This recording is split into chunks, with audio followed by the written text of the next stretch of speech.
Mic check 1 2 1 2.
All right, welcome back. I'll go ahead and reconvene us at 10:48 a.m. Student Legal Services, again, getting here at 11. The YouTube live stream is now up, so if you guys can, please use your mics whenever able. But we'll go ahead and get started. We're just going to go ahead and do a fill-in of the ASF Budget Committee's packet for now.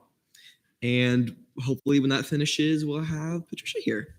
All right. So I'll just go ahead and get started. There's no presentation for mine for the ASF Budget Committee. It's literally just raising OPS by $1 for the chair just to keep with minimum wage standards. And I changed the operations for the catering down 300 to 1,400. Mainly just if you do $20 a meal times the 15 members, 2 meals a day, 2 days a week, which is kind of how the budget hearings are going. It comes up to $1,200, extra $200 just in case you were there. I think it's plenty amount for food, and that extra $300 can be used elsewhere. Even though it's just $300, that can severely help an agency's OPS or their promotions budget or their advertising, whatnot. So those are the changes that were made. I'll go ahead and yield for questions now.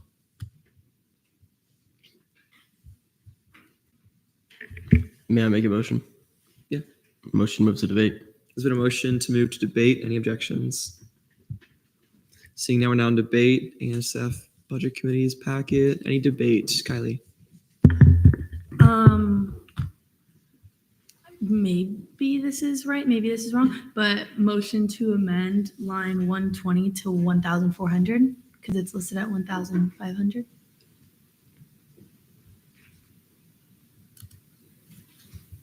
But in the packet, it's 1,400. The original thing is 1,500.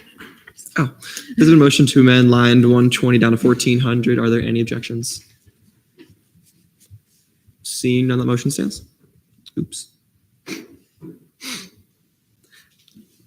All right, cool. Any more debate for the ANSF budget? Motion move to the next entity. There's a motion to the next entity. Are there any objections? Seeing none, we're not the next entity. So we still have a little bit longer. Do any of these student government branches or volunteer UCF want to fill in? About 10 to 15 minutes for the next one. So if you think it's going to go by quick-ish, we can see it fast. We can go. Exactly. All right. Mm-hmm. Watch this. Ready? So fast.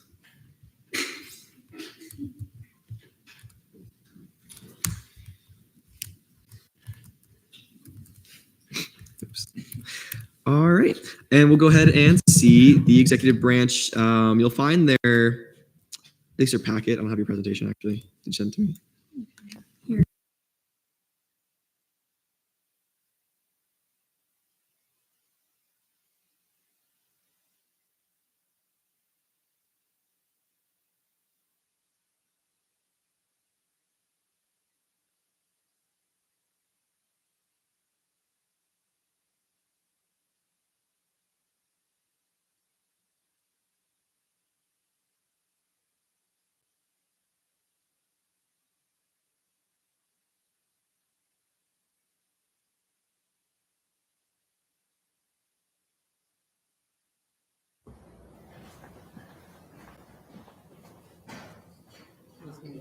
Yes, I do. What am I supposed to do without you?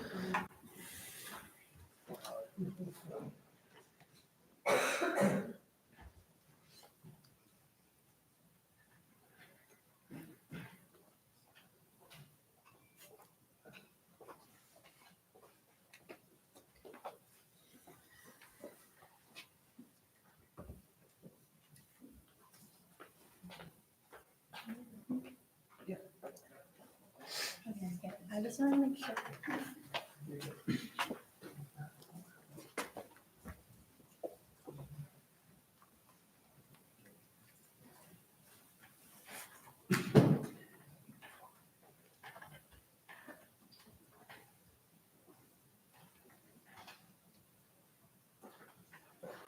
Aw. She's so cute. Okay, so hi everyone. I am the comptroller for the executive branch. Good morning, everyone. My name is Bryce Lister. I'm the student body president. Good morning. I'm Alexander Brawley. I'm the student body vice president. Okay, so pretty much to sum up our budget, we have our purpose first. So student government executive branch, according to the statutes, has some duties to organize campus-wide events and promote other means for the students to discuss issues that include but are not limited to the listed items below. So our current branch breakdown, obviously there's the student body president, Bryce, the student body vice president, which is Alex, and then the attorney general, comptroller, division of admin, student affairs, and then division of communication. So paying all of our cabinet members, which would be 16 members, does put us at a $1,047,656.22 increase. So the difference of that would be about $10,000. So those just the OPS numbers, which is within the increase. Our total operations request is at $16,300. This did cut from last year, but essentially this includes office supplies for all of the branches. It includes the Florida Student Association, which the president is required to sit on. It includes our uniforms, Adobe's license, training, development, our retreat, and maintenance and repairs within our branch. The next thing, which is our biggest increase in our packet, is the student initiative request. So normally this is at $118,000. It is now at $125,000 just because of the fact that things are increasing as we go, and we're still trying to put on programming and stuff like that while we're here. So budget for each cabinet member, this does include every division and their initiatives and programming that they'd like to put on. So our increase is seen as follows. This does include our diversity and inclusion coordinator and sustainability coordinator, which did come at a higher rate this year that they wanted to put on more events and stuff like that, but we did have to take some cuts there. So most of this money will be going towards those two positions within our branch. And then the next is our governmental affairs, which we just kept at the same stagnant rate of $5,350.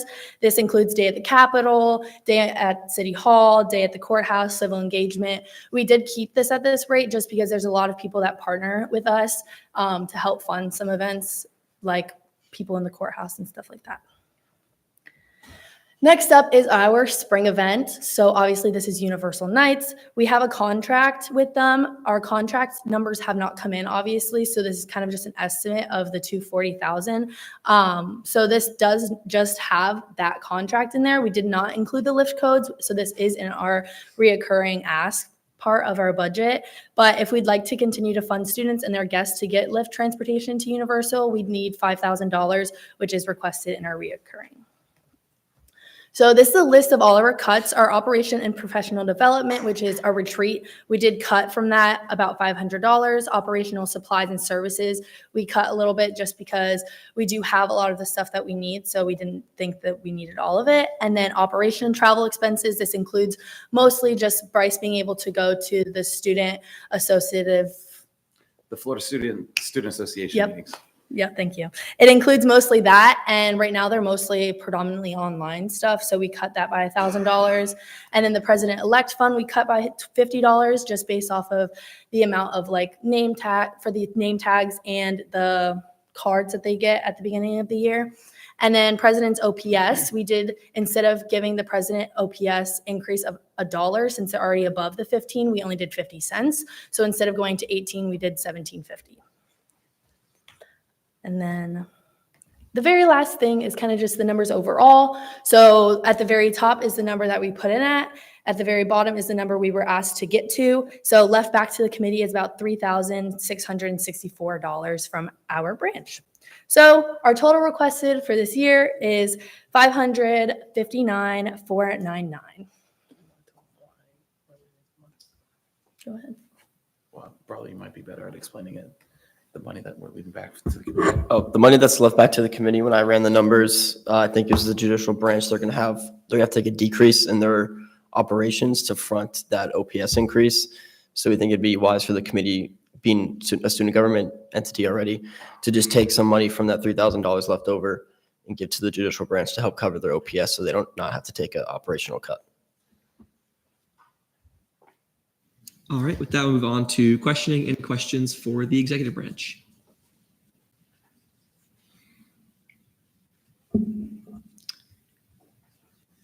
Katrina? Move to go to debate. There's been a motion to debate. Any objections? Seeing none, we're now in debate. Any debate?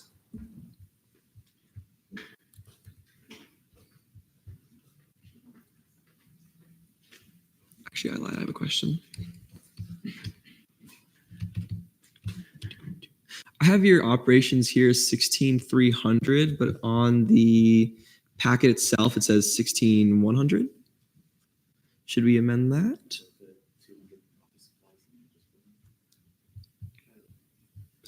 It might have been changed when y'all met, so I don't know. If that's what it's at, then that's what it's at. It's currently at 1,600 on the, or 16,100 on the packet. I don't know if anything was changed. Let me look at it. Okay. I'll give you time to review that. At this point, any questions or debate for executive?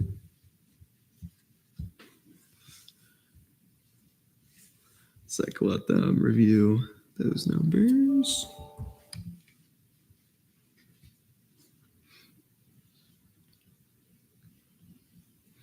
Yeah, the OPS one is a little off too. At least on the PowerPoint, the spreadsheet itself, I think, yeah, translated fine. It's just the PowerPoint's just showing different numbers.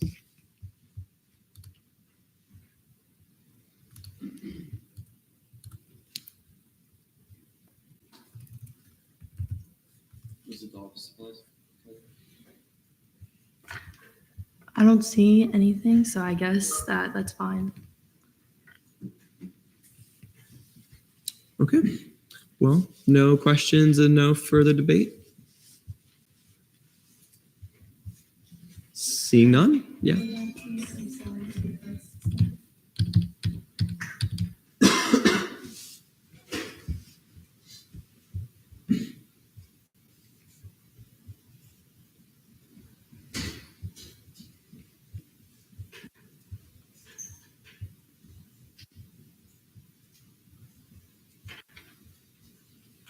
Yeah, you can amend it, both that one. And then, yeah, the OPS is correct on the budget packet. So do you want to amend operations to 16,300? Well, keep it at 16,1? Okay. Cool. All right. Nothing changes. Any other debate? Questions? Seeing none, is there a motion to move to the next entity? Any objections? Seeing now the next entity, yay! All right, cool. Next up is still Student legal services. So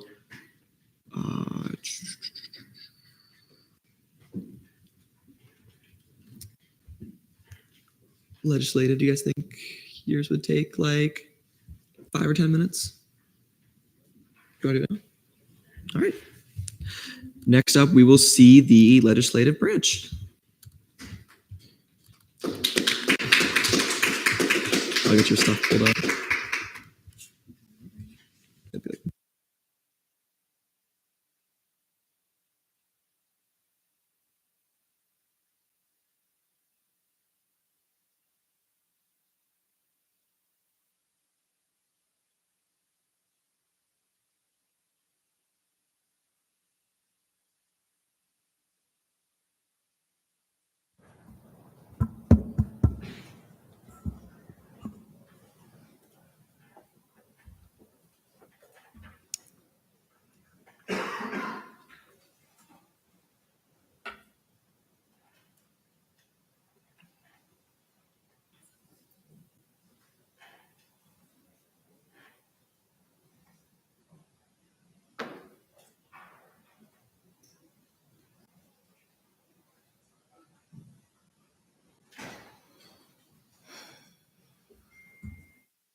Is it gonna let me scroll though, or because I sent it to you not in like?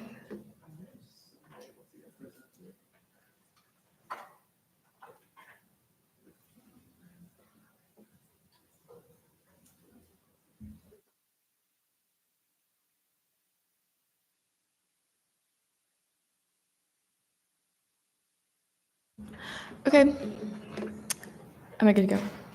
Okay. Hi, everyone. My name is Allison Pullman, and I serve as the Senate President. I'm here representing the Student Government Legislative Branch. I think half of this committee is in Senate, so I won't bore you with the details, but basically, we provide funding for students through our 2 fiscal committees on a weekly basis, as well as student body advocacy through our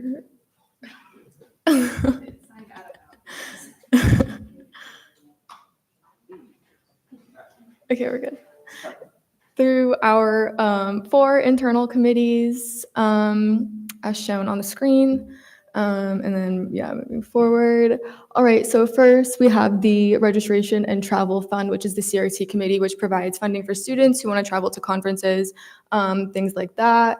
This one is staying the same from the previous years. And then this one is also staying the same. This is our Senate Working Fund, which is primarily the FAO committee, financial allocations for organizations, which allows RSOs to further engage with the student body through events, promotional items, and things along those lines. Also the same previous years. Moving forward, my operations, or the operations moving forward, will be also the same. So this is retreat, banquet, future Big 12 events that the Senate leadership will attend. For operations and supplies, this would be office supplies, so printer, there's broken keyboards, things like those mechanical issues that come up. For materials and supplies, this is for our Senate polo, Senate uniforms, as well as SGLC uniforms and polos, name tags, and then merchandise.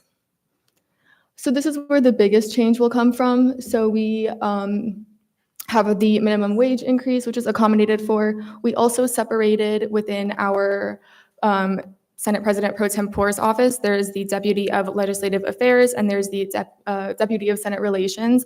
We increased the hours for the Deputy of Legislative Affairs, accommodating for their schedule. That position is typically a little bit more work. They're dealing with all of the fiscal bills and things like that.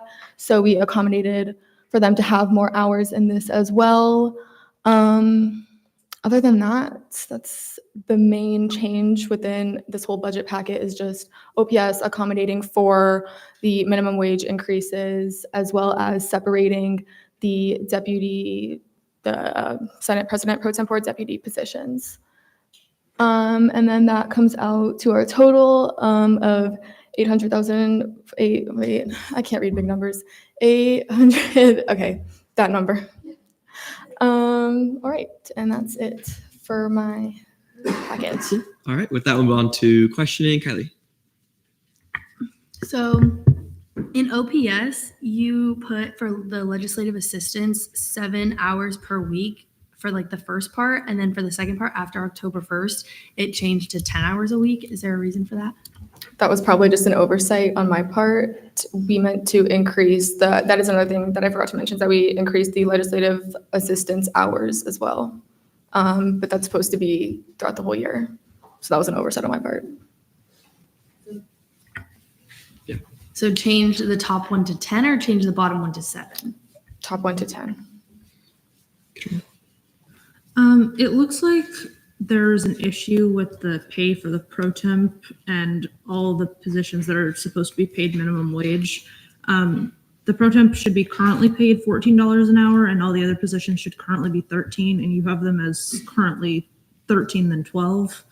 I think all of those positions need to move up $1 for each one, especially the ones that are being paid minimum wage, because this is $1 below minimum wage right now. Are you good with that? Yeah, that's fine.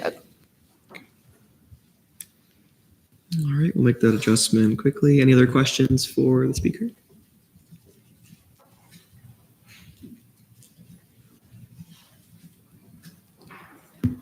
Motion to move to debate. This is a motion to move to debate. Are there any objections?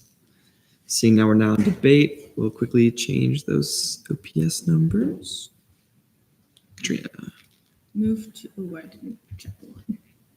Move to amend line 148 to 64,187. That covers fixing all the pay amounts and then adding the 3 hours for the legislative assistants.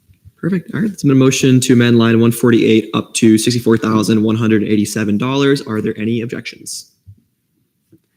Seeing none, that stands approved. Just for your reference, because you don't have a screen, that's going to take you up to $855,000 the budget. That's still under, right? I think so. I think it is. I think it was like 860 something. Yeah. Okay. By like $9,000. You're good. All right. Any other debate for legislative? Yeah, Jason. I want to throw something out to the committee really quickly that I was actually suggested to bring up, is giving Senate an initiative fund of like $500. Basically, this would just be for any Senate initiatives that might need some money to like get started or just get ahead. It was suggested by fiscal leadership from Senate, in that the money might come from like the CRT or FAO fund, so maybe about like $250 from both. I just wanted to throw it out, as I think it could be beneficial, but I don't want to make the motion as my committee deals with that, but I wanted to see if it was something that the committee might be interested in doing. Silla?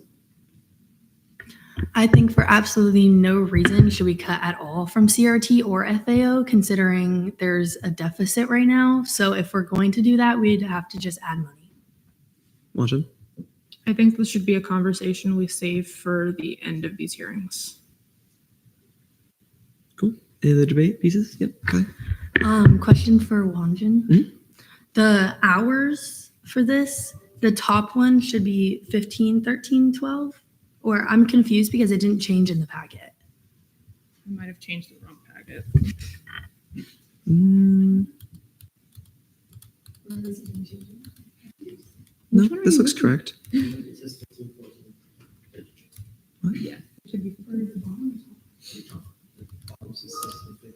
Are you looking at the packet from the? There's 2 packets that are the same packet, and I think you're looking at a different one from everyone else. I'll change it in that one though too.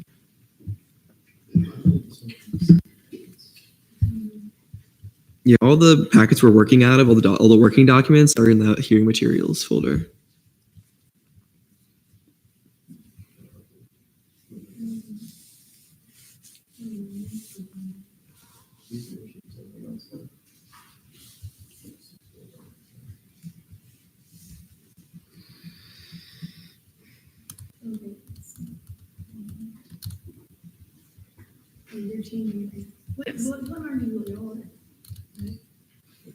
The one linked in the agenda? Yeah. The one linked in the agenda?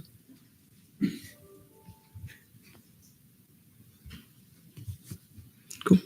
Any other debate for legislative branch? Seeing none. Motion to move on to the next entity. So the motion to move to the next entity. Any objections? Seeing none, we'll move on. Thank you. Cool. All right. Cool.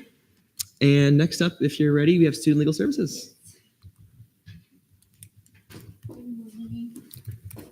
me get your presentation up for you.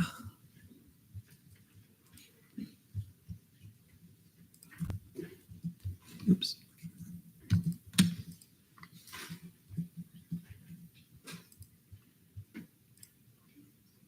All right, whenever you're ready.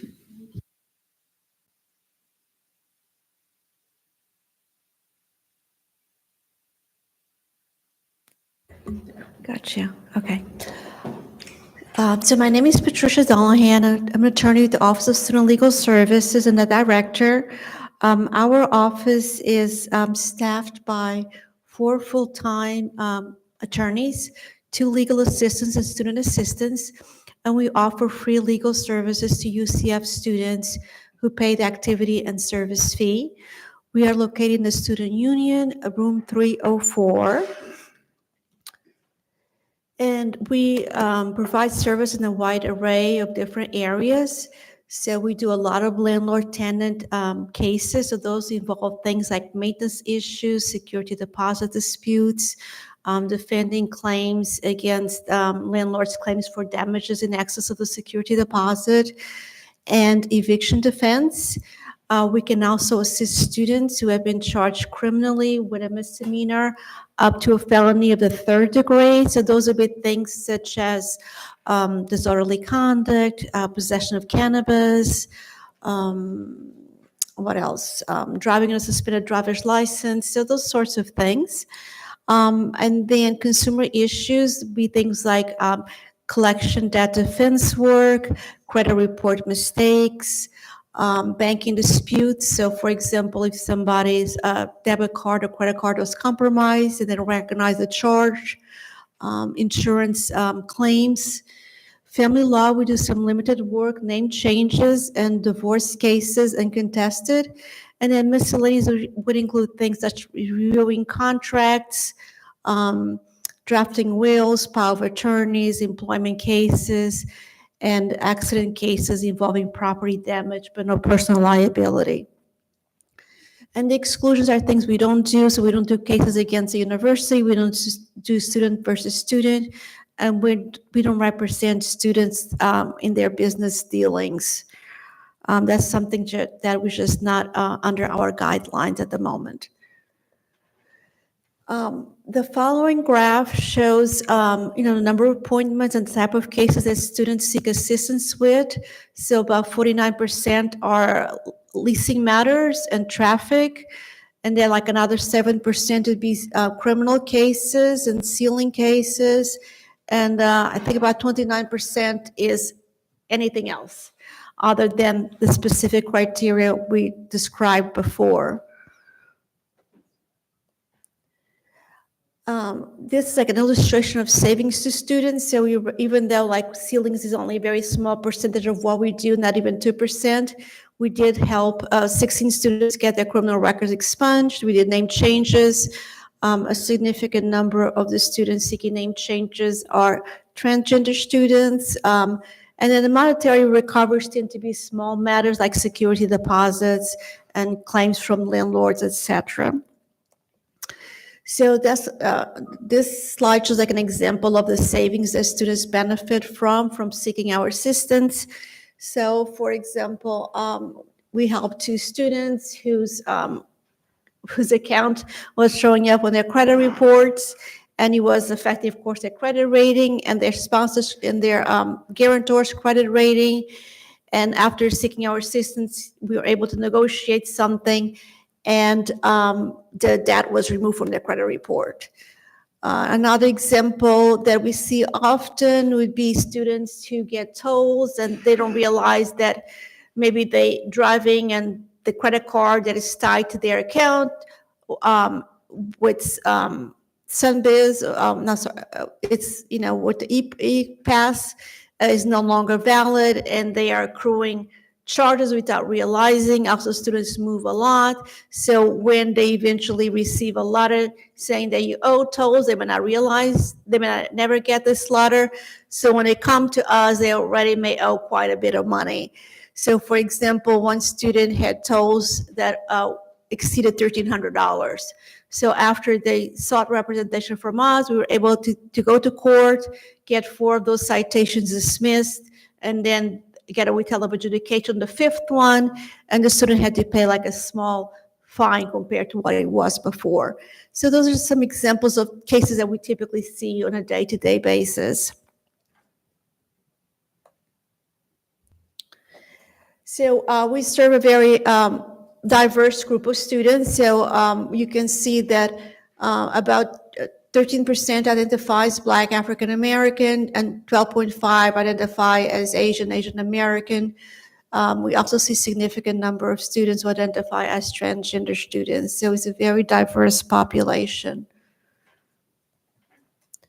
There's some more statistics. So a lot of international students and over 30% identify as Pell Grant recipients or first generation students.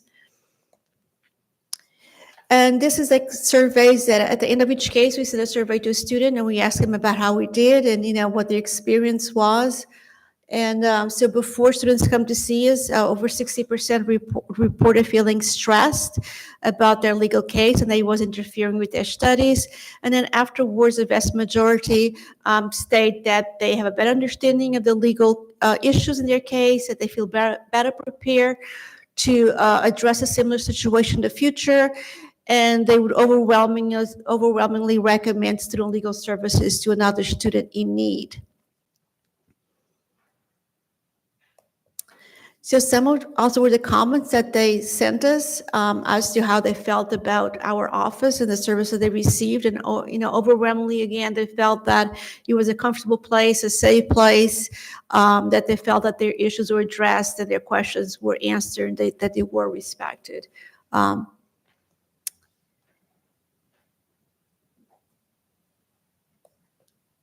And besides that, we do a lot of notaries. So we notarize over 1,400 documents for students. And we also offer semester-long internships for students in the legal studies program. And for students who have graduated and gone on to law school, so they may get credit, they can do the internships with us. You also had asked how we were affected, like budget-wise, with the increase for staff. So we were able to basically come in a little bit under what you gave us, I think a couple of $1,000 under. There were some increases on operations. So for example, our case management software, we had asked for $4,000 last year, and now it's a little bit over $10,000. So the operation is a little bit higher than they were last year. However, we were able to make up the difference because last year you had given an additional student, and it was about $12,000, when we never really filled that position because it's just we're trying to fill an attorney position. We were an attorney short for most of the year, so we're concentrating on finding an attorney position. So we do have that little bit of a buffer zone that help us stay beneath what we were last year. My recurring wish list would be an additional legal assistant. We had always had 3 legal assistants, and that always worked very well for us. And then in 2023-24, when we presented in December of 2022, our legal assistant had given us a resignation, and we were told there was a significant shortfall. I don't know if it was like 12% or something like that that was anticipated. So at that point, it was decided that position would not be filled. We're doing the best that we can with what we have, but that would be like a great asset if we could have another person and be back at what we were before that position was cut. think that's about it. All right, with that, move on to questioning. Kylie. Thank you for coming. My first question for you is, in the reoccurring wish list, you have the amount for the new staff at 64,680. Is that including fringe benefits? Yes. Okay.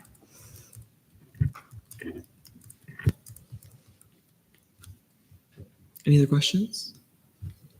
Kylie? So my second question, kind of like a follow-up. Do you believe that this position will be quickly filled? If you were to be like, hey, we're looking for a legal assistant, do you think somebody will jump on it and then it'll get filled? I think so. We usually actually get a lot of students from UCF applying for that position. So I think it'd be like a great beginning position from someone from there's a legal studies background. I know a lot of them wish to go on to law school, but sometimes it's really helpful to have some experience. I'm pretty certain some of the best law students have prior experience before going to law school. At least that has been my experience. So I think that, yes, I think so. We had a more difficult time filling the attorney position, but I think a legal assistant position would be a little bit easier.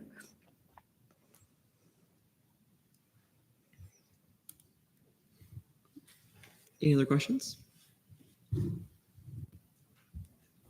If not, I can take a motion. There's been a motion to move to debate. Are there any objections? Seeing now, we're now in debate. Any debate?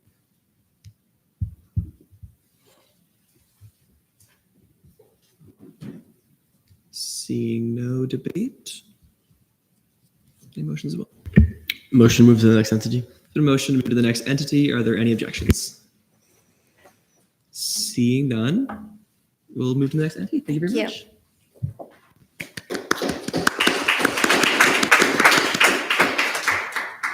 All right, so that is all for departments and all for student government stand-ins. We've literally cleared out our fill-ins for today, or period. So either if an agency is willing to go once again before lunch, we can fit in one agency to go. It could also be volunteer UCF if y'all are willing.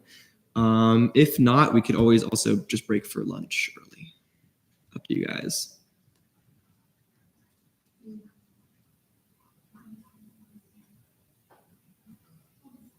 Here we go. All right, we'll see volunteer UCF.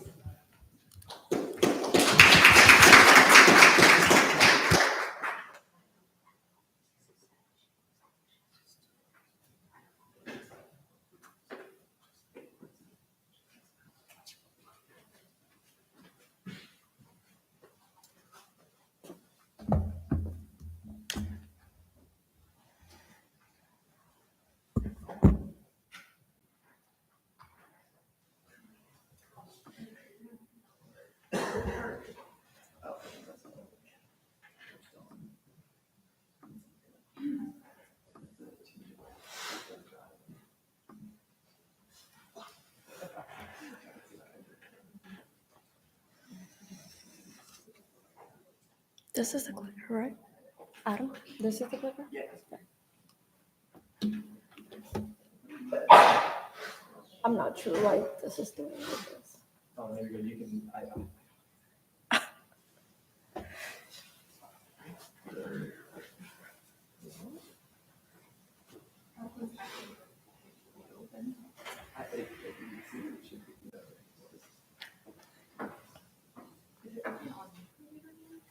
Oh my gosh, open our screen. I can't see that.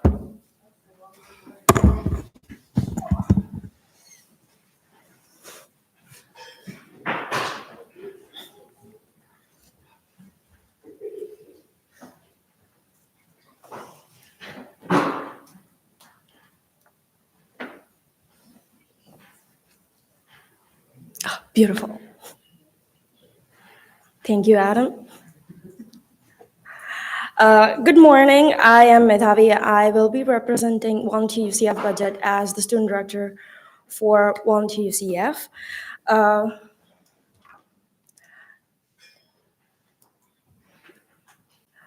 Yes, thank you.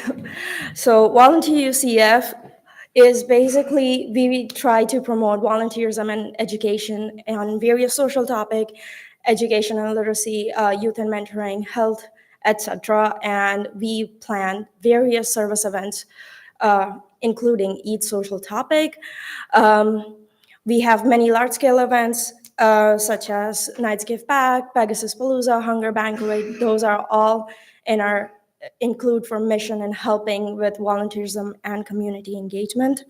We also collaborate with a lot of entities and agencies throughout the campuses, such as Lead Scholars, Rosen, Ginsberg Center, Knights Pantry, Arboretum, the Creative School for Children, and many others. Next slide, please. Under Volunteer UCF, we also have a sister agency called Alternative Break Program. They go beyond Orlando community and help us organize service trip. As Shane said earlier, we have 2 service trips going on currently in Atlanta. And we do winter break trips, MLK weekends, and spring break experiences. These are more in-depth service experiences created for student body with relevant social topic, and those are at reduced prices. Next slide, please. These are some stats for our last year and current year on our programming. We do approximately 60 plus events, educational and service during this fall semester, and equal amount in spring semester. We run alternative break program tips, usually 2 in spring, winter break, and 1 spring break trip. This year, we also have an MLK weekend trip planned. Next slide, please.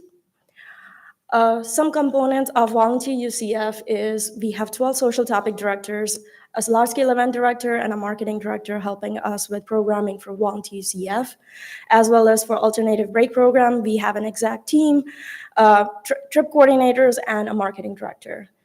And as I said earlier, we have large-scale events such as Pegasus Palooza Day of Service, Nights Give Back, Spring into Service. Active Nights and Service Week is done by Alternative Break Program, Hunger Banquet, and MLK Day of Service. Next slide, please.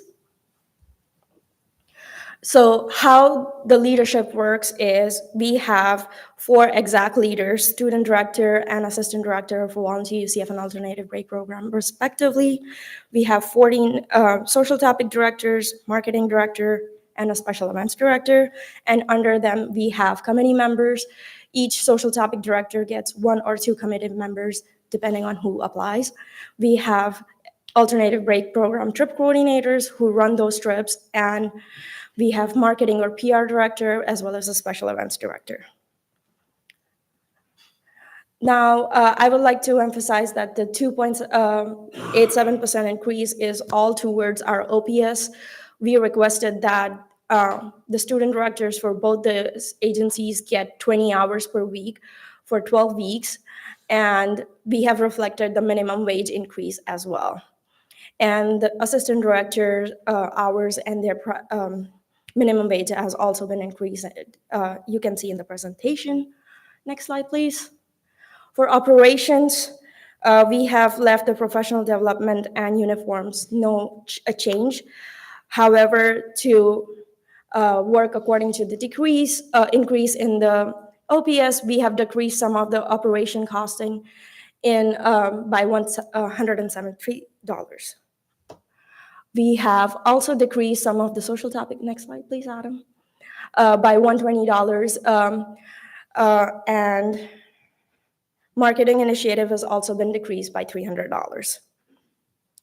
We also try to reflect some of the changes in large-scale event budget line by $600, and alternative break program has also decreased accordingly. Next slide. Thank you. So if you have any questions, I would be happy to answer those. Yes. All right, another question. Yeah, Kai. My first question is, your packet came in over the initial budget that we were giving you. Do you I guess why? Katrina. So this was the packet error that we talked about a little bit. I didn't properly put the note in, but it had been pulling before the fringe benefits got added. So the reason it's over is solely because of the addition of the fringe benefits.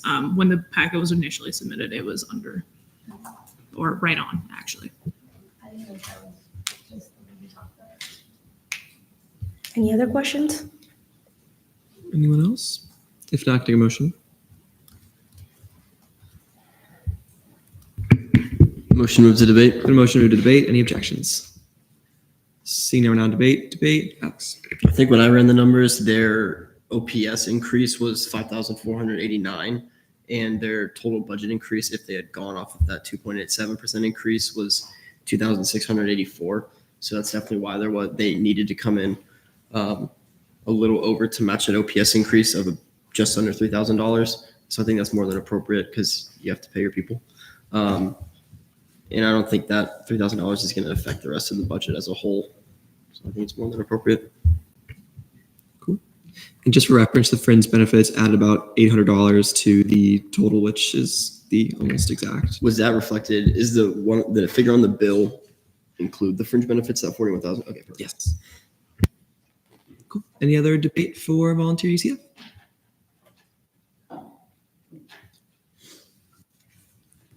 Motion to move on to the next entity. So motion to move to the next entity. Any objections? Seeing none, we'll move on.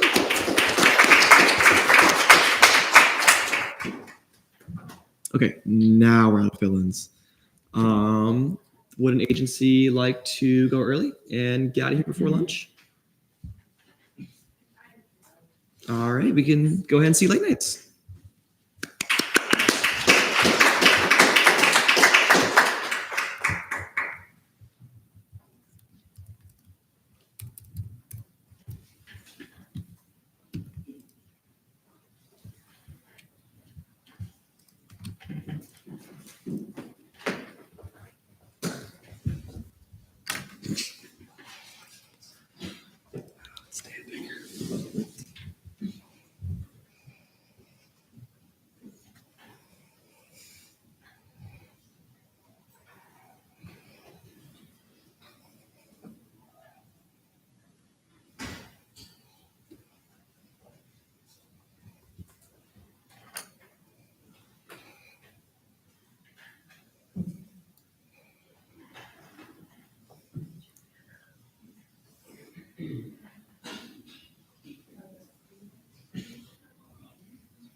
Let me see if I can get it. I think that actually changes the things to mirror the screen.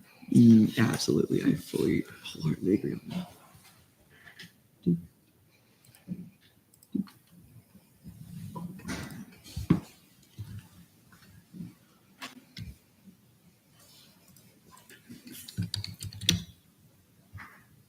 Hey.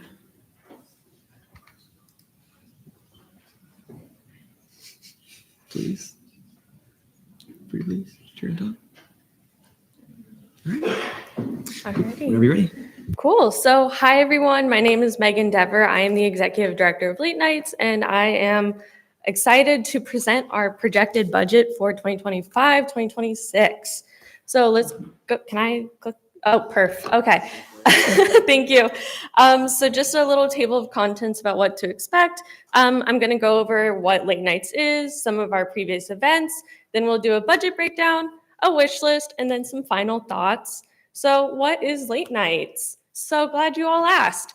Late Nights is an agency in the Office of Student Involvement, and our purpose is to provide safe and unique entertainment experiences while creating genuine memories on campus.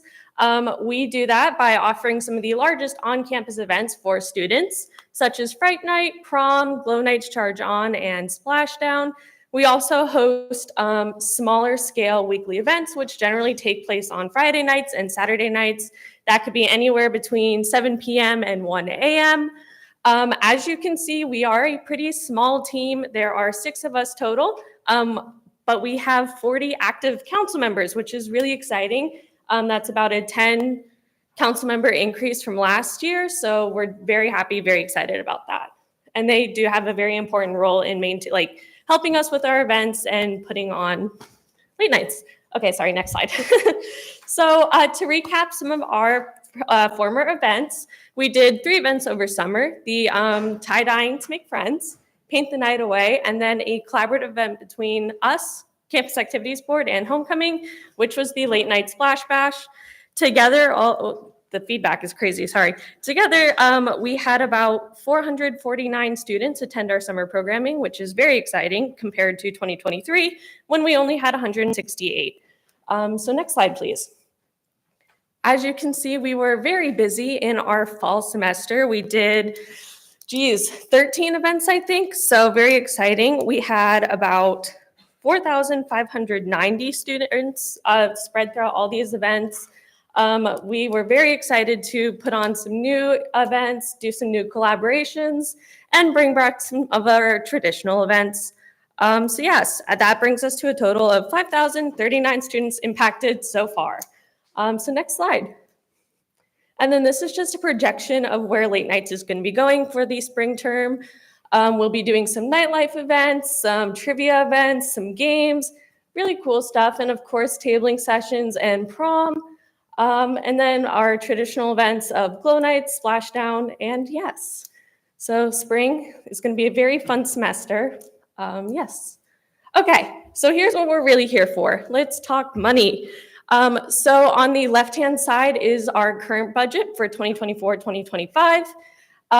For 2025-2026, OPS has changed, operations is staying the same, special events has increased, programming, the money is moving just a little bit, and then marketing is also moving just a little bit. So let's talk more in detail. So OPS is increasing $220 to accommodate for the pay rate of executive director. They will be paid $14 the whole term, so $14 at 18 hours a week for 47 weeks a year. So that $220 is just to accommodate that. Okay, special events. So with the remainder of that 2.87%, I have put that money into our special events fund. Being able to pay for UCF police and security is very important to maintain the safety of our events, especially some of our larger scale events. So that is why I'm proposing to put a little bit more money into that. Yes, for example, at Winter Wonderland, 2 officers were $560 and some light towers were $135. So that is money that we need. We need more money to make sure that our events can continue to be safe and secure. So yeah, okay, sorry, next slide. Okay, and I am requesting to move $182 out of programming, which is budget line 69, into our marketing fund, which is budget line 70. That's just to help with the demand of late nights merchandise, because as I said, we are growing in our events and also in our councils, so just to accommodate that. Cool. Okay, wish list. So I am requesting to do just 2 things. I am requesting a $500 increase for operations and then $416 for marketing. So let's talk about those. Okay, so I'm requesting an increase of $416 because that allows us to grow our physical branding on campus. What I mean by that is specifically like council member t-shirts and promotional shirts. It's our goal to have more promotional special event shirts for those bigger events such as Fright Night, Winter Wonderland, Glow Night Charge On. So having a little bit more money would help us with that request to get more shirts out there, because that really helps us distinguish ourselves, like the physical branding. And yes, it also helps us give back to our council members. This year we were only able to afford 30. We have 40 council members, so a little bit of a oops, So that is just why that wish is in. And then for our next one, operations, just requesting an additional $500 to help with the rising travel costs for NACA, which is the National Association for Campus Activities. It is a conference that Late Nights attends every year. As we can see, previously it was about $510 for registration, but this year it's anywhere from $520 to $595. So that doesn't include flight or hotels. So that is just why I'm requesting a little bit extra, just that way we can continue to send students. Okay, now our impact on campus. So they're not unfounded requests in my opinion. We are a smaller agency and we do have a small budget, but our impact is very large. Compared to summer and fall last year, we've increased our event attendance by 41%. that's spectacular. That's 41% more students that we have made an impact, and we've helped make better memories at UCF. So I anticipate this trend to continue. I anticipate our attendance to keep growing. So we're very excited. So that's why it's important for us to have these additional funds. And yes, that's my presentation. Yes, thank you. All right, and with that, we'll move on to questioning. Kylie. Thank you for coming in. So my first question is your OPS. You kept it as it's like stagnant from the increase from last year at the 14. Technically, you could increase by 50 cents a dollar, but in 2 years, it does have to be at 15. So in next years, you'd be expected to go up by $1. So I guess the question now is if you'd be willing to increase by the dollar next year, because that is going to be a decently large sum of money comparatively to like how much you're actually given, or if you'd like to go up by 50 cents after October 1st to kind of help with like the cost increase moving forward. However, No, that's a great question. The reason I decided to keep it at $14 an hour for the entire term is just because that gave us a little bit more money. If I did increase it to say $15 an hour, that only gave us about $300 extra. And unfortunately, we just really needed those extra funds for special events. In the future, I will work with the upcoming executive director to help with like allocating funds and stuff like that to make sure that, you know, that increase can be met. But for right now, it's just my plan to keep it at 14, just so that way we have a little bit more wiggle room for our events, because that's what our focus is. All right, any other questions? Just a real quick question. What does programming money go towards? So where would that $182 be cut from? Yes. So the big difference between our budget is that we have special events and then we have programming events. Our special events are our very large scale events. Those are traditionally our collaborative events. So they have a little bit more impact on campus, which is why I'm really hyping up more money going towards special events. But programming is our smaller scale events. So we have thankfully been able to afford a lot of our materials, which is just why I'm asking to move, not necessarily take away, but move 182 out of programming into our marketing, just because there's a little bit more emphasis on marketing this year. But that is just the main difference, just the scale and size, and also frequency too. Programming does about 2 to 3 events a month. So that's the big difference. I hope that answers your question. It does. Thank you. All right. Any other questions? Is there a motion to debate? Any objections? Seeing now we're now in debate. Any debate? I think that the increases are appropriate. They budgeted up to that 2.87% increase that they were allotted, and they were able to back up those increases with the data. Trina? I just wanted to mention to the committee that once we're done seeing all the agencies, so tomorrow, I think we should think about trying to make sure the agencies are all even as far as their pay, because historically we've tried to keep them all the same. MSC ended up getting moved last year to not be the same as all the other agencies, but historically they have all been the same pay, like the same amount of pay and then same hours. So I'd really like to talk about tomorrow moving them up to $15 an hour for the exec after October 1st, because that's $642 just to not devalue the specific position. Cool. All right. Any other debate?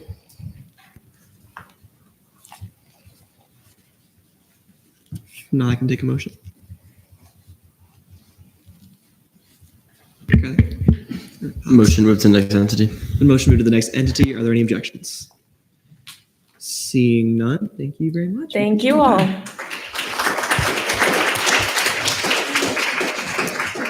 All right.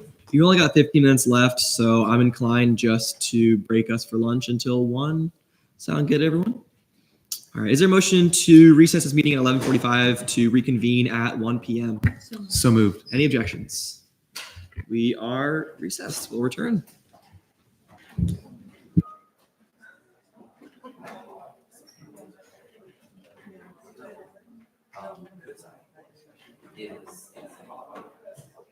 Is So because that's the one that you guys have to do via Zoom, and we schedule that for 1 right after lunch.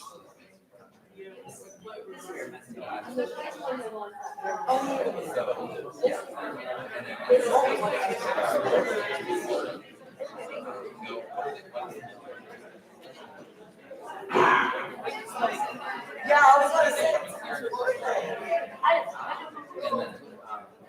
Wow. Hey, I started it and I set it up again and I got rid of it. And I said, this is really bad.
Why am I like having show me like 3 times? Like, every week, I'm like, it's so good. It's so good. Oh, it's so good. This is mad.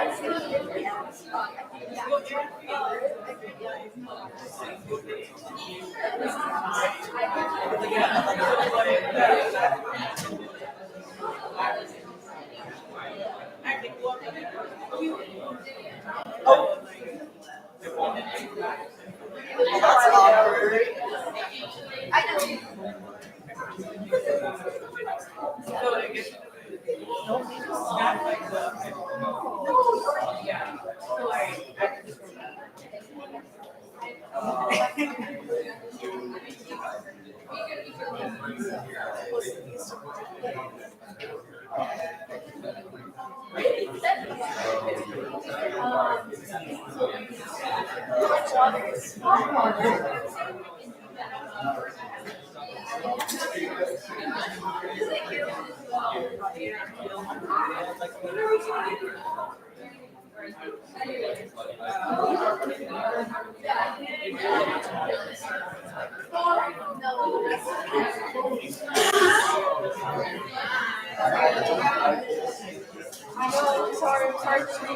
It's so funny. I heard you.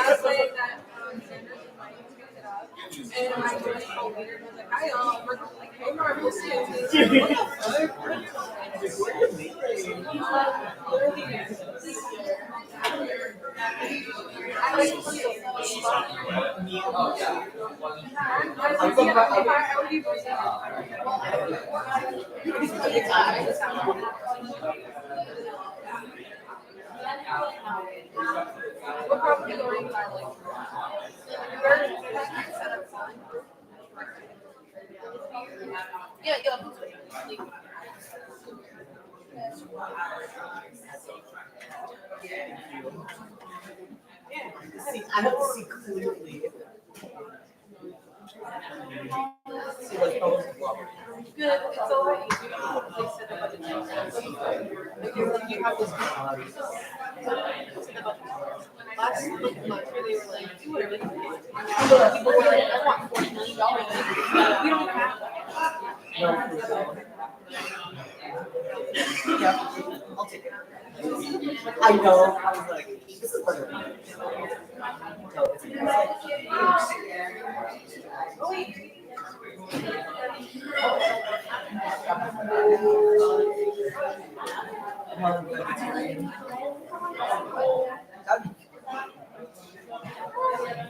it's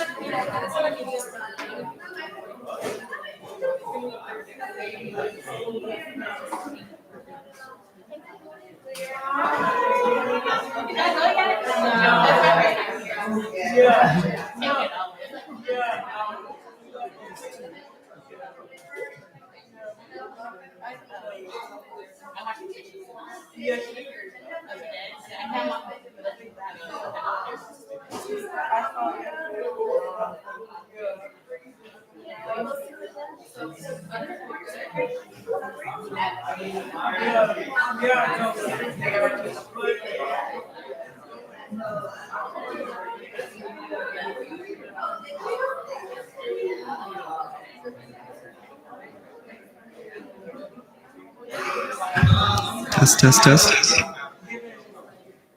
58 rebrand of those years. But I didn't have rebrand too. I was just thinking, I was just like, I read this with you and I want to have a little line.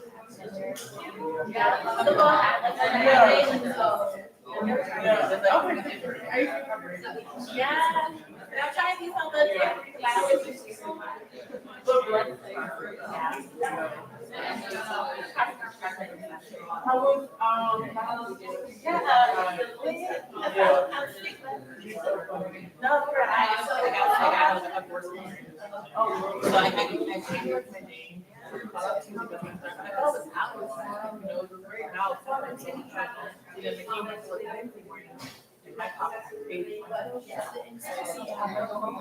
yeah, absolutely. So I would stay home with friends here.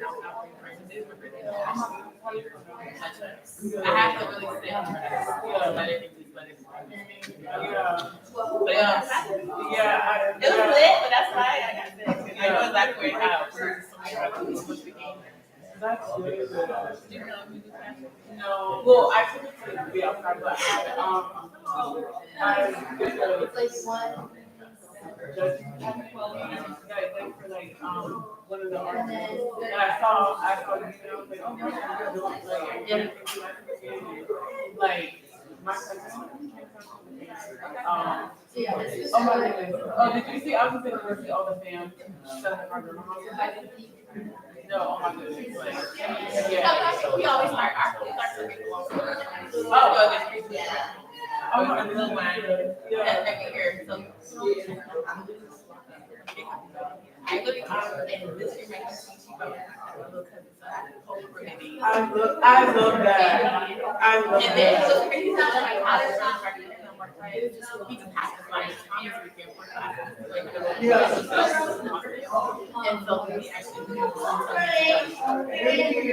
that's my thing. Always no, it is always obviously like I mean no, but I mean you guys so in the end like after you just walk around like yeah. Were people just running it was stampede. I don't know exactly. So they said so we got walk the first stampede. I don't know if it was two. I know one week that was not and then they're connected this person there was a restaurant so after that yeah. But then we got so by the time I was showing like my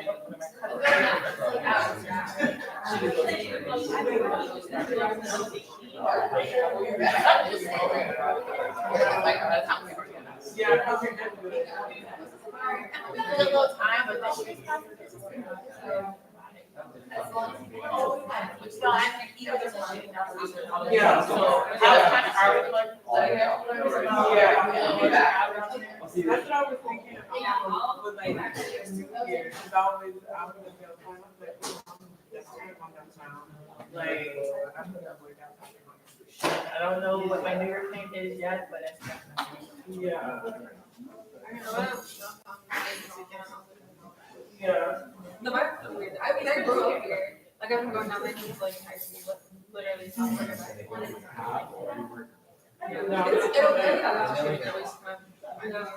yeah. No, I've been here since I lived through my entire life. So every time I have something like that happens, I'm like, ooh, yeah. It's like a break for a couple of years. Yeah. But No, yeah. Yeah. I just had it this weekend and I was like, yay, fun. And then I was like, ooh. Yeah. I know, and I'm looking for New Year's, I know for sure, because I'm trying to figure out. Sorry, my other friend, it was it's on the 89th, so that's all we figure out. Yeah. So, hopefully I can talk to you in this decision. Yeah.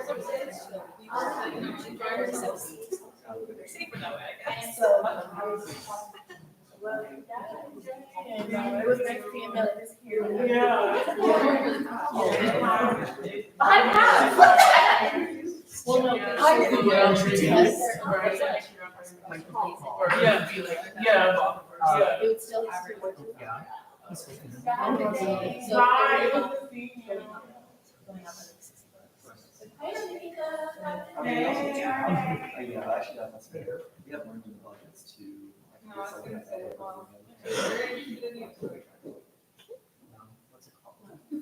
No. No. I'm such a happy thing, no, and even if they say like not. No. Anyways, I'm I'm good at in class. I didn't like my guy said that. He said it was. No. It's how. I didn't know that. I didn't know that. Yeah. So I was in, so I was in the office, like looking for the budget and sending emails. Well, we didn't do. Yeah. I want to see. And I was No, she was worried he wouldn't. oh. Yeah, and I said, just ask him to stop. Yeah, no, I'm just like, asking. First of all, I wonder why you would want to Like- like here. I'm like, I put my work hours in my phone, and I was just like, oh. So I was just like, oh, okay. And then, I was like, oh, I'm just trying to get a copy. And then I team to the lunch street. And I see everyone on the corner. I didn't get it. Like, no, up in the Georgia chamber.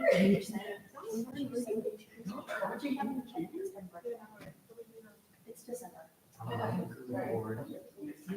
So like, The most impactful students. I mean, I was gonna say every. You are so much fun to. It's going, bro. Yeah. I need to 45. I mean, I think everyone, at first I hated it, so I was like, it just would The test route? no, it's fine. It literally, it's been like, oh. Like,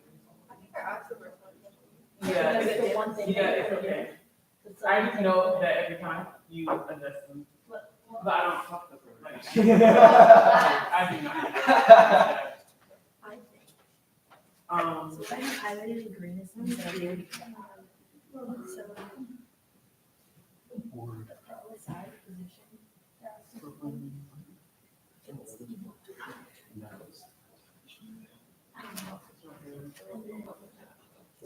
I put the SLS position. Legislative.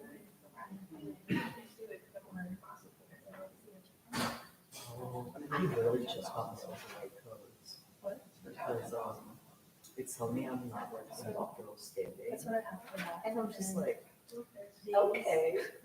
And like, so cute. But since I am, so I only have to go to the coordinator and be like, And then override codes.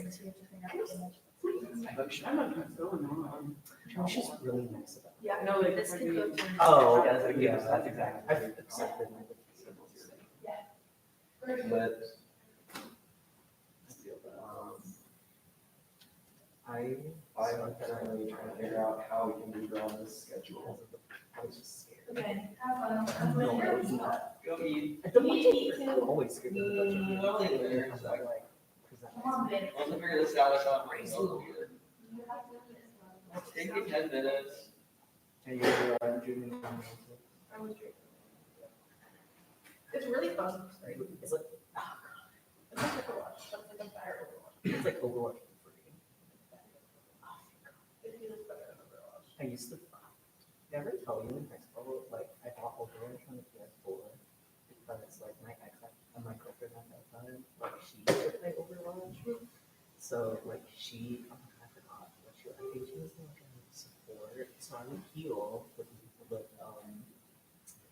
Lucio. Yeah, you only know Mercy. But that's like, we should talk about that. I don't talk about Mercy. was nicknames the million, so. Oh, I know them now. Little, little buffalo. Oh, yeah, the ones that. Yeah, the circle around. It's literally just Really? But it feels nicer. I don't want to play, but at the same time. Who's the person who did the animals photo shoot? The period. You might send me a picture. We were wanting to do it. Ready. God, are we going to-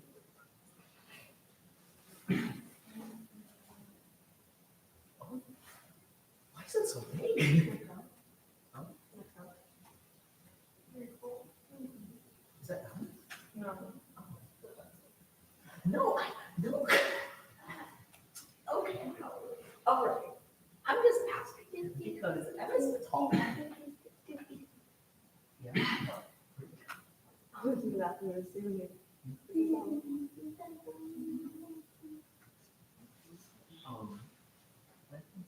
Let me see.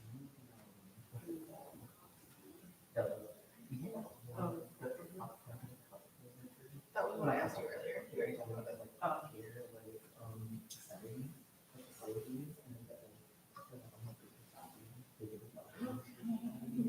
but it's like, the problem is, like, right up there, so that means taking it, and it's on call too, so it's so located, now.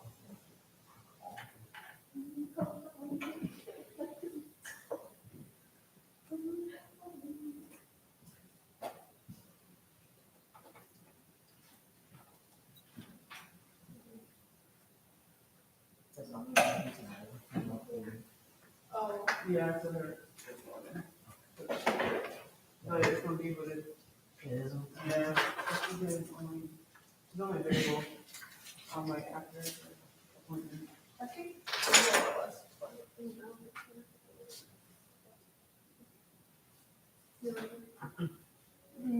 I think they'll know, so like, don't.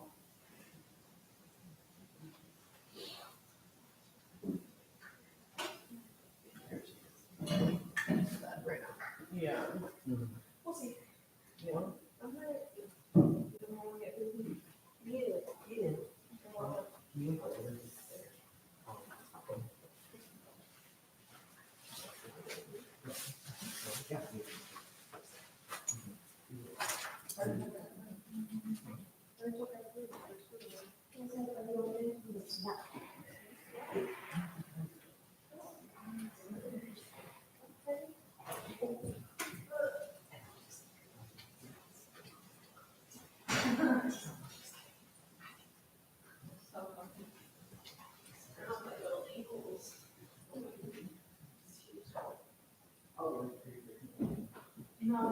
yeah.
I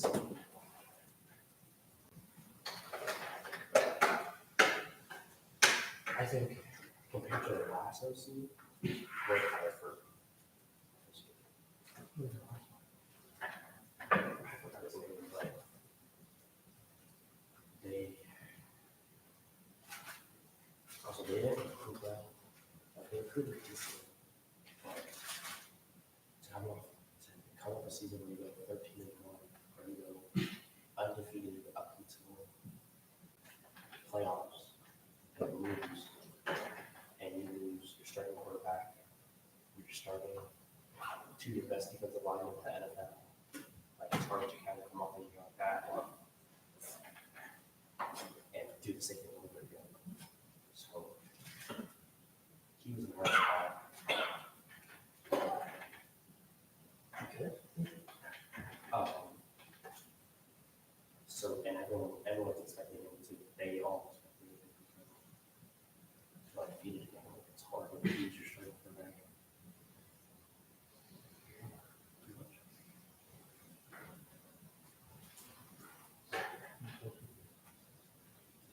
Hold on.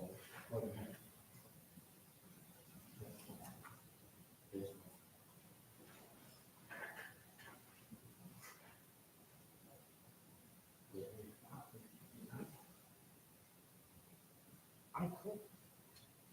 It's not about the eagerness or the it's about the no, after the books. Next semester. I know people, like, I have best friends there. So it's like, and they're all like this, so they like, so I rest this semester, but I didn't accept this next semester.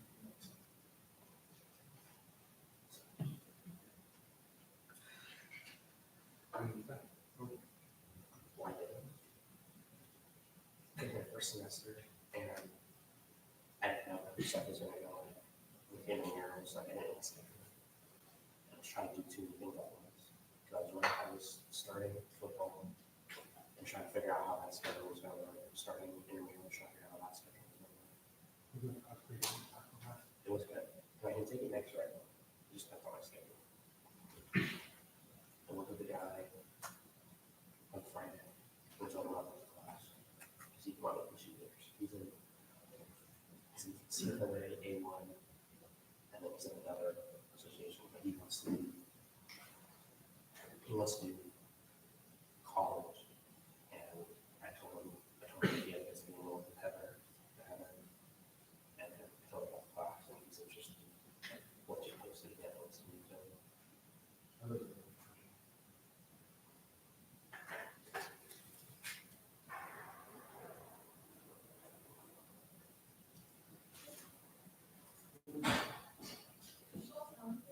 No, she left. The trip back downstairs. She back The other session. Start up.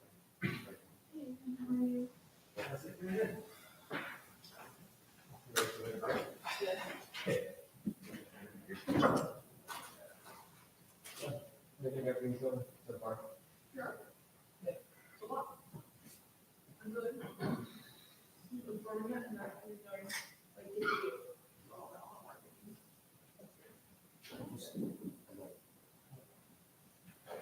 But yeah, and then I throw around burger, and I just.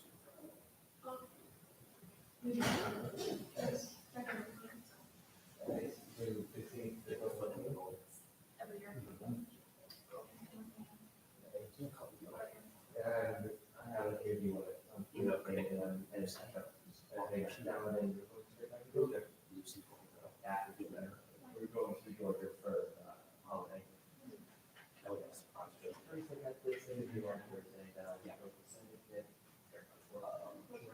County commissioner, we're gonna try. I don't know if she was a year. Myself as the new commission somewhere. But yeah, it's kind of concerned because it's gonna be culture. I don't know enough people out here now. I know the problem with that. For the days for the fire commissioner, should allow. I don't know if I said that. No, she, I tried to get rid of the ones. But my first is also looking at a few other positions as well. Like the state senator, a few state senators, but for the most part, I think Sean's going to be in the chief. So she got an internship. I don't think mine is. Oh, what? No, she was for government. I was students or recent grad internship opportunity to get to work with it for Disney University. Kind of interesting, but it's going to be the same all the time.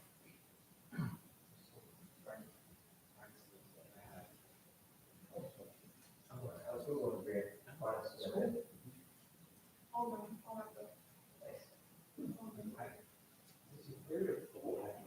Oh, and then, by the way, I know that's true. Spring graduation. What's next week? I know. Yeah, I don't really know. If I got like from I'll just say. Super cool. I'll get moving back here for. No. My brother got him. I would like to go there. I don't think it's like that much. I don't think you wrote recently. But I always go there. When I'm home, I'm not like. I mean, there. I only go there over vacation. I've like never been there, like even been in New York for like the same period of time. Because my grandparents and like my family live 45 minutes away from the city. It's just a big deal. We get driving there now, and I supposed to go home, like home. I know like it's where I know like day where I'm like, but I'm not aware of it. I'm not like fully conscious. But I know. It's amazing.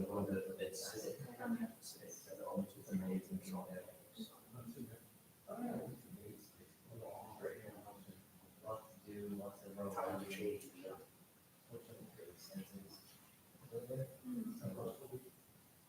I wish you could have time to find out what you can do up there. I don't know. Well, I'm more just like the word I live, but I'm more of like, I didn't know, like, I didn't really know what I wanted to do in here exactly, but, and I wanted to be. And in the foreign service. And they say you want to make a great opportunity. I would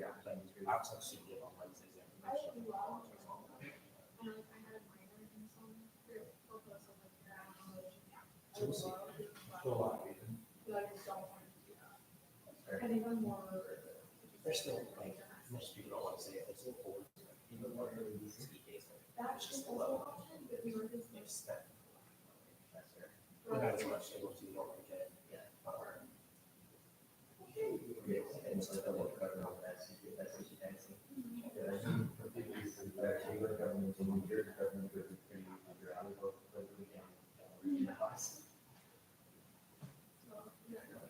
It's not as bad. It's not as clear New York City.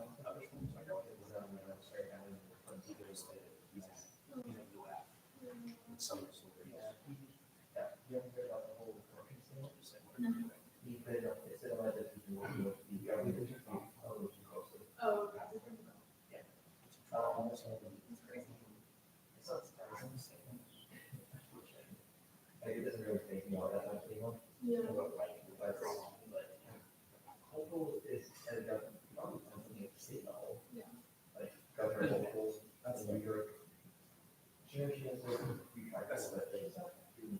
My sister worked for Warren, where she was attorney.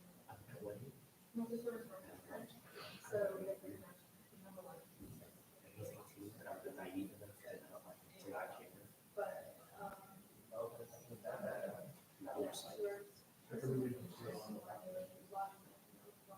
I consider it. She was. But just different opportunities. I think I'd be better. It's been For opportunities.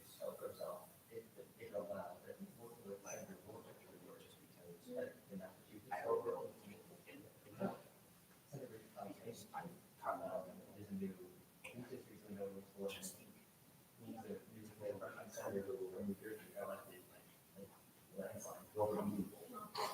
She gave her a private site, because the people there. Yeah, I'll send it to her. I've been there, I got to working there, and they do all the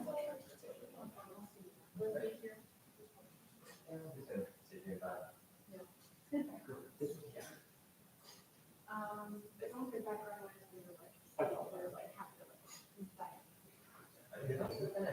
Yeah, I'm right, it's got another one option. Okay, so this after being able to be allowed how to visualize. Hoping that this thing actually comes to fruition. Yeah, it will. Like I said, until that way, about 10 years now. I got one in office. See you around. But I went to you after this semester. I stayed in like, I finished room at the house. And like, that didn't matter. People get it, passed on. And then I call.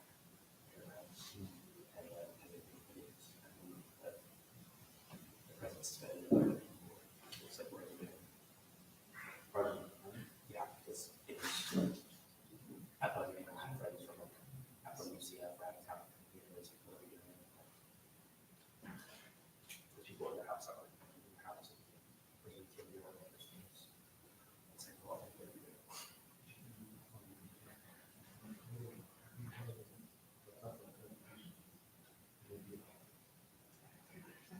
No, can I call you?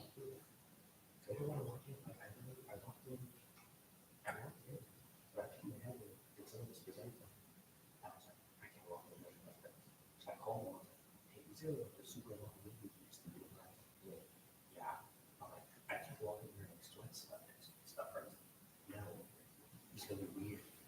I'm like, okay, and that's why I walked by my car, I was like, I don't know if you know something else, and it's rude. So I'm talking about him, probably thinking of him.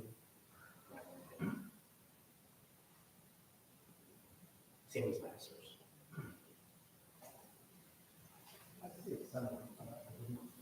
I'm talking about there's like face wise what it was. He looks more like that. That's right now. You're good.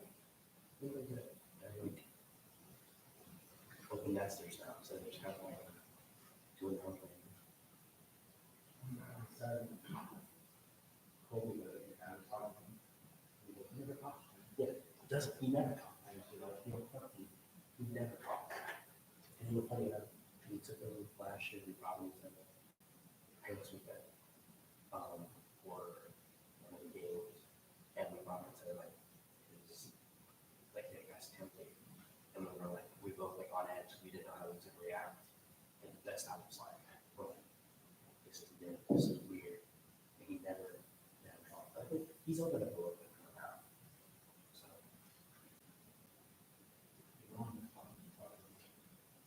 She's talking, so it's not to anybody.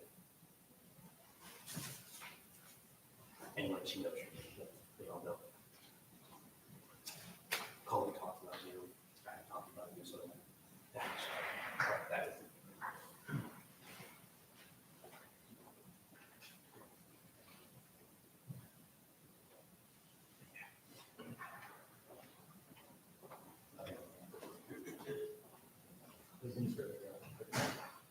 I think so, it's a ton of. So what's going on with the next one? Election, anything got action? Yeah, what they action. It's scheduled for this election, for my village yours, so yeah, I got scheduled to be crazy. If not, it's gonna be in the fall. And then we just kind of crawling out. Now we're in it. So I gotta go so fast. Yeah, this semester went by a lot faster than I thought it was.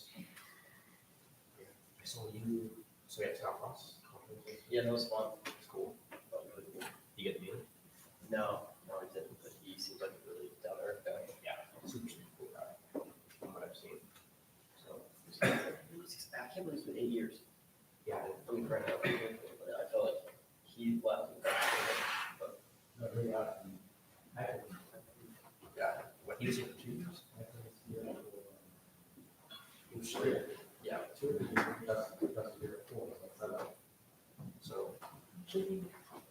I think we'll do a lot better than we did this past year. He said that himself. He was like, we're not going undefeated next season. But Just I think we'll be above 500 next year. And I think a lot of people who were gonna transfer to states. That's a big thing because everyone was like, people that are going for searches, they wanted us to hire a Liberty coach because he did really well. But I think it's a safe option because culture-wise, everyone loves cocktails. Like you can't go wrong with picking them.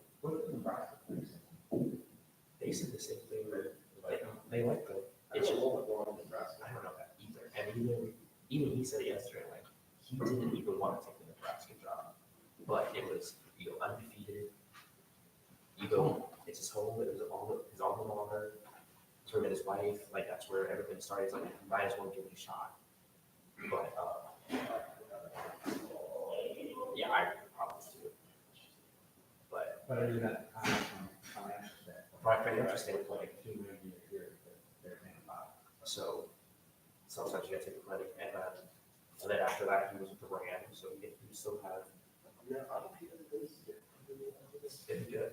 It would be good. I think we might get some transfers to stay. I think we'll get some transfers to come in. I think it's good for. Yeah, there's a whole bunch of help with donors. There's a help with donors to get the money that we need, and it also helps that. I think we start getting the Big 12 money next year. Next year. That's it. He just hired the pit offense coordinator for OC. So and they had a really good offense this past year. He's super good. I think like a quarterback coach. Yeah, I think a lot of former players might come back to. I think one help get that culture back like what it was in 2017 because that was a great year and you get guys who've been in the situation to kind of mentor the younger guys to try to get back to that culture will help tremendously. But it's not going to happen next year. That's one thing people don't understand. Like everyone's going to want it to happen at like this. It's not going to happen like that. 3 or 4 years. Yeah, it's going to take it over. But I think we have a better shot next year. I wonder when Gus knew that he was going to be. I think he did say it was. I think that because that offer had come. That offer had to come. I mean, Terry said he started looking at it. No, he said before. Yeah. So I have to be. So it was probably what after Iowa State. Well, was there a buy-in there somewhere? Yeah, we did have a buy. It's probably during that bye week or before or after Iowa State. I think the fans were less upset with the losing more so how we lost and how we played. Yeah. It was just the same. It's the same thing we were talking about all season. Because I speak between the season or second. Secondary, right? And the thing is, our defense wasn't even bad this year. Our defense wasn't bad, but they were all doing way too much than they had. Because our offense just wasn't doing that. And so eventually, the defense going to look horrible when we keep having on the field every other drive for an house. Because even when we played UF, we shut UF down in the second half. They didn't score again, and we just couldn't go back into school. It was an opportunity, and we should have benched Katie Jefferson Rock sooner than we should have. Because another thing I didn't like about Gus is he always played cigar part. Like he never let people like they younger guys. You let that freshman go over 2 series. Yeah, 2 series, and then what? He transferred. He threw a pick 6 on transfer. But there's a lot of guys on the roster who should have been playing, but didn't play out because they're freshmen or Quarterbacks are just in the state of Florida. we could have had one. We could have had one that was decent. I could have voted to get Katie Anderson. As much as he wasn't, he would Would be the next. He wanted to be with Ken Newton. He wanted to run the same offense he ran at Auburn with him. But he had the size, but he was not Ken Newton. Ken Newton was a special human being. Do you know who's supposed to be back in? Probably.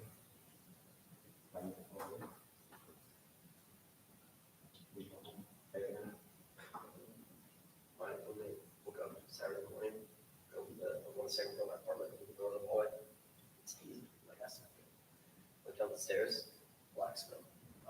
Just go, come out, see the front door, come on the stairs. This is in your This place? is in my phone. This is this weekend. I wake up all my roommates. The one upstairs, there's two upstairs, one up there. I was like, okay, great. Just didn't come home last night. Get downstairs. There's a pan on the stove, just on the flames. My one roommate, we open the back door, grabs it, brings it in the lake. We open all the other windows, and then we see that roommate sitting in the hole, asleep on the couch. We got the lady, all the lady, in the bar, got food on the stove. Just burn it. So, we clean that up. That'll smell bad for months. Damage? No damage, just the smell. It's just, wow. I had to wash all my clothes. You need to go nose back to it. Yeah. I don't even know. So like, My roommate's got like super bad. Motorcyclist driving, and there was like he's in the left lane, and then they were in the right lane, and I think it was just like a group of bikers, and they were in the U-turn lane, and like they had already passed, and I guess the lady was trying to head them off, trying to get over them. Hits his right with his car. He saw she ended up going to the hospital, and they didn't have to call her whole for a month because she like they rushed her to surgery because she flew off and like crushed his windshield. And the provider like came over the hours and okay, blah blah blah. So he's been like tripping out the last couple of days because it's just on his conscience, and like it's nothing he could have done because even after that, like they think that they're giving her over there for a while because she literally as soon as the cops came, all scattered. So he's been it's just been on his mind. It's just like he feels guilty for it. Like it's not at all. Like literally, I don't know who's driving, and so he's just kind of living. Yeah, it's kind of chilling. Yeah, it's crazy. are you staying for this? No, I don't know. I gotta go. He wouldn't come in.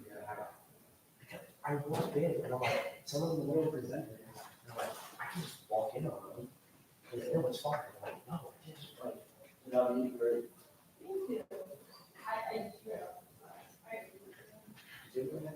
I had the dream, so I was like, I'm not gonna do something about it.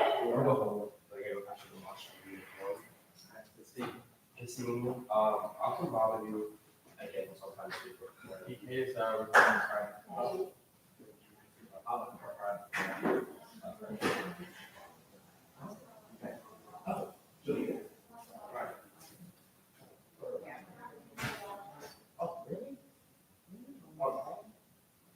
think January 1st or 1st last night. But she can get her from here. Okay. What time? Lunchtime. Here or at our DC first? Okay, I'll be here. All right, I'll see you then. You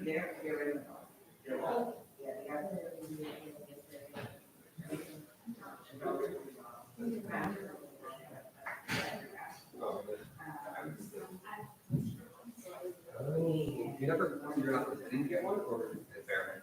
He's mine, but.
Wow,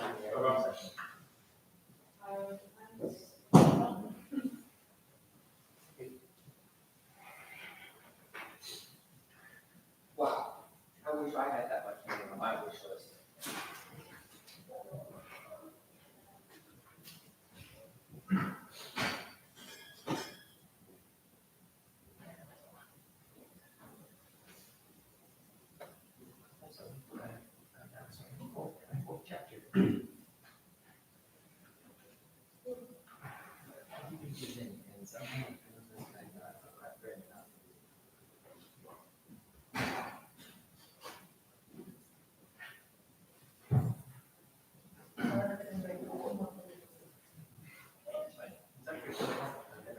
She was watching science, so she knew you guys were going ahead. Austin, she's not here today, which is unfortunate. What were you trying to discuss with her? I know about the position, but. It was an administration assistant. I looked at the job description and I thought I was like honestly the best fit. I'm already just saying it was like good, and then I'm a bookkeeper. Those are words out. And then yeah,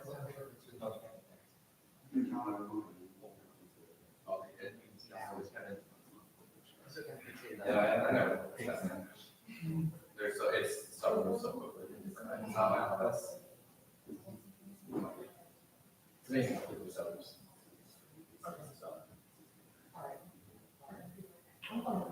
Going home? Are you done for the break? I'm gonna be here. I'm gonna say like really high. No, I wanna go home.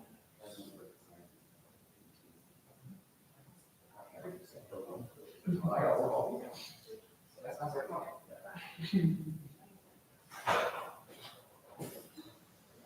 That's great. Oh my God, Adam Carrigo on the board. On the board. On the big screen. You leaving? Yeah, we got to go. I just kind of like came here to like check it out because like I heard something going on, so like I took a shower and I was like, I gotta get there, and it's like, oh, I can't do it, so I'm wrong. I mean, hey, you'll be on we'll have a special session in February, which will be like this, but for the bill. So we have input there. guys, I think we should approve this. I'm telling you, zero out the IRC budget and give just all the money to Homecoming conference or concert. Let's just get like Taylor Swift, Jay-Z, Rihanna, all like everyone. That you ain't even getting close to that. Come on. You zero out that budget. We can get like something pretty cool, but we ain't getting that. Can we get like figures? Yeah, exactly. I can share too. Hey, but we zero it You out. have to assume that they're going to play at college. That's one hurdle you have to jump. I mean, Shakira's kind of falling off. That's money. You have no reason for Jay-Z.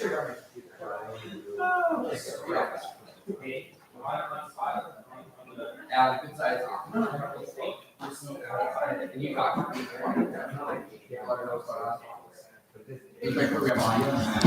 Hey, Kudza, can you hear me? Yes, I can. Okay, perfect. So we're gonna get started at around 1. I'll have your presentation up on this screen. I'll share my screen here. And then at 1, we'll come on, we'll tell you you're ready to start your speech and we'll go ahead and get started then. Okay, and then will I be telling you to like change the slides? Yeah, just, if you just say like next slide, Okay. I'll get it for you. Okay. All right, thank you. Of course.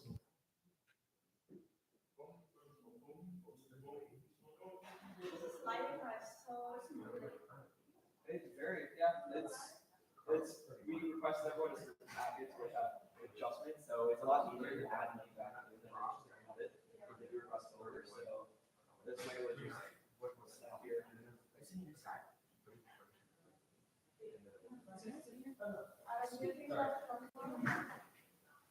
The chance, of course, we still do, after we see the rest of the agencies, we still have to do student government, yeah, but after we see all the entities, we still have the one-time expenses to talk about, and so like where does we go back and that extra recurring, what we want to do with it.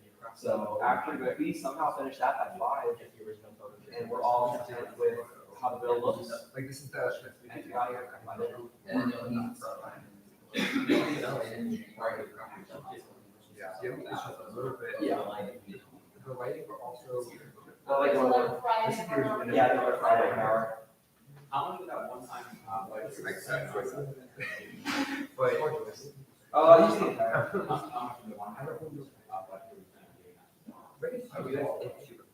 Because every year you have like, it's like the next way, girls,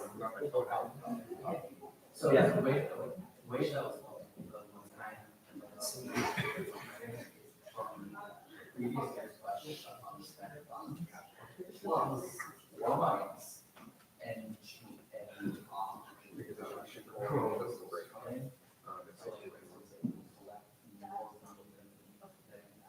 I'm gonna use your numbers like that.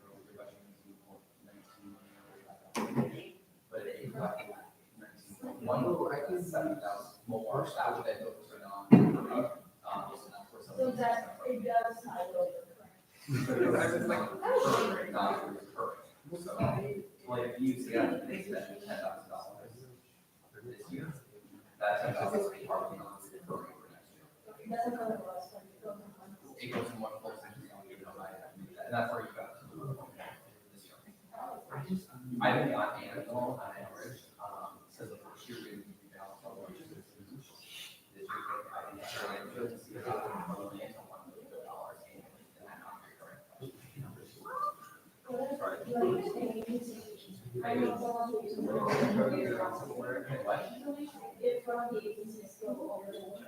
The problem is connected to the cost center, so it comes up. Then they go, then they go spend it. They would have provided it when you spend it. Oh, I see. If there's no money in the budget line, they're provided from there.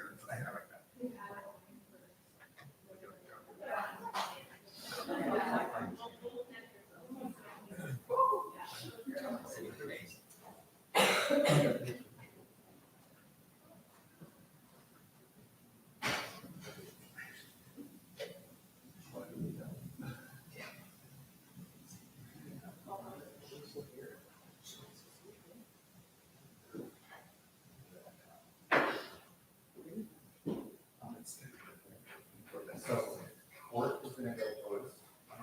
And then Adam, are you gonna have Daniel go right after court? Yeah, so Daniel will go before ASU pro. Yep, that's good. So. Cash take is like right at 1:30, so we'll see them quickly. Who? We'll see court, we'll see judicial, that should take us to like 1:30, 1:40 territory. And then we'll see homestead and cab, which they were slated until 2:30. And late night's already got. And so late nights when we got in, we're gonna try to scoop in election commission sometime in there as well with that extra overtime. So we're still kind of sticking to the normal schedule. So you all may have an hour to discuss like the non-budget and things like that. Yeah, if everyone takes 20 minutes, we're gonna end at 3:40. Okay. So.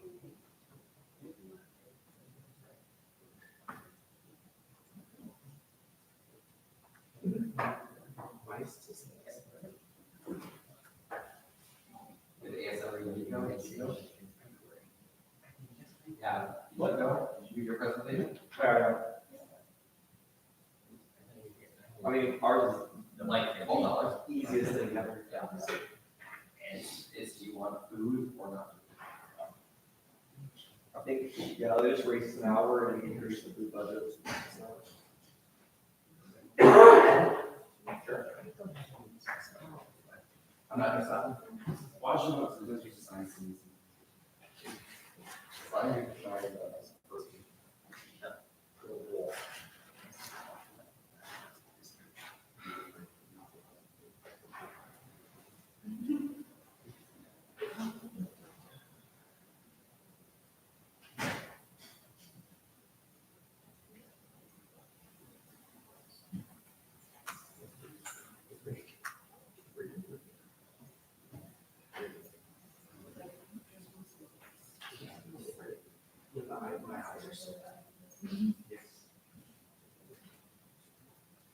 Hey, what's up? We are gonna have 2 more interviews for a position of a push off to Crystal. Okay.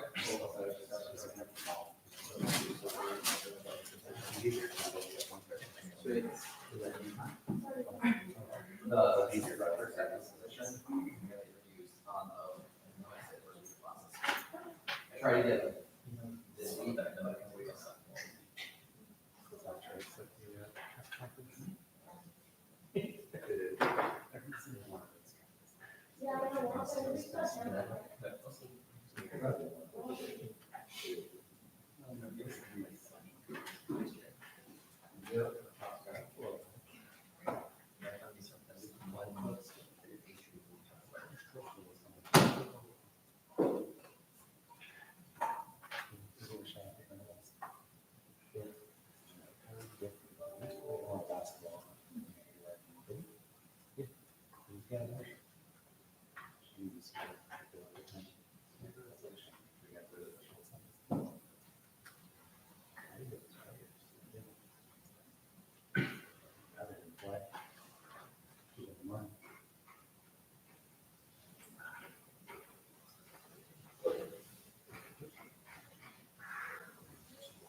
That's what I was thinking. I was telling people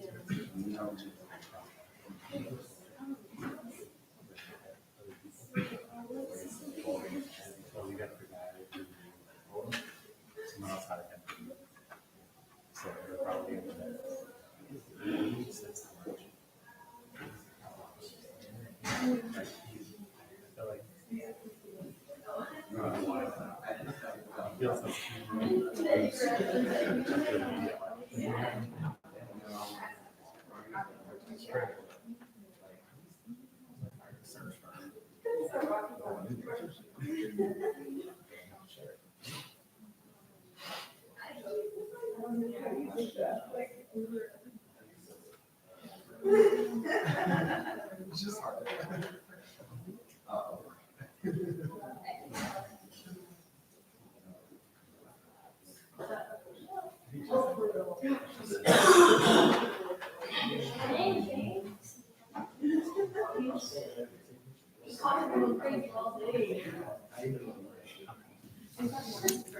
Hey, good Zach. So we'll still get started at 1, but actually you should have the permissions now to share the screen yourself if you want to. It's up to you though if you want to control the presentation on your end. Just share your screen. I'll see if I could do that within the next 4 minutes, but I don't think so. And if you can't, no worries. I can pull it up for you too. Yes, please. I think I would appreciate it if you did it.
We can't cancel.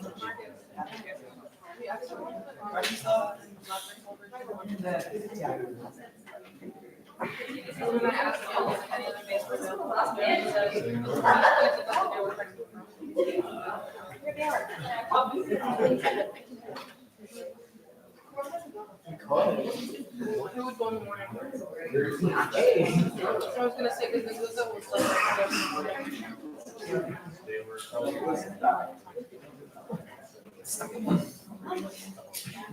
you do it Friday, it's easier. That's true. Yeah. If you could do them on day of June. And then like Friday night. Because there's so many. I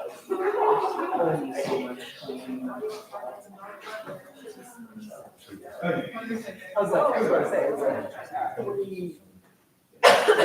3 of us left. Actually,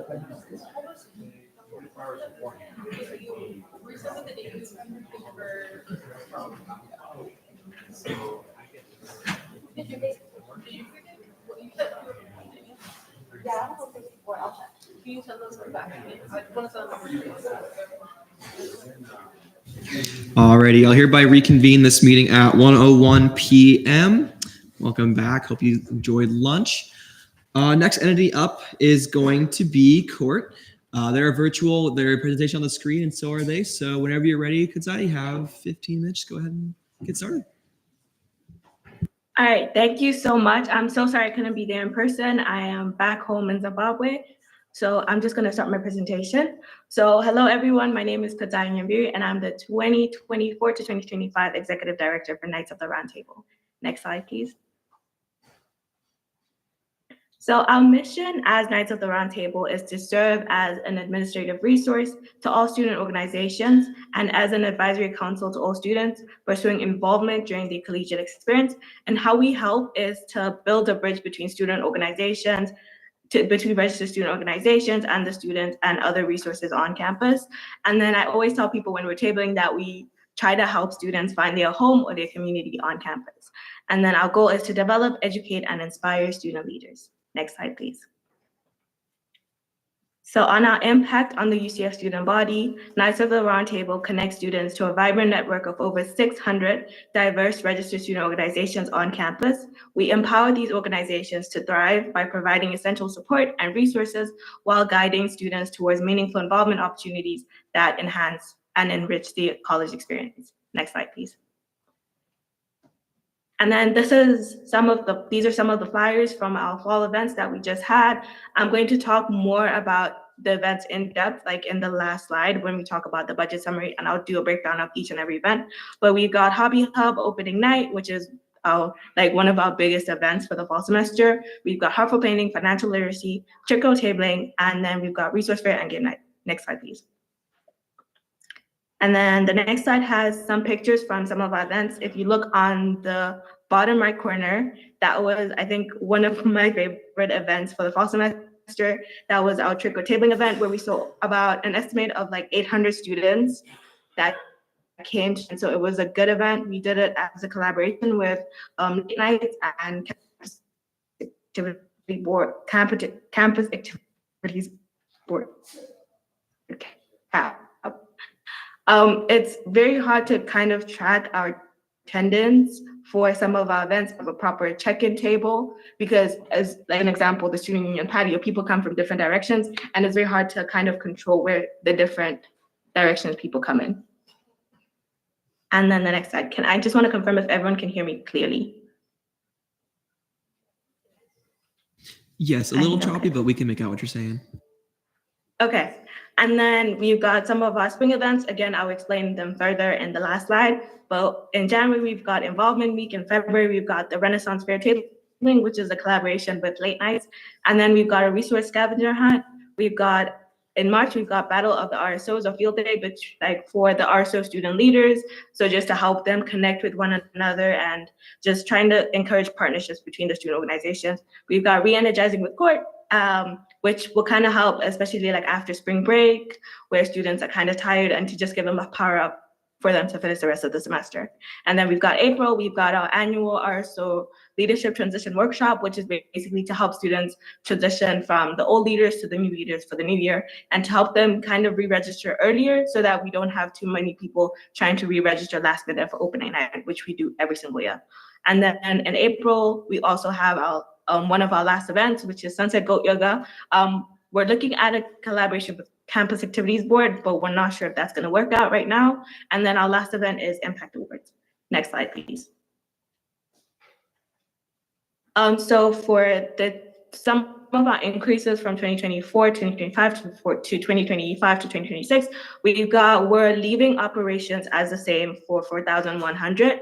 Our breakdown is as follows. We've got uniform, badges, and jackets going for 1,200, which is our prerequisites. This year, we partnered with CAB and Late Nights to help kind of reduce the costs for our ordering for the tabling events. Most of our events are tabling events. So we have to have a table at all our events. So we need something to hand out. So we need a lot of merch. So that's where the 2,000 comes in. We've got professional development, which is 500. So that includes socials. And also it takes us approximately about 2 days to set up for opening night. So a lot of the student director positions are unpaid. So we just give them snacks because the setting up in the heat for opening night is atrocious. And then we've got materials and supplies, that's 400. That includes office supplies and cleaning supplies. Since we do have some large scale events, we need to include a budget for cleaning supplies because it's very expensive to hire professional cleaners for every single event we do. And then for our programming, we just are requesting, OPS. So we're requesting a 1,467 increase for OPS, which accounts for minimum wage. We're leaving the hours for the executive directors 18 instead of 20 hours, but we're increasing the minimum wage for the executive director. We're increasing the wages for the executive director from 14 to 15, and then for the associate from 13.50 to 14.50 for next year. And then our programming, we're just requesting an increase of $300. That's within the 2.87% increase that we're given. And yeah, I'll talk more about that in the next slide. Next slide, please. So this is kind of the budget summary for our programming cost breakdown. We made a lot of changes in terms of our programming from last year to this year because we realized that it was affecting the quality of our events because we're trying to do a lot of large things without a nice budget, without the budget that was going with that. So we kind of scaled down on some of the things we were bringing to our events, and we just focused on how to get more students involved. So we're leaving opening night at 14,500. And for now, that's fine. We had to cut down on costs such as Jeremiah's and smoothies, and we had to bring in food trucks. So instead of offering free food, we still have the free pizza, but instead of offering other free food, where we just brought in food trucks, so the food trucks come and then they sell. And then we also increased the numbers of tables because every single year we get more RSOs registering, and then every single year we get more people trying to get a table at opening night, and we keep turning back a lot more people. So in that 14,500, that also includes the increase for the tables for the next year, because this year we increased from 250 tables to 300 tables, and I'm expecting a 50 table increase again for the next year. So I'm pretty sure the next director will also be requesting an increase for opening night, but for now we're good. We've got our large scale leadership summits. Those are basically transition meetings, especially for student leaders who are leaving, and kind of helping the new student leaders figure out what they need to do, because a lot of the transitions right now we're seeing, they're not the best. And then we have got student leaders who don't know that they need to re-register, and then the organizations gets deactivated, and then they need to redo the whole process over again, which kind of is a bad thing for them, especially if they're seeking funding for conferences, and then that's late for them too. So we're trying to have large scale leadership summits to kind of just go one in fall, one in spring, to kind of help with that transition. So that's at $1,050 for both leadership summits.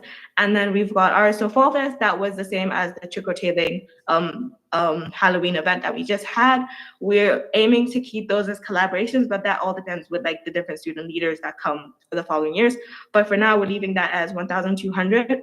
Small scale leadership summits, we're leaving that as 300. And then we've got 2 distressing events a semester. So in the fall semester, we had Heartful Painting and we had Hobby Hub, which was kind of like a tabling event where students were introduced to some of the social and special interest RSOs on campus to just help them kind of wind down and find other things to do on campus besides the academic RSOs.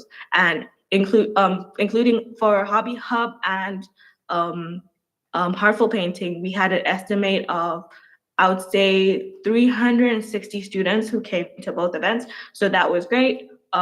So that's for the fall semester, and then the spring semester we've got Goat Yoga. So I'm leaving that as 1,500 for both events for this fall semester and the spring semester. And we've got Involvement Week, 3,500 each day. We've had complaints that involvement week. Students for opening night, students feel very overwhelmed because it's all these RSOs and they don't know what exactly to go for, especially like if they have like specific interests that they're looking for. So involvement week, we're kind of scaling it down. So we have each day, we've got a specific category of RSOs. So like day one is like academic, day two is like volunteering. So we're kind of spreading them around. We're spreading an opening night around to all 4 days of the week to put that for involvement week. So that's 3,500. RSO Spring Festival, that's kind of like the fall festival. So it's 1,400. And then we've got extra events and partnerships. A lot of the events we do with RSOs, they have like ideas, but they don't have the budget to kind of implement what they want. So we help them with, we collaborate with them to help fund the events. So that's where the 2,000 is coming from for like the partnerships that we do, especially like we've had people reaching out and they want to do partnerships and we didn't have like a pool to get that money from. And then RSO and agency game night, that's at 1,000. We do one RSO agency game night in the fall semester and one RSO game night in the spring semester. And then impact awards is 5,000. That's it. Any questions?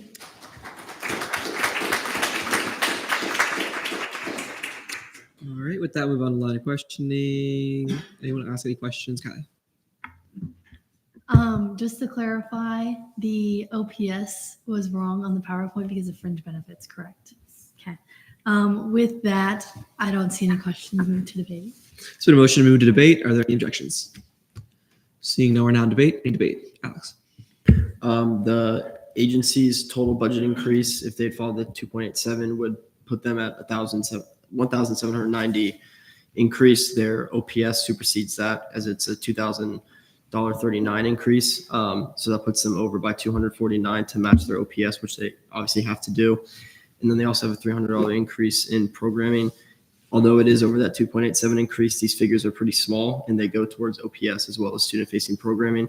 So I think that's fine for now. Just something for the committee to keep in the back of their mind if things end up getting tight on money towards the end.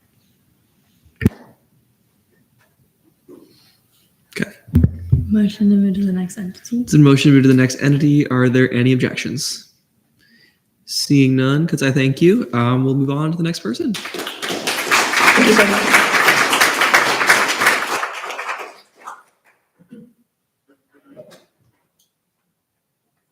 All right, next up is going to be judicial.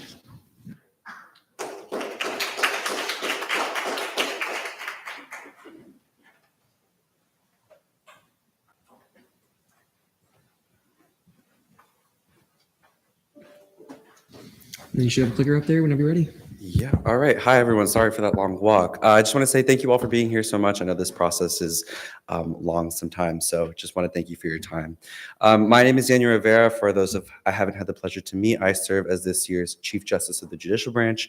So I'll just take you through some background really quickly and then move on to our request. Oh, I haven't used this before. Hold on. There we go. Okay, so this is the Judicial Council. So we are a student government branch made of 14 justices. There's 12 on those pictures. I'm missing 2. From those 14 come 1 Chief Justice, myself, and 2 Assistant Chief Justices. They are my right and left hand through student government operations and external outreach events and reaching the students. So our mission statement is dedicated to improving the life of the student body at UCF by working to uphold and protect students' rights through interpretation of the student body constitution and university policies. And so in short, that means that our mission is to become a comfortable environment for students to bring their concerns regarding their rights.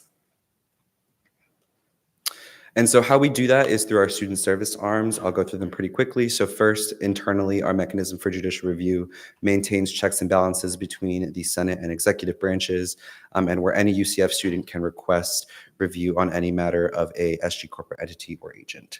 Also, students and RSOs with SG funding can appeal Senate sanctions on them.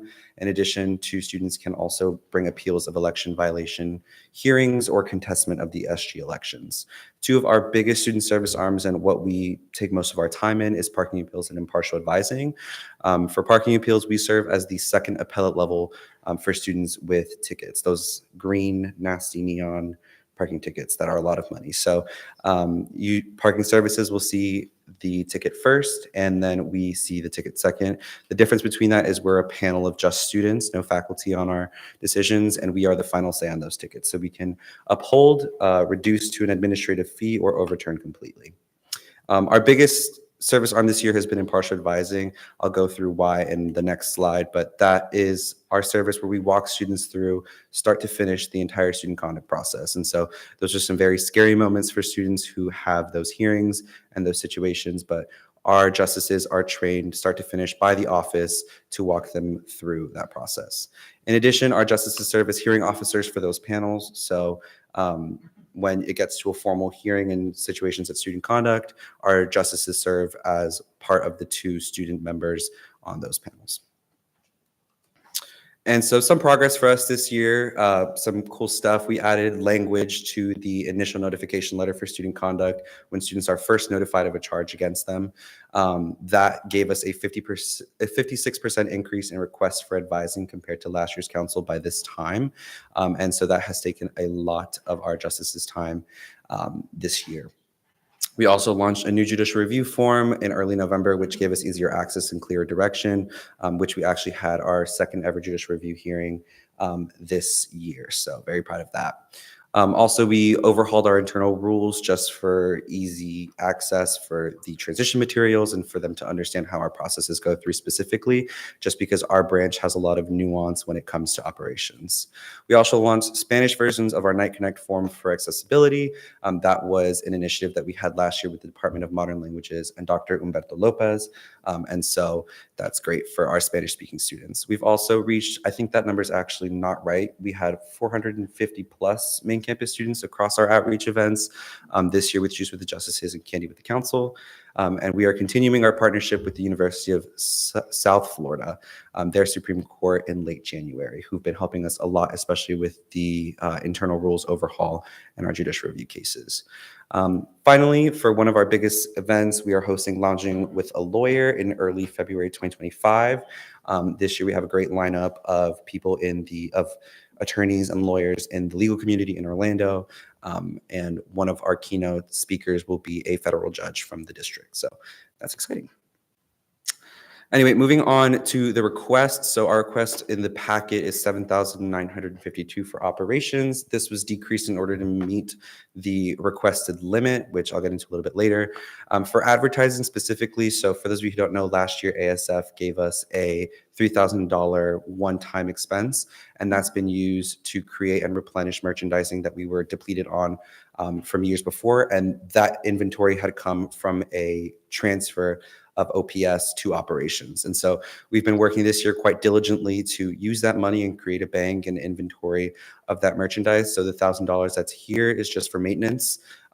I don't know specifically what the committee or what the branch will use that for next year, but we just want to keep those resources for them to upkeep that. And the reason for those is because our branch is a little bit different from our sister branches in the executive and legislative branch in that we are a reactionary group.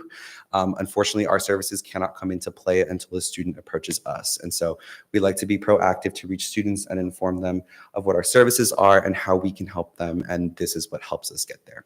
Professional development is for our retreats. We have summer, fall, and spring retreats for statutory trainings. That includes that student conduct training and a bunch of other stuff. So this year we onboarded 11 new justices out of our 14. So we had a new group entirely. And these retreats are time for us to A, obviously bond, but B, obviously get into the nitty gritty of what we need to know to help students. Other operating expense is kind of just all of it where we include the increased cost of goods and services that everyone is experiencing, in addition to the Judicial Leadership Council uniforms and special projects and initiatives. This is also where all of our incentives for our outreach events come from, for things like Lounging with the Lawyer and Candy with the Council. So some changes this year. We obviously had the decrease in operations due to OPS increases outpacing our operations, and also there's no allocation for the Chief Justice for the Big 12 Conference, which cuts into our operations budget. So for the request, if there was no limit to ASF, to the budget packet would have been $9,000. So keeping it at $8,200 for level funding from what we received last year, and an additional $800 for conference travel that we experienced this year. Other than that, for OPS, we've got the Chief Justice moving up $1 in line with our sister branches, and the Assistant Chief Justice is moving up because of minimum wage, leaving us at that total there. And so the total request in the packet is $30,264. If we didn't have the limit, we'd be requesting $31,312. And as you can see by the percentages, we are obviously overrepresented by OPS just due to our smaller operations budget. But with that, thank you. Alrighty, we'll go ahead and move on to question 8. Any questions for Judicial?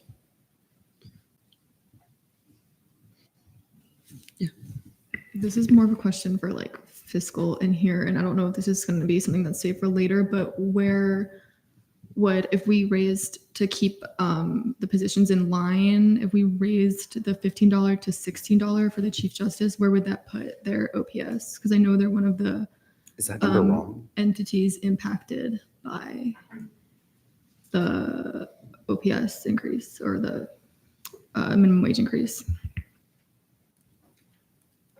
You're asking raising Judicial from 15 to 16, where'd that put them? Yeah. And then that's what they already currently requested, no?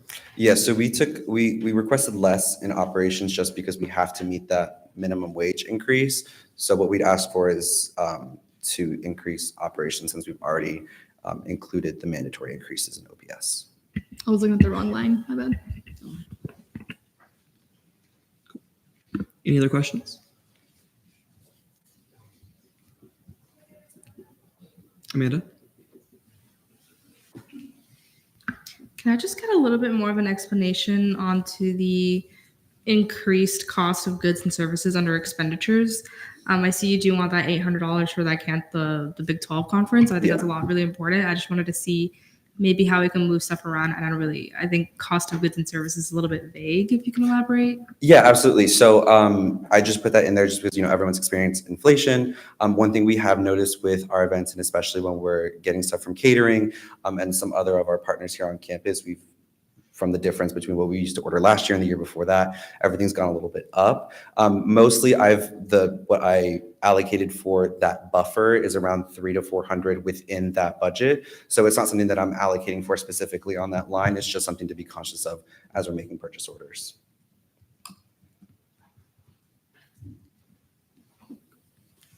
Any other questions? It's been motion to move to debate. Any objections? Seeing now we're now in debate. Any debate? Alex? I think we can talk as a committee later about funding that $800 for travel, but can I make a motion? Yeah. I'd like to make a motion to increase judicial operations by $248 back to $8,200 to make them whole again after accounting for the OPS increase. All right. There's been a motion to amend line 144 up to 8,200. Are there any objections? Seeing none, that amendment stands. Any other debate? Seeing none, is there a motion? Motion to move on to the next entity. There's been a motion to move to the next entity. Are there any objections? Seeing none, thank you. Thank you, everyone. And thank you for coming on such short notice. Next up, we have homecoming.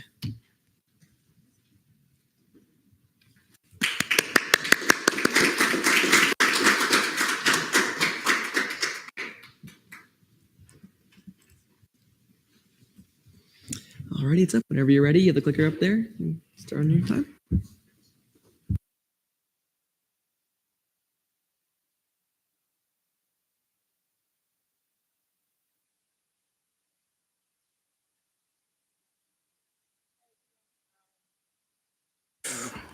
My name is Gabby Morrison. I was the Associate Director for Homecoming 2024, the Executive Director for Homecoming 2025. So for UCF Homecoming, we are an agency under the University of Central Florida in the Office of Student Involvement. Our purpose is to create a week's worth of events for the student body paid by their activity and service fee leading up to the homecoming football game, promoting UCF pride and unity throughout our campus. So we are a 10-member student executive board. We also have 6 volunteer coordinators. So our coordinators are liaison between us as a board and the general population, as well as the rest of our volunteer committee, working to make our events as successful as possible. So we put on a wide array of events. So we do, in the first week during Pegasus Palooza, we do a homecoming reveal where we take over the atrium in the student union and present what we are going to do for our theme, as well as our artists coming for our homecoming week. And then in our week, we have kickoff, which is just tabling, where we hand out our weekly t-shirt and try to get our word out for the rest of the week. We have movie night, Night's Got Talent, comedy night, concert night, Spirit Splash, biggest homecoming tradition in the nation, our firework festival, and then our UCF royalty crowning during the football game. So these are some of our events that happened this year in 2024. So we have Spirit Splash, Night's Got Talent. Our movie night featured Nope. Our concert night featured special guest Mariah the Scientist with headliner Annalie Chapa. And Ignite the Night is our firework festival that we work in collaboration with UCF alumni. So we work with a lot of different departments and agencies on campus. So we primarily work with UCF Athletics, Nthon, as well as our Ginsburg Center and faculty and staff associations during the week in many different aspects. We also work with Rosen Live to provide a homecoming experience on the Rosen campus. So if Rosen students do not have the time to come to main campus, they can get a little taste of what we do over there. And we also work with Knights of the Round Table prior to homecoming week during opening night. So this is our budget request. We have everything by line. So in total, we're going to be requesting $353,605. In the upcoming slides, I'll go through each line. So starting off with OPS, our executive director is paid. This is accounting for the dollar increase. They will be working 18 hours a week. Operations is going to be $200 towards office supplies and then $1,000 towards our uniforms. So we have polos, jackets, and name tags, just so we look uniform during the week and people know who to ask. So hopefully for comedy and concert night ticket sales, we will make about $30,000 in revenue, offsetting some costs. So for concert night, we are going to ask for $125,000 to secure an artist. The arena rental is about $30,000, and then UCF PD needs will be $2,700, and then all of our writer needs will amount to about $750. For comedy night, we are asking for $58,400 total. So the artist cost will be around $35,000. Our arena rental will be about $20,000, and UCF PD will be $3,200, and writer needs will be $200. So for marketing, this is one of our increases. We want promotional items to promote the homecoming week throughout the year. So that'll be about $2,000 in covering smaller things like handbills and such. And then $14,500 going towards our weekly shirt and our Spirit Splash shirt, as well as volunteer shirts. For Spirit Splash, we're going to be requesting $15,850. $8,000 is going to go towards our ducks. As you may have seen throughout the years, our ducks get a little more complex to go with our theme, and costs are rising. So we are asking for $8,000 there, $3,800 towards UCF PD, $800 for our EMT and paramedics to promote safety during this event, $1,000 towards our bike racks, $250 during security or CSC, and $2,000 for facility requests. Night's Got Talent is going to be pretty simple. We have $300 amounted for our trophies for our first, second, and third place winner, as well as our fan favorite. And then UCF PD will be about $1,250. So movie night is going to be, our merchandise there is $600 for a movie cup. And then our movie rental would be $1,300. Our firework festival, which we do work in tandem with UCF alumni. So our big purchase there is going to be our fireworks themselves. We're asking for $23,000. UCF PD is $1,200. Fencing and signage, we do fence around the garage to ensure that the fireworks shooting off of the garage are a safe distance from guests. That is going to be $850. $1,200 for garage cleaning and maintenance, and then $3,500 for security. So production is going to consist of everything to make a show happen. So arena production is going to be $46,000, 316. Artist backline is 2,715. Spirit splash production, so the stage, the screens, things like that, $12,000. Firework production is $5,000. Production manager is $12,000, and our agent that we work with, our entertainment company, is $10,000. So royalty is pretty simple as well. Our sashes and crowns for our homecoming royalty will be $300. The flowers will be $300, and then during our process to select our royalty, we do have judges come in, and since they are dedicating full days for this, we do feed them, so that will be $250. Specifically for those increases, we've tried to focus on production, fireworks, and marketing. So production skills are going up, prices for literally just making stages and things like that will increase. So last year we did $82,000, $215. This year we're gonna ask for $88,000. And then fireworks as well, we actually went a little bit over in that one. So last year was $28,750. This year we're asking for $29,750. And then marketing, in previous years, we've done a wide array of different merchandise that we hand out. So tote bags, lanyards, clear drawstring bags. This year, we're trying to focus on literally just our weekly and Spirit Splash shirts, and the cost to produce those has gone up a bit. So we are going from $14,000 to $16,500. If any questions? All right. With that, we'll now move into questioning. Kai. Hi, thank you so much for coming in. My first question is fireworks. I know that alumni also helps like contribute a little bit. Could you just tell me like what the alumni's expenses are? Because it seems like y'all are paying for the whole thing. So alumni works in tandem with us for that one. So they are primarily the ones supporting the physicality of the event. So the live band you see, those games on the lawn, on Memory Mall, as well as all those food trucks and such. So our big price that we pay is literally just the fireworks show.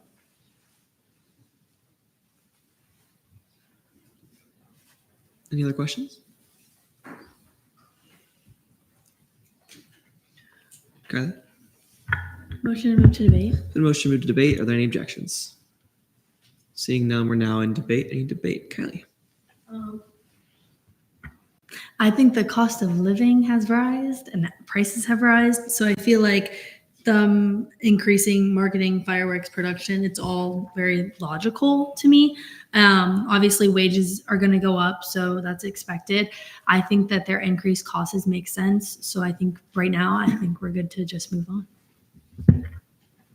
Any other debate? Motion to move to the next entity. The motion to move to the next entity. Are there any objections?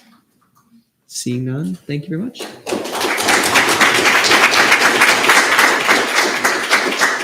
All right, next up we have the Campus Activities Board.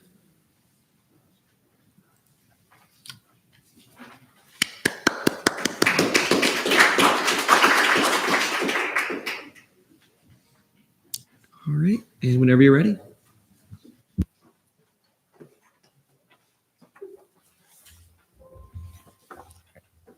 Hello, my name is Kai Prohl, and I'm the Marketing Director for the Campus Activities Board, or CAB. I have the honor to represent Emily Hoffman here today as she has a prior commitment, so I'll be presenting on behalf of our organization.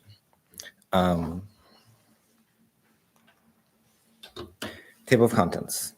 What is CAB?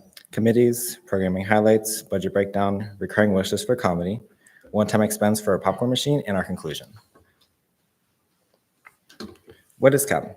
I'll begin by introducing who we are and the critical work that CAB does for the USF community. CAB's mission is to foster a sense of community on campus through unique, engaging events that cater to a diverse student body and the greater Atlanta community. We believe in creating opportunities for students to connect with one another, enjoy memorable experiences, and grow personally and professionally. This sense of community starts at our events and extends to relationships built within our communities. A highlight from this past year was our fall speaker night featuring Corbin Blue, which there is a photo there. It brought students together from all corners of campus. This is just one example of how CAB creates impactful moments that students carry with them beyond their time at UCF. Committees. CAB is comprised of 10 student leaders, an executive director, associate director, and 8 committee directors. We operate through 7 committees: cinema, comedy, concerts, fine arts, impact, marketing, and special events. Each committee caters to a specific genre of programming, ensuring we serve the diverse interests of the student body. Over the 2024 to 25 academic year, CAB will have hosted an impressive 73 events. Here you can see our comedy director in action at Pegasus Palooza Comedy Night, one of our signature events that reflects the energy and creativity we bring to campus. Our programming spans the entire academic year, from summer, fall, and spring, ensuring there's always something exciting happening at UCF. This past summer, we organized a variety of events as seen in these posters. In fall, we expanded our offerings with 34 unique events that included concerts, movie nights, and fine art showcases. And then this is a spring sneak peek of our spring programming. We'll have another 34 events planned, carefully scheduled to provide students with a mix of entertainment, engagement, and enrichment opportunities. And then the stuff everyone's here for, the budget. For OPS, a proposed increase of $2,996 stemming from the 2.87% budget increase to address the growing minimum wage. Operations, an increase of $4,530, also covered by that budget increase of 2.87% to strengthen logistical support and our marketing. Our marketing budget is bundled in with the operations budget. Comedy, a total increase of $11,990. Of this amount, approximately $1,109 is from the 2.8% budget increase, and then $10,000 is being reallocated from the concerts budget, reflecting our strategic prioritization of UC Fest and other high-impact comedy events. For impact, we are proposing a $4,500 increase from the 2.87% budget increase, allowing for expanded speaker series and other impactful initiatives. For concerts, we're proposing a decrease of $10,000, which is being reallocated to the comedy committee. These adjustments will allow us to elevate the quality and scope of our programming while ensuring the budget is allocated strategically and responsibly. For our recurring wish list, comedy. One of our key recurring requests is an increase of $1,500 for the comedy budget. In addition to funding, and this additional funding will enable us to book high-profile comedians and secure larger venues, particularly for events like UC Fest, which has tremendous potential for growth. We see this as an investment in enhancing the student experience and creating marquee events that draw an even greater engagement. And that is Marcelo Hernandez. One-time expense. In addition to recurring needs, we are requesting a one-time expense of $1,400 to replace our popcorn machine, which was damaged during the 2023 to 24 academic year. This machine is an essential resource for CAB and other agencies within the Office of Student Involvement. Its replacement would ensure that we can continue offering affordable concessions at events and supporting the collaborative needs of multiple organizations within the Office of Student Involvement. Thank you for your time and consideration of CAB's 25-26 budget proposal. We are deeply committed to enhancing the UCF student experience through our programming and initiatives. Your support allows us to continue fostering a sense of community and creating unforgettable moments for our nights. If you have any questions, concerns, I'll take them now. Awesome. All right. Thank you. So now in line of questioning, just a quick one. I might just be like, never realized it. So we have a homecoming concert. We have 2 CAB concerts as well throughout the school year. There's one in Pegasus Palooza and the one for UC Fest. It's at the end of spring. Okay. Any other questions for CAB? Okay. So in the reoccurring wish list, I know that it was mentioned to add the $1,500 excess to the comedy section. However, there was already about a $10,000 increase to comedy, so I'm not quite sure like what the justification of this cost is. If you could just explain it a little bit further. The budget for comedy has been pretty stringent for this year. Our comedy director has been unable to host any events that require funding outside of Pegasus Palooza and UC Fest because of the rising cost of the comedians to book them. So she's been hosting events that are completely, that don't take any money out of her budget simply because of that. So that $10,000 increase will allow her to, or the future director, to host additional events outside of Pegasus Palooza and UC Fest. And the $1,500 will allow us to book the venue because the venue cost is rising.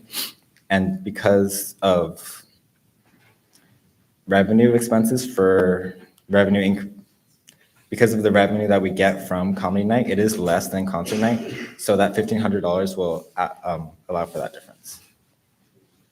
I hope that answers your question. Any other questions? And then the larger venue section of this, is it not in Addition Arena? The venue? Yeah. The venue is behind the Addition Financial Arena, so it is not the additional. It is cheaper, but it is relatively expensive for a venue. And that's the venue, right? Okay. Yes. And that's for just this comedy show that you're referring to for this expense? Okay.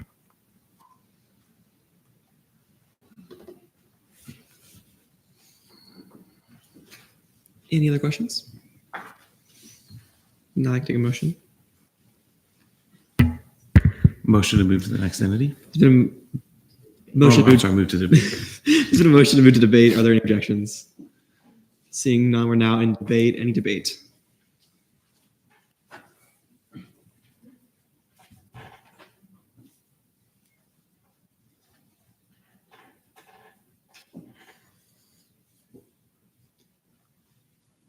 Katrina? Move to go to the next entity. The motion to move to the next entity. Are there any objections?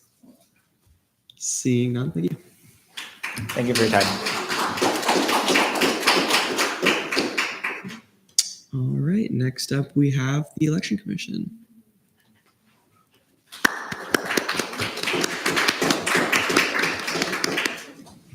Perfect. All right, and then whenever you're ready. Hello. Hello, everybody. Thank you all for being here today. Just a little bit about me. I'm currently serving as a supervisor of elections for student government. This is my third year here in student government. I've also served in leadership positions in a lot of other places and also represented a lot of different organizations to different degrees. So also a little bit more about the commission. Our primary purpose is to advertise and ensure fairness in the student government election.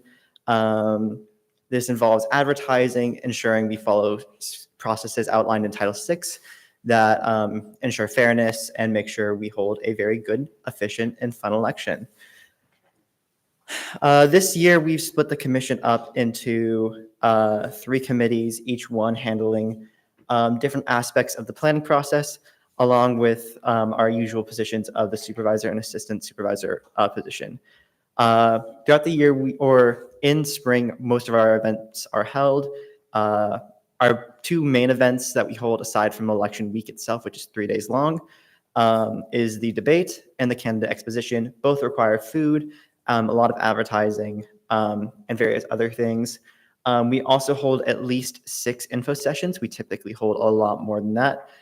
This year, we are also planning to hold a campaigning workshop, a presidential social, and we've also been working to hold just a few orientations and banquets throughout the year in our committee itself.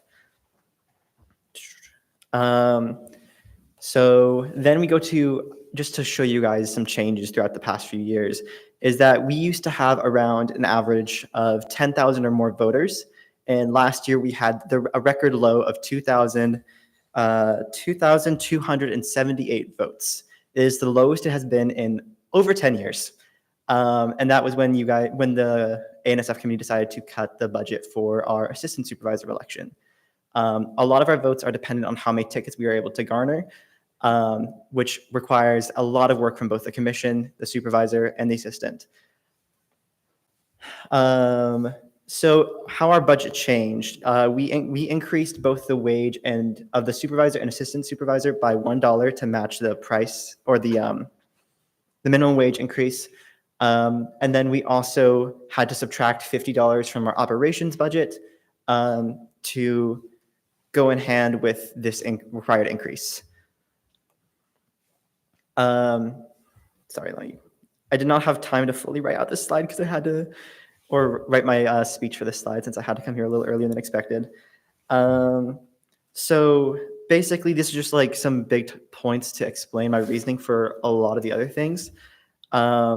But EC hasn't received a proper and adequate budget increase in the past few years to match the growing prices of food and all the events items that we require to get this big of an election, to get this many people to actually vote. As unfortunately, there's a desire to change our campus is not enough to get people to vote anymore. So what we're hoping is just an additional increase to match the wage of the other branch heads. I might have gotten my numbers a little bit wrong, unfortunately, due to some last minute changes we had to make to our budget packet. Additional hours for the assistant supervisor elections to go back to their original 6 hours, as it has been reduced to 3 hours a week, when it traditionally in the past used to be 6. We are also hoping for a $500 increase to operations, as we frankly can't buy enough merchandise to get people to vote anymore. We can only buy enough to get a handful of voters each day. And then we're also hoping to get a bunch of election commission polos so we can reallocate a portion of the funds that would have gone to those polos to actually advertising. And that is everything. Thank you. All right. With that, we'll move on to questioning. Anyone have any questions? Okay. Sorry. Your reoccurring wish list, is this in priority order? Yes. The OPS for you, and then. Yeah, we just want to ensure that one of the big issues we also have within the commission is just people aren't willing to apply right now because it's quite frankly not made very well aware. We want to make sure we have the same standing as the other branches or other entities within SG to make sure that this isn't actually like this. Students are motivated to apply for this position.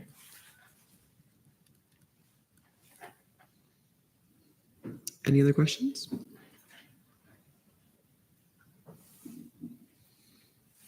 If not, is there a motion to debate? We're now in debate. Any debate? Alex. Yeah, he's right. For the election commission to be successful, they do need more resources, and hosting good elections is definitely extremely important in student government. I think for now, the committee should consider increasing the operations by another $50 just to get them back up as whole. And then we can consider their wish list as we go on. So I will make that motion. Motion to increase budget line 125 by $50 to $5,750. All right. There's been a motion to amend budget line 125 up to $5,750. Are there any objections? Seeing none, that amendment stands approved. Any other debate for the election commission? Seeing none, is there a motion? Move to go to the next entity. There's a motion to move to the next entity. Are there any objections? Seeing none, thank you.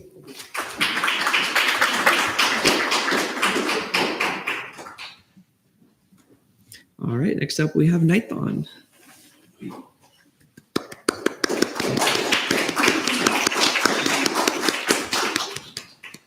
And then for you, just let me know when you want to scroll the slide to the next one. Okay, Go for thank you. All right, whenever you're ready. Awesome. Hi, my name is Chris Mundry. I'm the executive director for Nthon for the 2023-2024 school year. Next slide. So a little bit about what Nthon is. Nthon is the dance marathon program here at the University of Central Florida. We work year-round to educate, inspire, and unite our campus and Orlando community in the fight to end pediatric illness. Our efforts provide support to Orlando Health Arnold Palmer Hospital for Children as UCF's largest student-run philanthropy. Next slide. A little bit about Nthon. So a little bit about like our organization. We're a management team of 6 different students, including myself.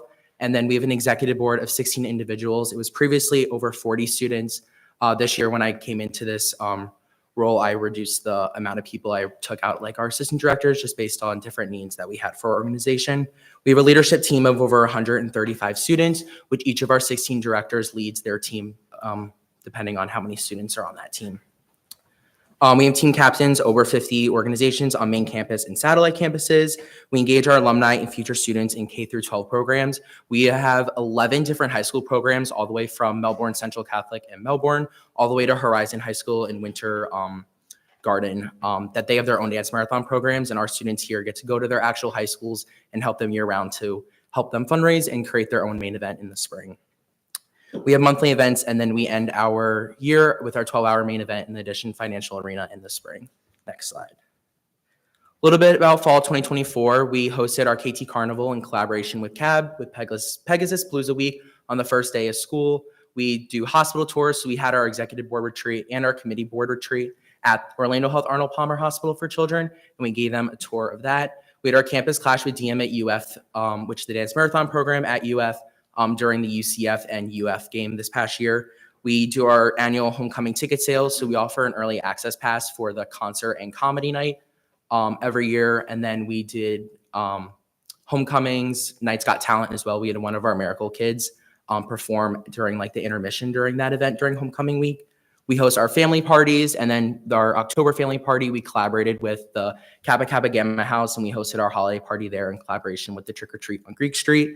We hosted our fall fundraising push for the fall. It was our largest one we had. Charge On Challenge, we raised $42,000. Previously, last year, we raised $25,000. So that was a really good increase this year. And then we collabed with student government, CAB, and late nights with Winter Wonderland. We sold fast passes for some of their attractions this year. Some more collaboration, like I said, with homecoming with our early access passes, Rosen and downtown tabling, Winter Wonderland with student government, late nights and CAB, and then our alumni and K-12 programs. Looking ahead to next semester, January, we're gonna have a recruitment for all of our external teams. That's mostly our Greek teams, sorority and fraternity, and then all of our registered student organizations. We're gonna host a movie night with CAB sometime in January, and then we're gonna have our welcome back event on January 29th, Dance Marathon Experience. February, we're gonna have our largest fundraising push for the whole entire year, Champions Challenge. Every year, Orlando Health Arnold Palmer picks out a miracle kid to highlight throughout that year, and their names is the champion kid, and that's who we focus our push around. We're gonna host our Battle of Bands collaboration with CAB as well, and then start of our mini dance marathon months coming up. And then in March, we host our dodgeball tournament. That's extremely important for our Greek teams to get really involved. We're going to do our collab with DMFSU. Some of our members will travel up to Tallahassee to perform at their main event, our like signature morale dance. And then we're going to start a main event check-in week. This is going to be new this year. We're going to have people come to us to check in and get like their meal pass and like all their different incentives this year. So they're going to be able to get their incentives before they walk into the arena in April. And then we'll host our 12-hour main event again on April 5th this year in the Addition Financial Arena, and then do our transitions. Next slide. So looking at next year's budget, this past year we had a $59,775 budget. Our different lines are operations, OPS, main event, and social projects. And then next year, looking ahead to a $61,374 budget. If you want to go to the next slide, I'll explain more in depth about what that is. In comparison, operations, a $300 increase, OPS, a $549 increase, main event, a $500 increase, and then special projects, a $250 increase, just making our allocated total request to about $1,600 from last year to this year to next year. Looking more in depth of the operations budget and what that budget actually goes to, it goes to our professional development. So we're keeping that the same. I'm asking for $100 more in the group travel for our Ignite Peer-to-Peer Leadership Conference. This is hosted by Children's Miracle Network Hospital. And the Orlando Health Foundation is very thankful to us that we get to actually go to this conference. They help provide our registration fees and our actual hotel fees. And then UCF provides the travel and then like the meals for us.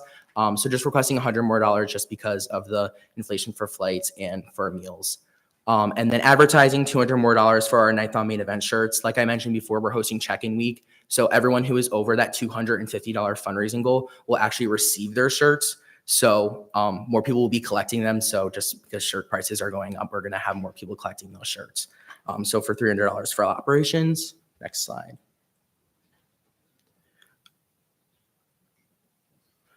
OPS for executive director pay, $11,124, keeping at the 18 hours a week and then just going up the $1 effective October 1st for the minimum wage. I didn't include fringe benefits in here. I don't know if I should have or not, but that's not included in there. For main event totaling for the $500 more, $500 more for the event catering, just because we did see about a 28% increase in participants that actually came to our main event this year. Last year, or this past April, was the first year we did a 12-hour main event. We had more participants come, which means there are more people to feed, and there are more people who are vegetarian or vegan, and we don't have those options for them. So just having that $500 extra will be really helpful for us. That was something that we heard feedback was that there weren't enough food options for this year. So that is what that is for. Next slide. Social projects, just a $250 increase for our champion challenge. Like I said, that's our largest fundraising push for the spring. It's really our largest fundraising push for the whole entire year.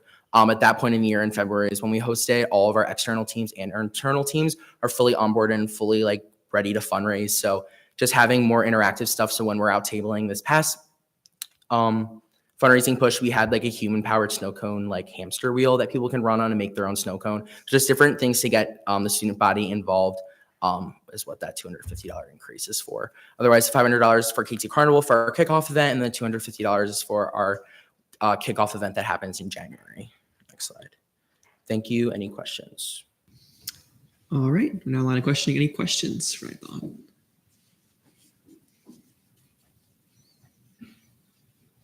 Seeing none, is there a motion? Kylie? Motion to move to debate. Is it a motion to move to debate? Are there any objections? Seeing now we're now in debate. Any debate, Kylie? Even though they were over budget a little bit, just because of fringe benefits, I feel like they're fine with what they're at. And they still had a little bit of wiggle room to add to like operations and stuff, and there's nothing in the reoccurring wish list. So I think we can move on and keep it as is. Motion to go to the next entity. With the motion to move to the next entity, are there any objections? Seeing none, thank you. Awesome. Thank you. All right, next up we have Sport Club Council.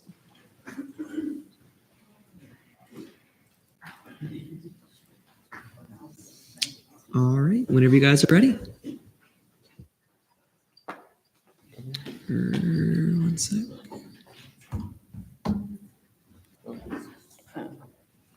Okay. All right, good afternoon, everyone. My name is Crystal Tai. I am the Sport Club Council President. My name is Jamal Simonis, and I'm the Vice President. All right, so a little bit about who we are. Sport clubs are a student-run, student-led organization made up of like-minded knights who enjoy the thrill of competition and want to represent the UCF community. Sport clubs include around 42 different clubs and combine up to 3,000 students, athletes. Some recent achievements that our clubs have made. The paintball club took first place at the NXL World Cup College Division held in Kissimmee, which they won a 2-1 against Embry-Riddle. The baseball club at UCF NCBA D2 team won the Dixie Conference Regional Tournament in the second year in a row.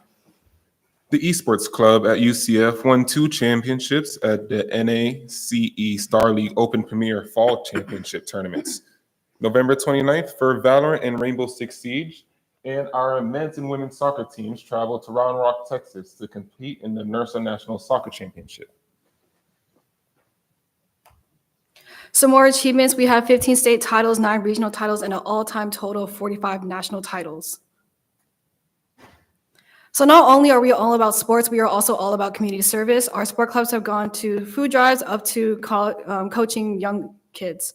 One of my favorite activities that we've done so far is the Martin Luther King Day of Service, where we went to the A School, where our clubs have went and taught kids about our sports, coached them about our sports, and basically introduced them to new sports. And it was honestly one of my favorites because it's one of the best things to see a young kid learn about my favorite sport. And the really cool thing about this event is that it gives kids like some people to look up to, since we're all in university and we're all still playing the sports that we love. So that was a great opportunity. So a little bit about what we do is we allocate funds, schedule practices, coordinate travel, and enforce policies and procedures. We do these things through first aid courses, all officer training, as well as leadership development. This is a breakdown of our organizational chart. First, we have our assistant director who works with the SEC as well as the athletic training and risk management. Under that, we have the graduate assistant, Noah, and me as SEC president. We break that out into the SEC exec board, and then we also have our SEC supervisors who work closely with our clubs to make sure that everyone's doing what they need safely and insured. This is a breakdown of our clubs. We have about 42 active clubs so far, and we have them broken down to 3 clubs, tier 1, or 3 tiers, tier 1, tier 2, and tier 3, which we have soft budget caps between $15,000 to $5,000. And this is in accordance to how much participation each clubs get, their competition season, and how much they fundraise. Some travel statistics. We have went to 73 home games this year, 238 away events. 10 clubs have competed in regional tournaments, 17 clubs competed in national level tournaments, 27 states and Puerto Rico were traveled to, and we also had 1 club that competed in an international tournament. So this is a breaking down summary of our total budget request. We have $19,985 for operations, $76,122 for OPS, and $271,000 for programming. Then this leads up to $367,108. So for our OPS, we have taken into account the minimum wage increase. So we have our sport club supervisors going from 13.5 to 14.5, and our president going from $14 to $15, as well as our graduate assistant, and this leads us to 76,122, or 77, yeah. For our operations, we have 305 set aside for advertising, 2,000 for our RM leagues, which is our subscription that we use to facilitate our paperwork and ensure that all of our events are coordinated. Our end of year event, which we use to celebrate our clubs and have an award for them. Our graduate assistant tuition waiver and athletic training fund, we have increased to ensure that our high-risk sports can have an AT on site. This will lead us to 19,985. What you are looking at here is our programming budget. So you would see in the 22-23 year, our expenses were around $484,000. And in the 23-24 year, our expenses were about $450,000. You'll also see for the 22-23 year, we fundraised $558,000. And in the 23-24 year, we fundraised about $740,000. Now, you'll see a big difference in between those two numbers. This is mostly probably because of we're coming back from the COVID years at that time. So now we're picking up speed, and we're able to have more opportunities to fundraise. But while we have more opportunities to fundraise, we are also having more opportunities to compete. So with this, we can see in the future that our expenses will increase. And for the ASF funding percentage, it went from 25 to 22%. So this is about a 3% decrease of how much money that we had available to spend in those years. And with this anticipated increase, this leads us to the 2025-2026 programming request of $271,000. This anticipates increased club participants and events, more potential membership, which includes the cricket club and 3 deactivated returning clubs, which will lead us to 46 total clubs. And all of our clubs are constantly operating in a way where they're paying out of pocket. So we want to make our clubs more inclusive and remove that paywall for our students. So our recurring wish list, we have $5,000 for our programming, which we want to add for our increased club members and events. $5,000 for external athletic training. We have high-risk clubs that require an AT on site, so they have to pay out of pocket, and we would like to aid them with that. Facility rentals, we do have clubs that do not practice on campus, so they have to rent out facilities for themselves, and we would also like to aid in them that. And as well as $5,000 in marketing, we do have over 40 RSOs, and instead of having RSOs request a certain amount, we would like to help them out with the $5,000. And this will fund regular season and postseason costs for all current and new clubs, which will lead us to $20,000 for our recurring wish list. And so this is our broken down summary. This will anticipate new increased clubs, as well as minimum wage increase, and as well as athletic training increase. So the difference between this year and the next year that we are requesting for, we are increasing 2,810 for operations, 4,165 for OPS, and 3,200 for our programming, which will lead us to 10,175. Any questions? All right, moving to questioning, Alex. Did the PowerPoint include fringe benefits? No? This one did, yes. Yes, in the PowerPoint, you guys had it said 77,000. The one that we were looking at here is 76. So it's just. But the OPS included fringe benefits, yes. Going off the 77 or the 76? It's 76. 70. Or should be 77. Gotcha. Thank you.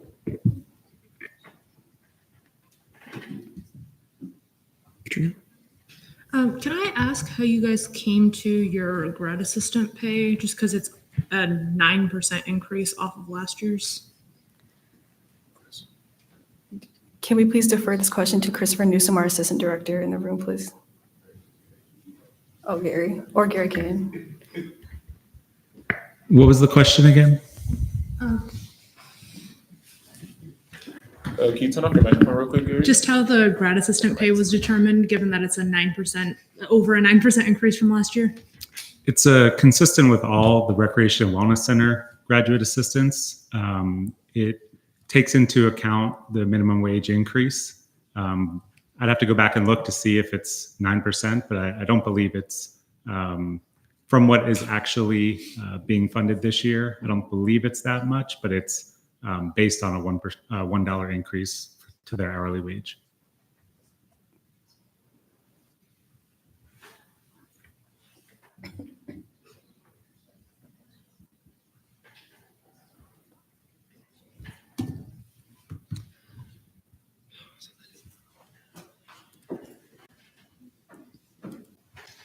Any other questions? Yeah, Alex. If I did my numbers right after accounting for your OPS increase, you'd have about $4,555 to go back into your operations, and then you requested an additional, looks like $1,505 on top of that. If things got tight on money and the committee had to come look at that $1,505, would cutting that be super detrimental to your all's planned operations next year?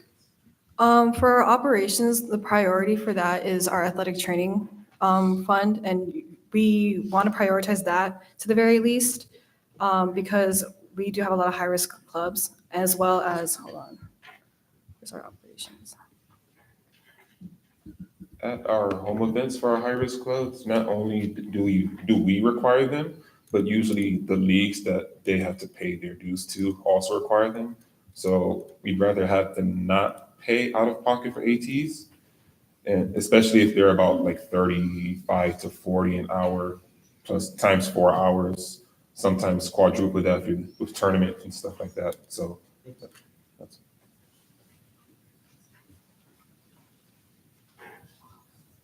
Okay. As for the reoccurring wish list, is this in order of priority? Yes. Okay. So with that, your first one is projects for sports club programming to fund the regular season and postseason costs for all current and new clubs. So it says it's for travel. Yes. Can you just expand a little bit more on that? So a lot of our clubs, they travel, like we've gone to, as you can see, we've gone to many states and many places. If we had given, so when we did our budget hearings, if we had given all the clubs what they needed for travel and for everything that they needed, we have gone over about $30,000. So we had to cut back on that. So the $5,000 is just, it would be nice to be included as well if we had that. So that would go towards that, if that makes sense. especially for our postseason trips. Typically, those are going to be regional, state, and national competitions. So with the prices of flights and hotels increasing, we like to try to help our clubs as much as we can. If that makes sense. Follow up. So out of the four, if we could only fund one of them, that would be your highest priority. Yes. Any other questions? Motion move to debate. The motion move to debate. Any objections? Seeing now we're now in debate. Any debate?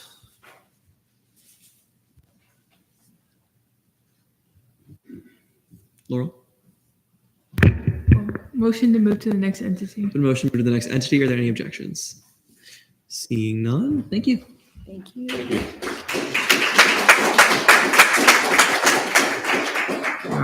All right. Last but certainly not least, we have MSC.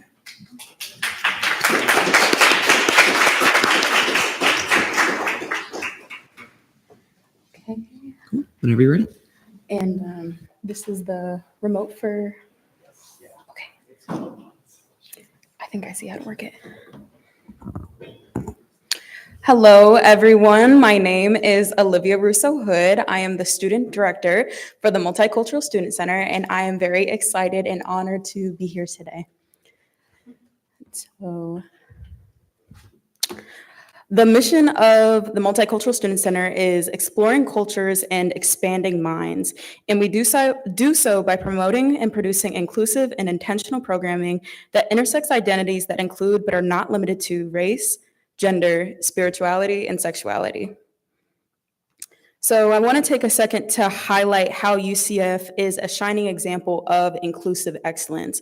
So just to go over a couple of statistics, UCF is 1 out of 39 institutions awarded with the Seal of Excelencia, and this means that we intentionally serve Latino students in alignment with 3 core areas of data, practice, and leadership. Campus Pride Index rates UCF a 4.5 out of 5 ranking in terms of LGBTQ plus inclusivity.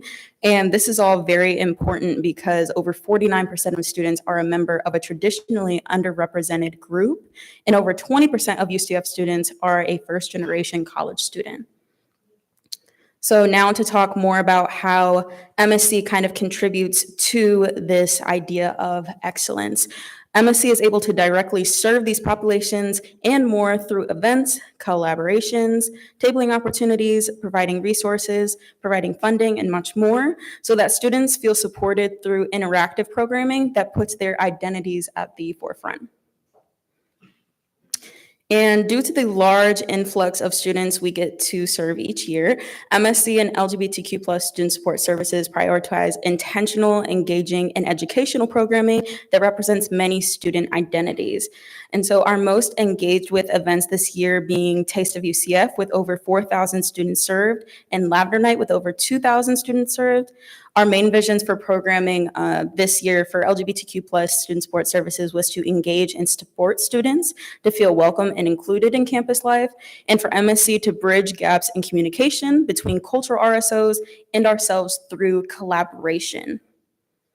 And so I know you see a lot of words. Ooh, maybe, there we go. I was trying to get it. There we go. Sorry, I didn't realize it wasn't moving with me. So now to go into a couple of testimonials. These testimonials are from students who felt impacted by our programming and the Culture Center and the collaborations that we hosted. And so just to read one of them, because I know it's a lot. This one is from Sarah, who's a student here. She said that the Multicultural Student Center programs have impacted her because it's given a space to connect with people they relate to and identify with, but also people can learn from. MSC has provided so many events for them to feel included in their UCF community, their favorite being Culture Day, and they're very grateful for the Cultural Center as a study space and resource, but it's also grateful for MSC for making more inclusive spaces on campus. So now moving on. To talk more about our impactful programming, I wanted to highlight just a couple of our programs that we put on. We have Taste of UCF on our main campus, Taste of UCF downtown, Culture Day, and Philo Fest, and just to highlight why those are so impactful. For Taste of UCF on our main campus, 35% increase from last year in attendance. And we were able to collaborate with over 20 cultural RSOs to give them the opportunity to not only table, but also have collaboration opportunities at this event. For Taste of Downtown, we were able to find newfound interest in MSC, and we also had increased visibility than previous years. For Culture Day, we collaborated with SG, Fusion Fest, UCF Potters Guild, as well as many other RSOs, and we're able to provide music, food, and different activities throughout the event. For Philo Fest, we collaborated with the Asian Pacific American Coalition, the Filipino Student Association, and more to celebrate Filipino American History Month through food, games, and fellowship. And then our farmers market, we were able to collaborate with dining services to raise awareness about food insecurity, and we're able to give 200 bags away to help students get access to fresh fruit and produce they may otherwise might not have access to. And so here is a list of our sponsorships and partnerships that we've had. I won't read all of them. Here we go. Sorry. I won't read all of them off just because of how extensive the list is, but just so you get an idea. And so now for budget lines. For MSC programming, it is $128,000. LGBTQ plus student support services, it's $38,000. For the programming budget total, it's $191,000. Operations is $42,936. Current AP and staff is $123,450. OPS is $125,521.21, and the total budget rounding out to $457,906. And so now to like go deeper into the budget changes, the overall increase is accounted for in the 2.87%. We're asking for increased funding for operations due to increased foot traffic necessary for printing supplies and the complementary amenities we give to students, as well as RSOs. And the increased OPS is due to the minimum wage increase. And so for our reoccurring wish list, we ask for increased funding for Taste of UCF, about $11,000. And this is because of increased student participation and foot traffic. An increase in funding would definitely help cost as far as like the arena rental, PD, and catering, all which have increased within the past year. Increased funding in operations is $2,000, and again, it's due to increased foot traffic in the Culture Center, frequent resupply of accommodations due to increased student use, and examples I mentioned earlier were printing and complementary amenities. And we need these to keep the center running smoothly because we serve over 30 plus RSOs and students who come in daily. An increase in the OPS is $3,300, and it is for a graduate student, one doctoral level graduate student, And we ask for this because we've had past round applicants who have been doctoral students, and we've unfortunately had to reject them because of insufficient budgeting. And so an increase would help us acquire the required talent to help us in the future. And we are also asking for an increased funding for main campus, downtown, and Rosen programming for about $2,000. And again, it's because of massive turnout due to increased visibility and impact on students. This increased funding would help cover catering, merch, supplies, and everything that's needed for our events and additional costs that are specific to each individual event that we put on. And then budget changes for LGBTQ plus student support services. The one-time ask is an actuator for Pride Commons for $11,000. And currently Pride Commons, it's located in Farrell Commons, lacks accessible door options for community members with mobility issues. And then budget increases for LGBTQ plus student support services is $6,000. And this is to help cover Pexas Palooza, their specific event being Lavender Night, and the expenses including the arena rental, production costs, and equitably paying their performers. But it's also for a rise in expenses for speakers, catering, supplies for other programming and events. So now I want to talk more about the impact of the Culture Center. So the Culture Center was renovated within the summer of 2023, and because of this, we have seen an over 75% increase in student traffic since 2022. And a big contributor to that is our inaugural Suite Leader program. This was a program that was requested specifically from our students in one of our town hall meetings because they wanted a direct connection from RSOs to the MSCE board. And given that we serve over 30 different organizations, this has been a great accommodation for us.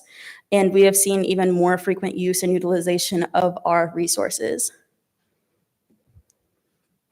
So again, here are some more testimonials from student leaders on campus who have been impacted directly by this program. And I will just be reading one for today. And it comes from Lance. And Lance says that being a suite leader is a supplementary position to the role as APAC president. I help and oversee several organizations, including some not in MSC AAPI suite. But this role allows APAC to build more intimate relationships with some of our affiliates, but also helps keep everyone on the same page in our shared spaces. So now to talk about our Cultural Center socials. So these are socials that is initiated by MSC on behalf of the Culture Center. And the purpose of these socials is to foster community and promote engagement and provide a space for interaction. And we do so by intentionally gathering students from various groups.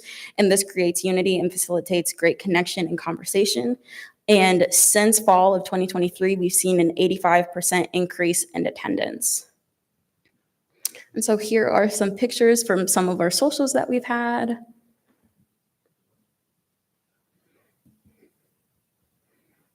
So now I want to talk more about our impact on social media. So we are able to utilize different resources on social media to help reach students and accommodate for more diverse communities. And we do so by using Reels, which, if you are unaware, are short videos on Instagram, still post, interactive polls and trivia questions. So that way they're able to learn about diverse communities in a different way. So our most engaged with posts host our Art Philo Fest, our Taste of UCF campaign, and our Mid-Autumn Festival. And so overall, from summer 2023 to now fall of 2024, we've seen a 114% increase in engagement. And this just shows how we are able to not only impact students on campus, but now off campus as well. And so here are some successful programming from LGBTQ+ Student Support Services. This includes Lavender Night, which has over 2,000 plus attendees, their resource fair with over 300 attendees, their clothing drive with over 150 plus attendees, and their Lavender Celebration. And then continuous programming for LGBTQ+ Student Support Services is their Pride Chats, which happen once a month. They're Reading the Rainbow, which happens once to twice a month. And these average around 35 attendees, all utilizing Pride Commons. And Pride Commons itself is utilized by a variety of different RSOs as well as other local organizations.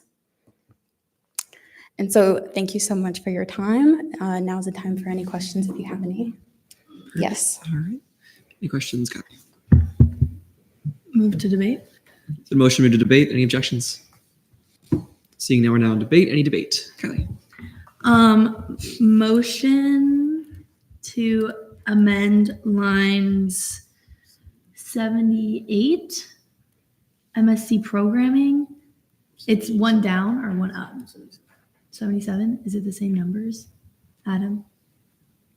Is it the same numbers on here? Or is it up, one down? For MSc programming, 77. Okay, yeah. So motion to amend that back to 134. And then same thing with LGBTQ+ services to amend it back to 41. There's been a motion to amend line 77 to 134,000 and line 79 up to 41,000. Are there any objections? Seeing none, those stand approved. Any other debate? Motion moved to the next entity. Motion moved to the next item. Is there any objections? Seeing none, thank you for your time.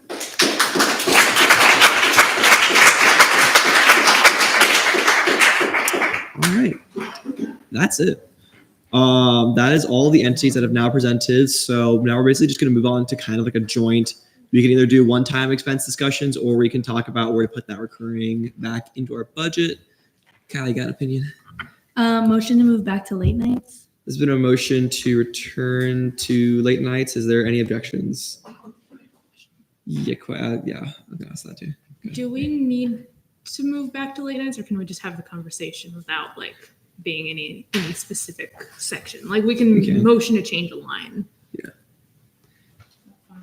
I mean, I was just moving back so I can amend a line then, like in that area.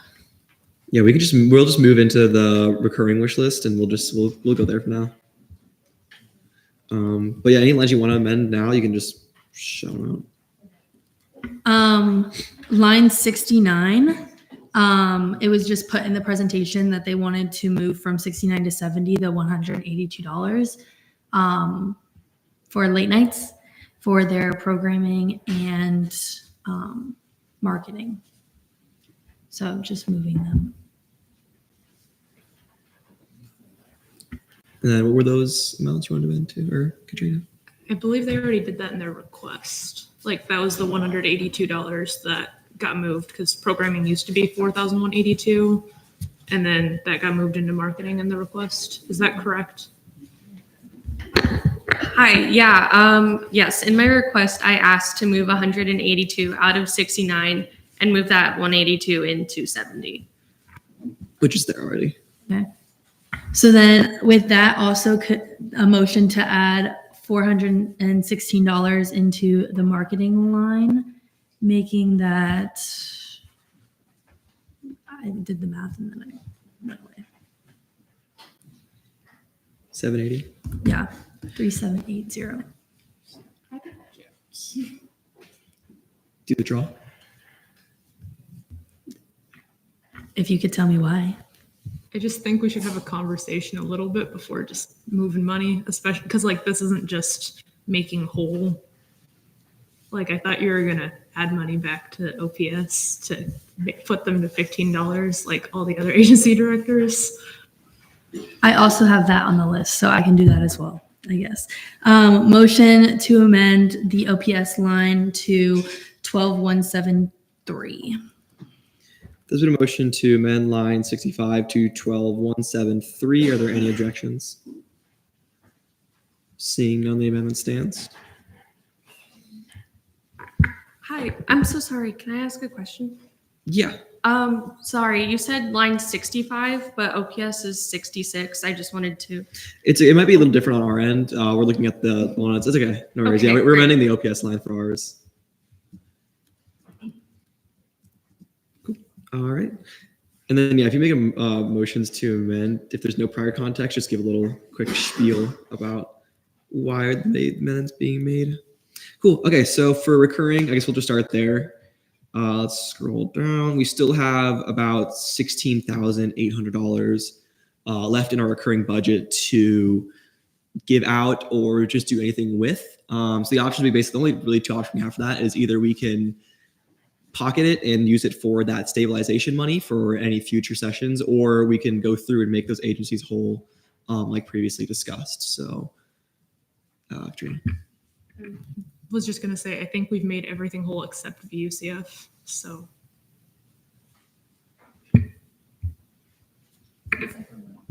Volunteer UCF, I think, is the only agency we didn't make whole as we were going. It was cut from alternate break program. Is that right? There's like 4 Alternate break program, operations, social topic directors, marketing initiatives, yeah, and large scale events. So five lines.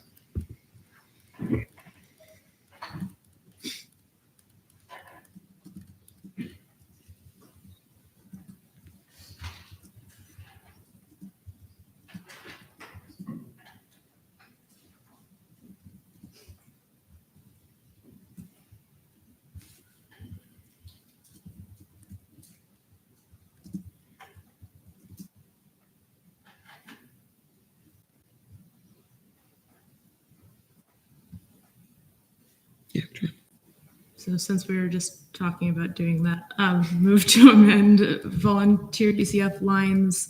So 177 to 5,137, 178 to 33,829, 179 to 3,000, 180 to 4,000, and 181 to 16,350.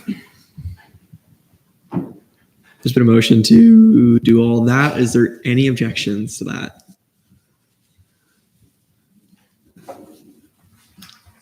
Did you have a comment for?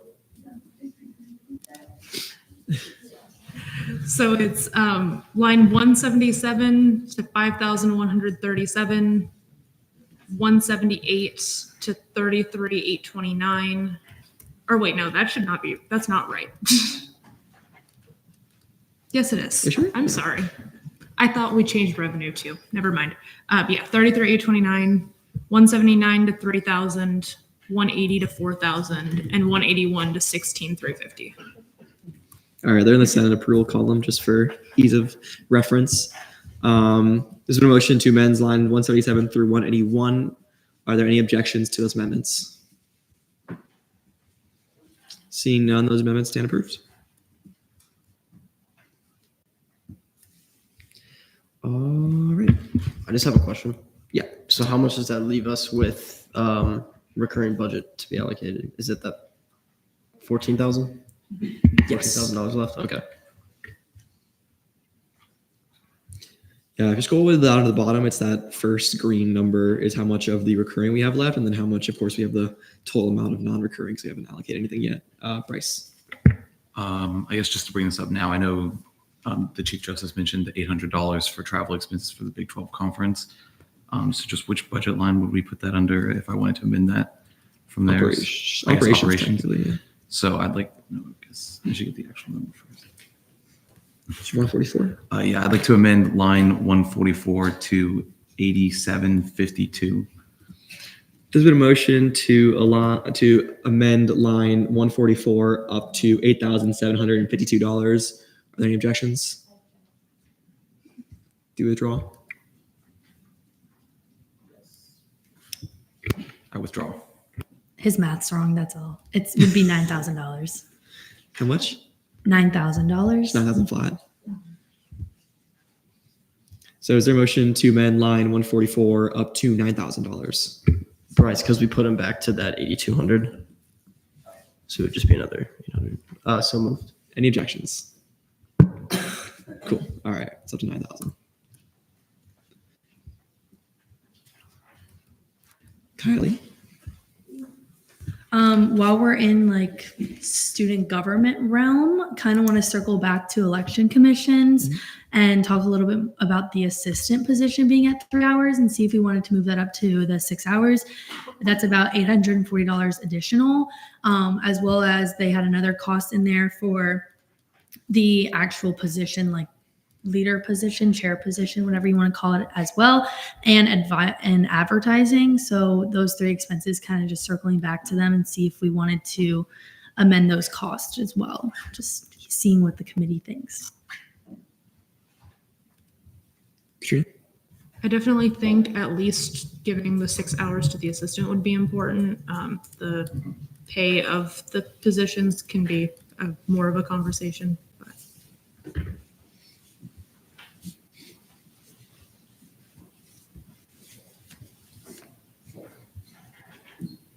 Any other opinions on election commissions, OPS budgets, and advertising? For the advertising, I kind of wanted to also hear a little bit more about that. I know that they said that they struggled a little bit with numbers this year, even though there was only one person on the ballot and you didn't really have to vote if you didn't want to. But I do kind of want to hear more about the $500 in advertising if we wanted to add that as well. But I definitely agree that if we were to pick one in that realm, that the only one that really sounds like we should out of their ask would be the OPS from 3 to 6. Anyone else have opinions on that? No one else? Yes, no, maybe so. Different voices. It's like 7 people in here who haven't talked. I'm gonna take one from someone who hasn't talked yet first before we move on. Anyone have an opinion? I will literally keep us here. We still have 2 hours. Anyone who has not raised their hand, Jason. We all go with Jason. Jason's talking. We'll go with Jason. I want to circle back to the Senate Initiative Fund because I know that we said that we would talk about it later. Is this the appropriate time to talk about that? Yeah, okay, it would be. Great. Laurel earlier suggested that it be taken from operations so that it does not take away from student money. I just asked Allison if that would be a big hit. Sorry, Senate President Pullman, if that would be a big hit to our operations. And she says no, right? So I thought that it was worth the conversation to see if it is taken from our operations and instead move to the speaker initiative to be counted as like a Senate initiative, if that is agreeable amongst the committee. Well, I will also add that we still do have money in the recurring budget to still use, but if it is up to the Senate President to amend their own budget packet to remove operations, that they can do that. But we do still have money in the recurring budget. Katrina?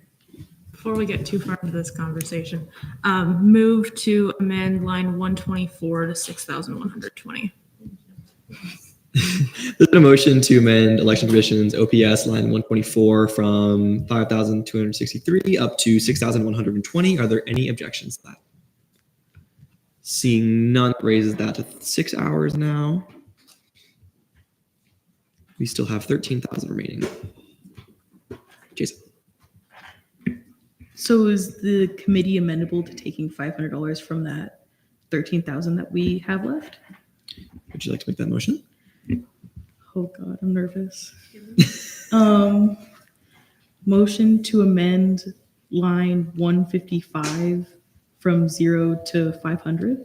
There's been a motion to amend line 155 up to $500. Are there any objections? Do you withdraw? I do. Do you have an opinion on that? I'd like it if you did. I think we should talk about other things before we talk about that, considering it's not really, like, it hasn't been explained at all why we need $500 for Senate. So maybe an explanation on what the $500 is going to be used for would be helpful, as well as maybe moving on to other entities before we think about doing that. Amanda? I can answer that. One of the biggest issues that senators in legislative have been facing, especially in GAP and SBA committees, is they've been struggling to find funding for a lot of their initiatives. There are some initiatives that we can do that it's just basically starting a partnership between administration, and there are other things like Senator Hermid's Nightlight or Nitro initiative, which is trying to emphasize student safety by implementing more lighting on campus that we can't really pull money for or funding from. At the end of the day, that is something that students need, and they have shown great interest through all of our surveys that we really want this, and there's no way that we can really pull money to do it, and it costs money and materials to make these lights that we're doing. That's just one example. I have countless ones where the business services and business office hasn't really been able to help us just because of their stretch budget.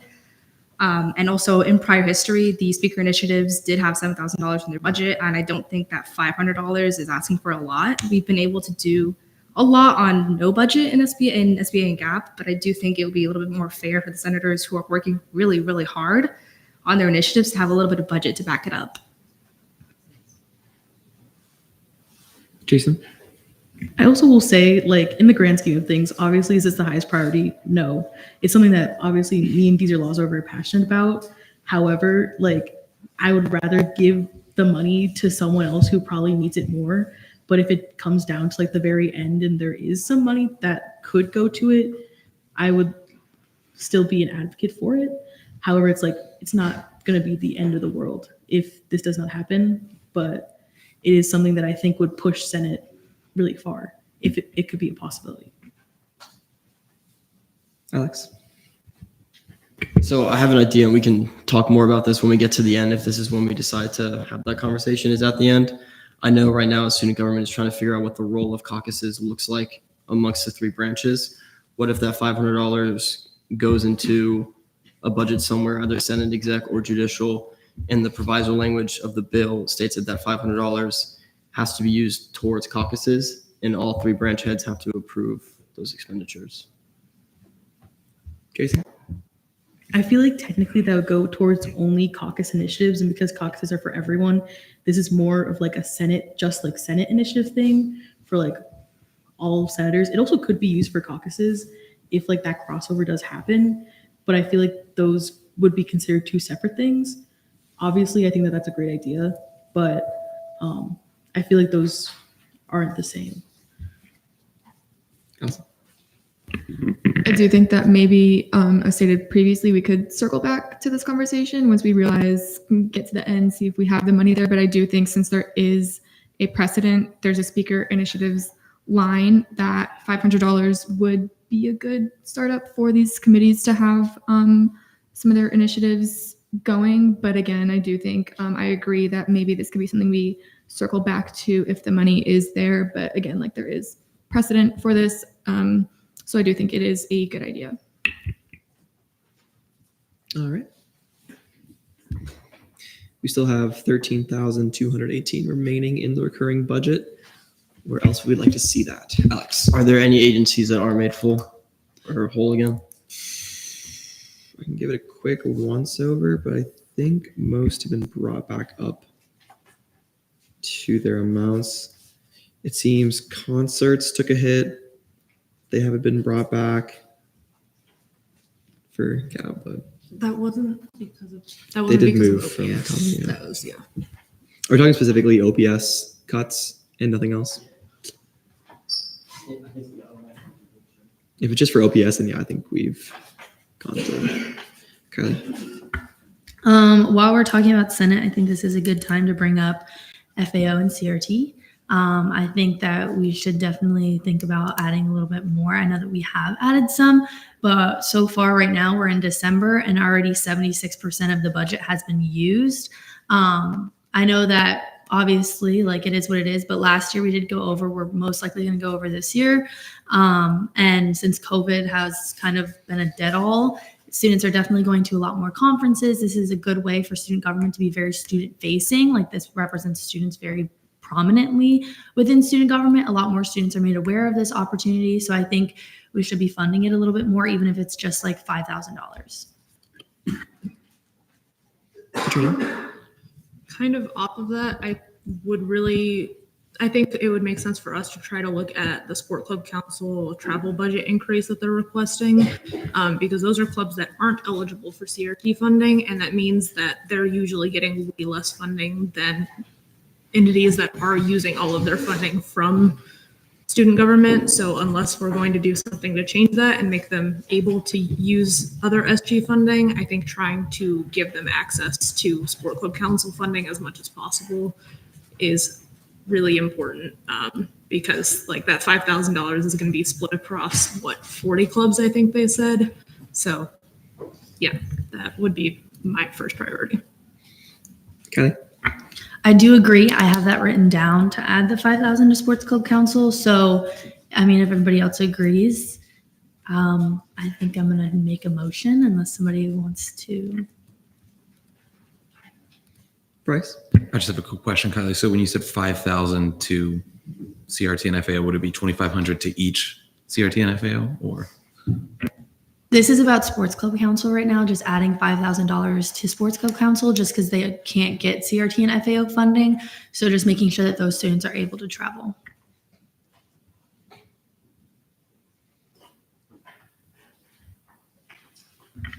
With that, I guess, motion to amend line 114 to 24,985. There's been a motion to. Or is it 115? 115, sorry. 115 to 276. There's been a motion to amend line 115 up to 276,000. Are there any objections? Seeing none, that amendment stands. Kylie. While we're also on the topic of travel, late nights put in a request for travel. I will say that they're able to use CRT and FAO funds. So in my head, that I don't think we should approve that $500. Instead, we should try to just push for more money in CRT and FAO to make sure that we're able to fund those types of things for them. But again, they're able to request for CRT and FAO. So the travel could be funded that way. Sure. I'm going to ask Shane to chime in about CRT funding for late nights and cab members to go to NACA. So agencies aren't allowed to go to student government to request additional funding unless they go through ADSB first and get ADSB's approval to do so. But then they could then come to student government to ask for more funding. So it's not a typical process. Cool. Thank you, Shane. Kylie? Kylie?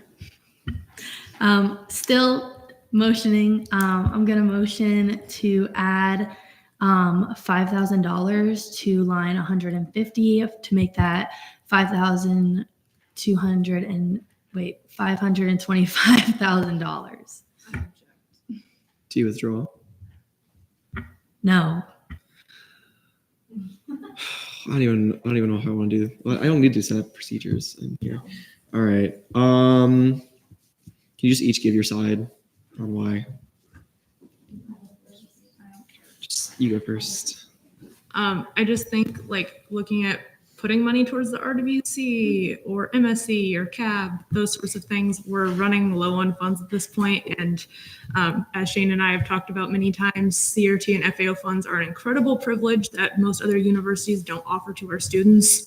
As much as I would love to have unlimited funding for these students to go on trips, I don't think it should be our first priority to fund, especially when agencies are struggling to be able to do their jobs, like the CAB director talked about for comedy specifically. And then being able, maybe the RWC giving them money to send their extramural teams to tournaments would be amazing. So, yeah. It is what it is. All right. That's settled. We still have $8,218. What do y'all want to do with it? Jason? Can we go back to the comedy night thing? I assume that might be what you were going to do. Yeah. They did say that they were having issues with hosting other events. I forgot the exact number that they gave in their proposal for like their wanted increase, though. 15? So it'd be 1,500 is how much they wanted more for for comedy nights. So yeah, looking at cab, looking at line 23, comedy 128, 490 up to 143, I think 490. Kylie. Again, they did get like $10,000 more that they added to that, so I'm just still confused on why they need the 1,500 towards the comedy for the larger venue when they don't really know like if they worked off that budget before and they just got $10,000 more, I feel like we could just leave it as is and try to add from other places before we look at that amount for a cap. Katrina? They didn't actually gain money based off that. They mostly just moved money from concerts to comedy. But I mean, I think CAB is the one who knows what funding they need in order to properly run their events. And I know that getting performers is expensive, and arena rental / the venue rental is super expensive. So the $1,500 honestly sounds mostly like it's to enable the comedy director to be able to run events that aren't just UC Fest and Pegasus Palooza, and be able to support prizes or something like that for those events, or food or something like that, that I think would be really important and help with further student engagement.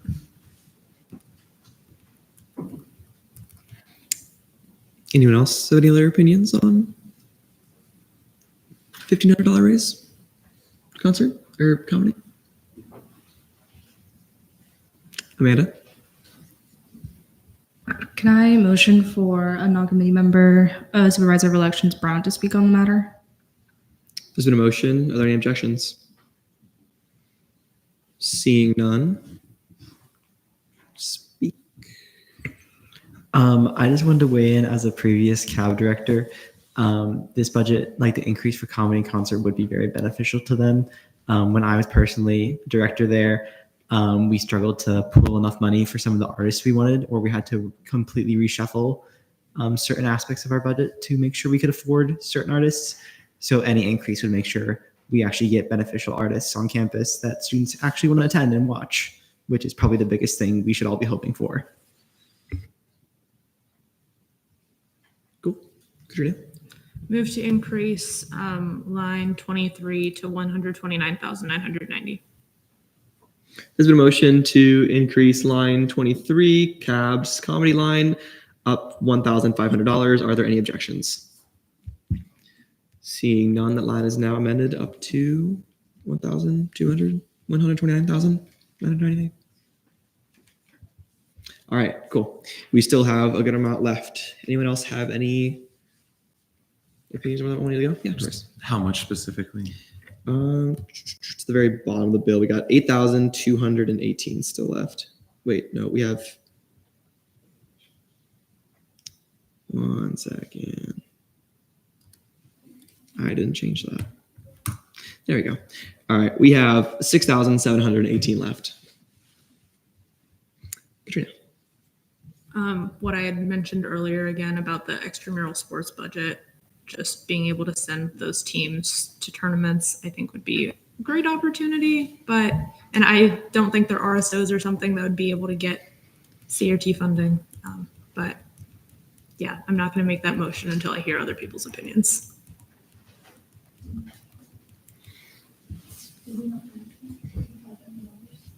That was for school council. I'm talking about the RBC.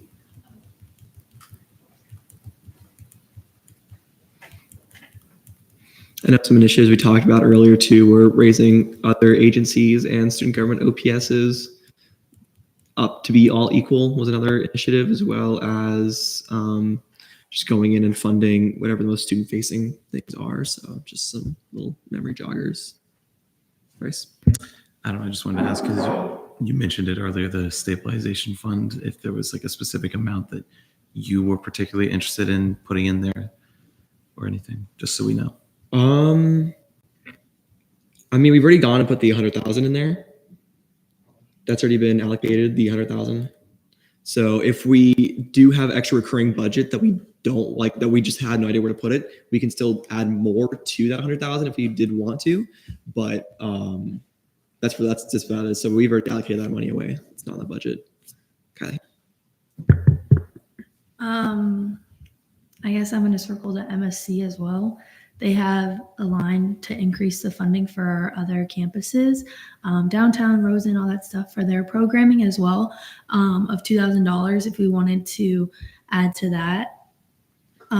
We kind of like made them the same from the previous year. So we added 6,000 more to their programming and 3,000 more to LGBTQ plus services. They did request a little bit more than that in their reoccurring wish list if we wanted to add a little bit to MSC as well. And two, if you guys want to see a summarized version of the reoccurring wish list, it is if you click on the actual title in the agenda, if you click on that, it will show what everyone is requesting for recurring wish list.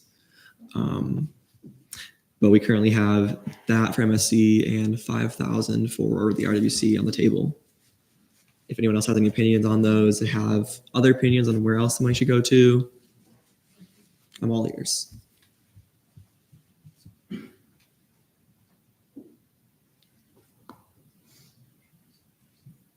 Trina? Can I direct a question to Jim? Yeah. Right. If we gave less than the $5,500 for the budget to send teams to tournaments, would it be useful, or does it need to be that full amount? If I can get this to work. Hi, everyone. I'm Gary Kane, the Associate Director. Any amount would be helpful. For context, several years ago, before budget cuts, that fund was about $18,000 a year. We were able to send 3 flag football teams, these are intramural teams, and 2 basketball teams to the national championship every year. Last year, we didn't send any. This year, we're only sending 1, and that's just because it's up in Jacksonville next week. So any amount of money would just defray the cost of the registration fee and the hotels that it would take for the teams to go.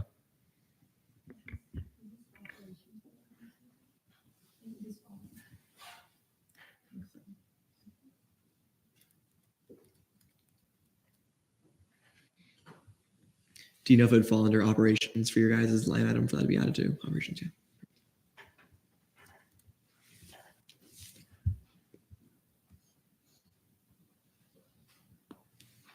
Okay.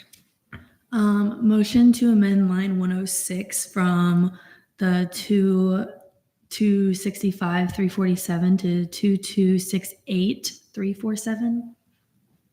So there's been a motion to add 3,000 to the RWC's operation line. Are there any objections?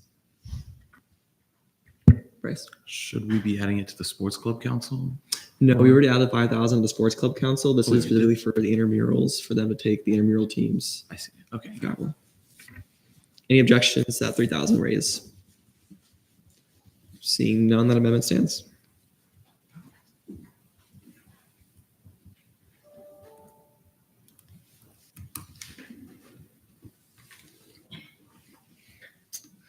Alex? May I direct a question to MSC? You may. Sure. I know your all's operations requested was a little less than last year's. Would an increase in that area be beneficial, or would an increase be more beneficial in MSC programming or LGBTQ plus services?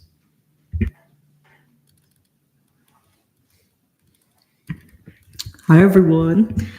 So I think it would be more beneficial to have it in operations. Since we did get the increased programming, I think operations would be a really good initiative since we do see a more traffic increase in the cultural center.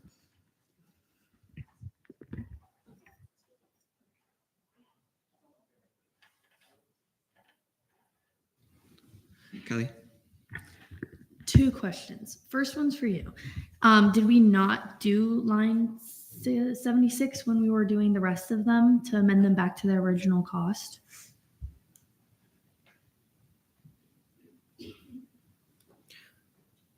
operations for? No, we only did MSc programming and LGBTQ plus services. Okay, so then motion to just amend it back to the original cost of the 4436964. There's been a motion to amend line 76 operations for the MSc up to 44,364. Are there any objections? Seeing none, that stands approved. I've got a question. Yep. Did we ever get back to the late nights? I think it was $500 we were looking at giving them. Did we ever? For NACA? Yes. We did not know.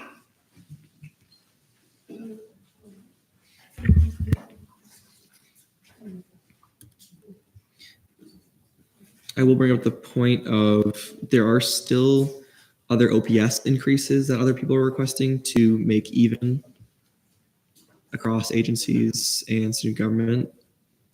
So those are those as well. Okay.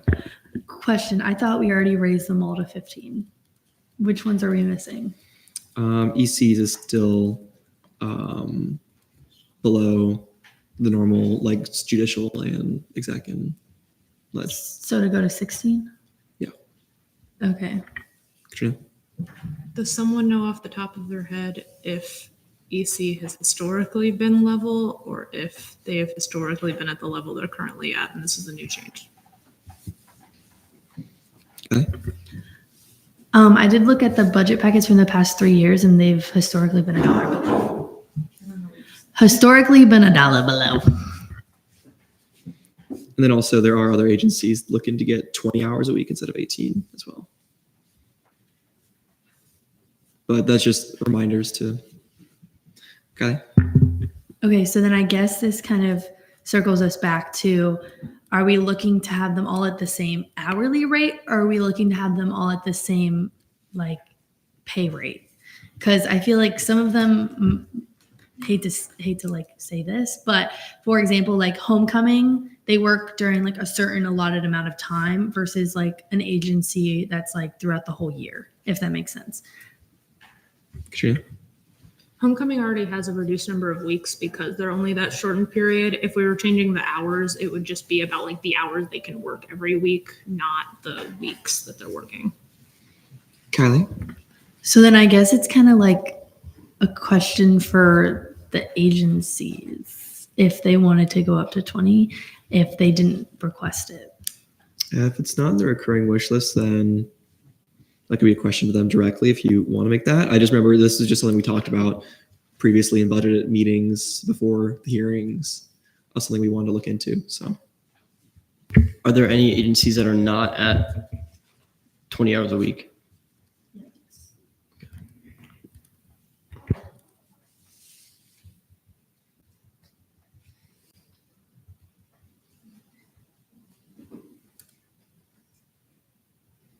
we have about 2,290 remaining.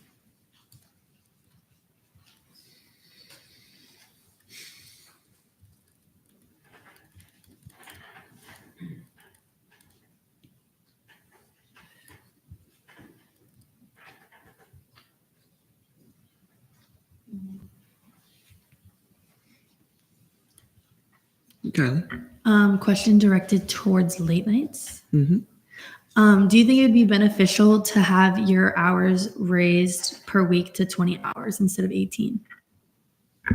Great question. I would feel more comfortable keeping it at 18 hours because while it is a lot of work, doing events on a weekly basis, everything can get done within 18 hours per week. So just for the sake of giving my directors a chance to have a little bit more money to give back to like student experiences, I think it'd be best for the executive director to stay at 18 hours per week for like 45 weeks instead of 47 at 15 effective October 1st.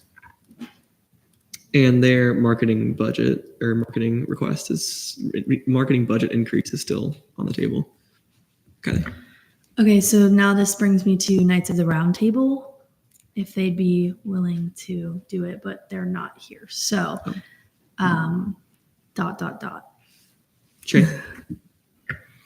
I would assume, and Megan may be a little different than with this, is that the reason why most of the agencies, if they didn't do it, is because they were trying to maintain as much money in programmatic areas, which is why they did it. So late nights doesn't want to cut money from their budget in order to do so, but if you have extra money to be able to make all of the student directors consistent in regards to rate and number of hours a week, I think that from a consistency standpoint would be a good thing. So I would encourage you all to look at, especially Megan can share exactly how she feels, and I think she has done a little bit, but I would say for court, theirs was more about just trying to balance within that 2.87%. So if you have additional dollars in your reoccurring that you could give there, I think that they would agree that that would be beneficial to them. To court?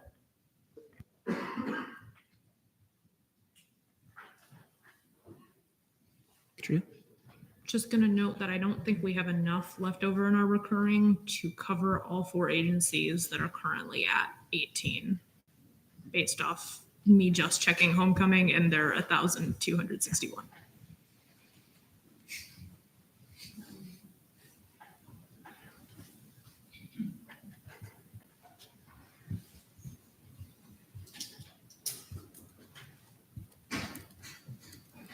Yeah, there aren't many recurring wish lists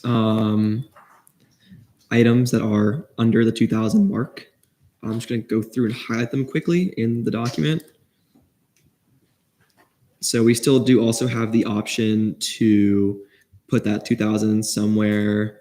I remember we talked about speaker initiatives and the CRT accounts. We talked about putting them in the reserve accounts. We could put them literally anywhere.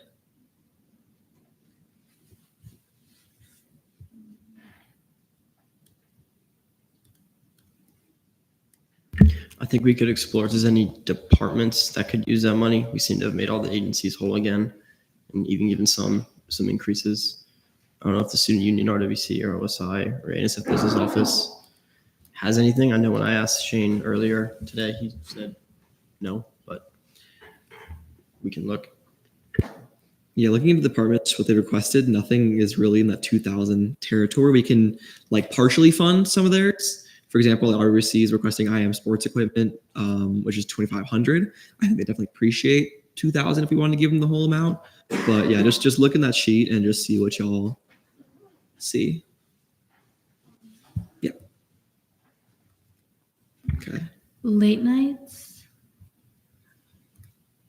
Never mind. JK. I'm a liar. Volunteer UCF, we did like make them whole. So like their operations and stuff should be able to cover the water and drinks for events because we like refilled it. So I don't think we need to do anything with this. And then that's the only one that I really see that we could take off.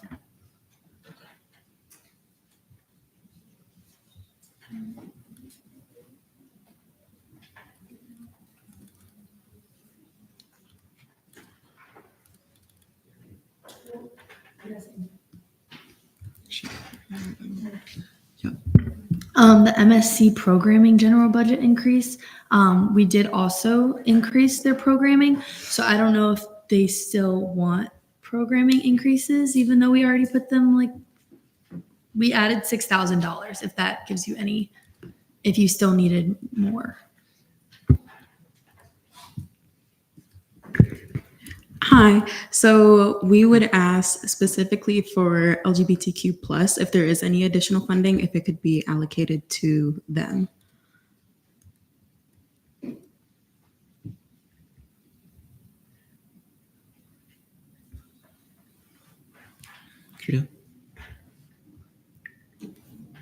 I think if we can give late nights one of their requests, that would be good, just because MSC already is up $11,000, over $10,000 from their request because of us making them all.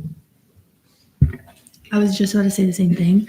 I think late nights we could probably add for marketing to their account. But could I direct a question to the late nights representative? Okay. Would you prefer the marketing budget be increased or the operations budget be increased for the conference?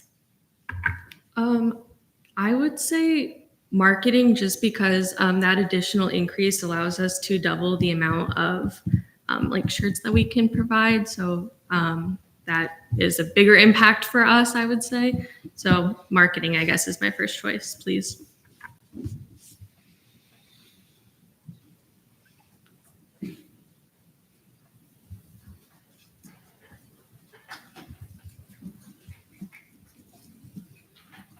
Okay. Motion to amend line, oh my gosh, I just had it. 69 from what it's at to 3,780. There's a motion to amend line 69, late nights marketing, up to 3,780. Are there any objections? Seeing none, that amendment stands. We now have 1,874 remaining.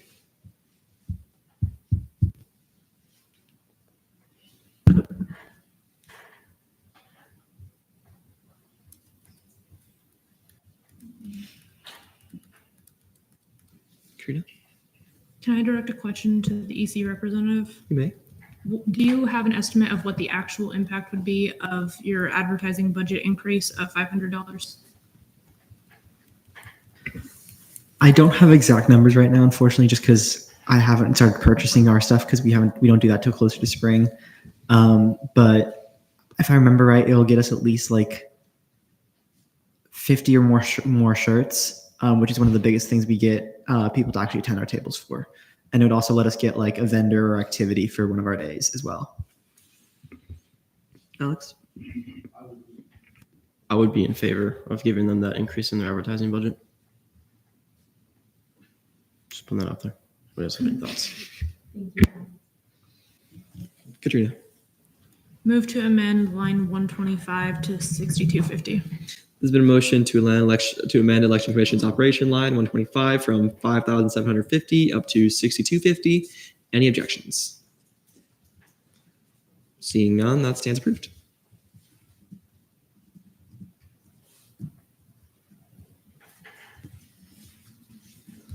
All right, we now have $1,374.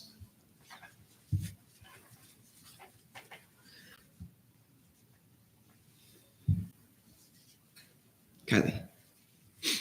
How did you know that I was going to ask something? You didn't even look at me.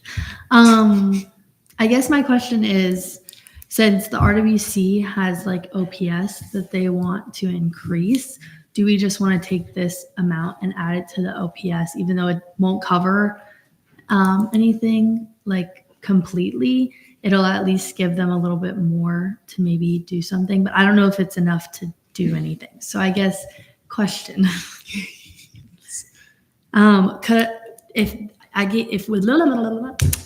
If we gave you an increase of 1,300, would that help or impact you guys at all for OPS at the RWC? Yeah, it would. I mean, instead of increasing 2 hours, we might increase 30 minutes, or we may, I think there's different ways to do that. So we can certainly make that work.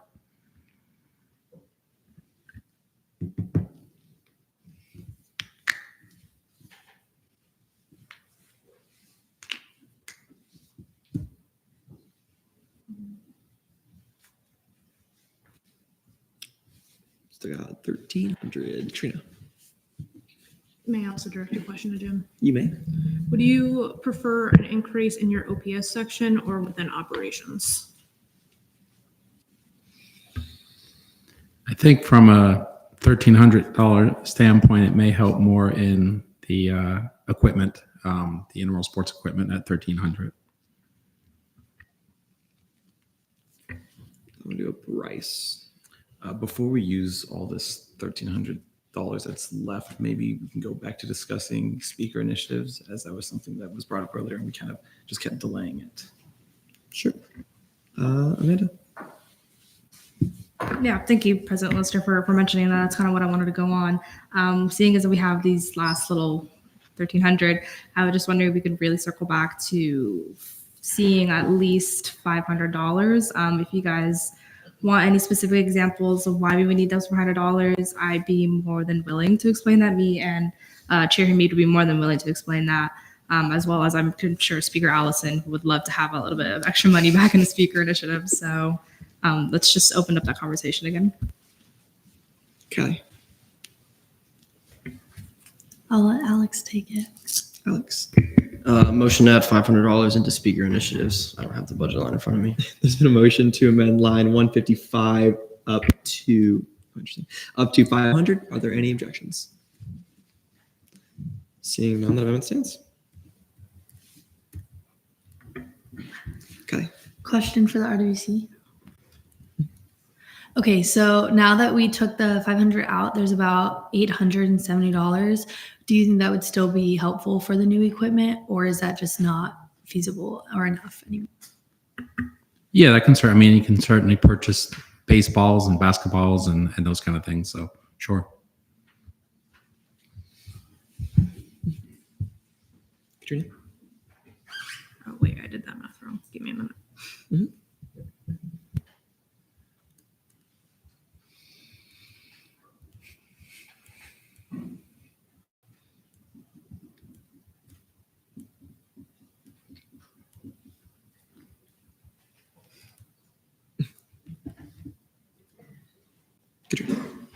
Sorry. Move to amend line 106 to $2,269,221. Is that just adding in the rest? Yes. Okay. There's been a motion to increase line 106 by $874. Are there any objections to that? Seeing none, that amendment stands. Congratulations. We now have $0 left in the recurring budget. Such a funny thing to congratulate. Sweet. Okay. Well, with that, recurring is now over, or at least we have zero in the budget line. Does anyone else have any comments, concerns, debate topics for the recurring budget? Seeing none, we'll move right along into one-time expense discussion. So for one time, we have a total of $1,439,696 to allocate to the different departments and agencies in student government. How do we want to start? Bryce. $1,439,000. I guess first one would be replacing the golf cart for student government. That's something that is used by all three branches, and we'll say the last one is getting a little old. So instead of repairing it every single year, just getting a new one would be great. I don't know how I would motion to actually use that money though. Katrina? Before we do that, can you guys make your number reasonable? Is a golf cart $20,000? Shane's not in here. He gave us that number, so when he returns, you can re-ask him. All right, we'll keep that in the back of our minds then. Jason.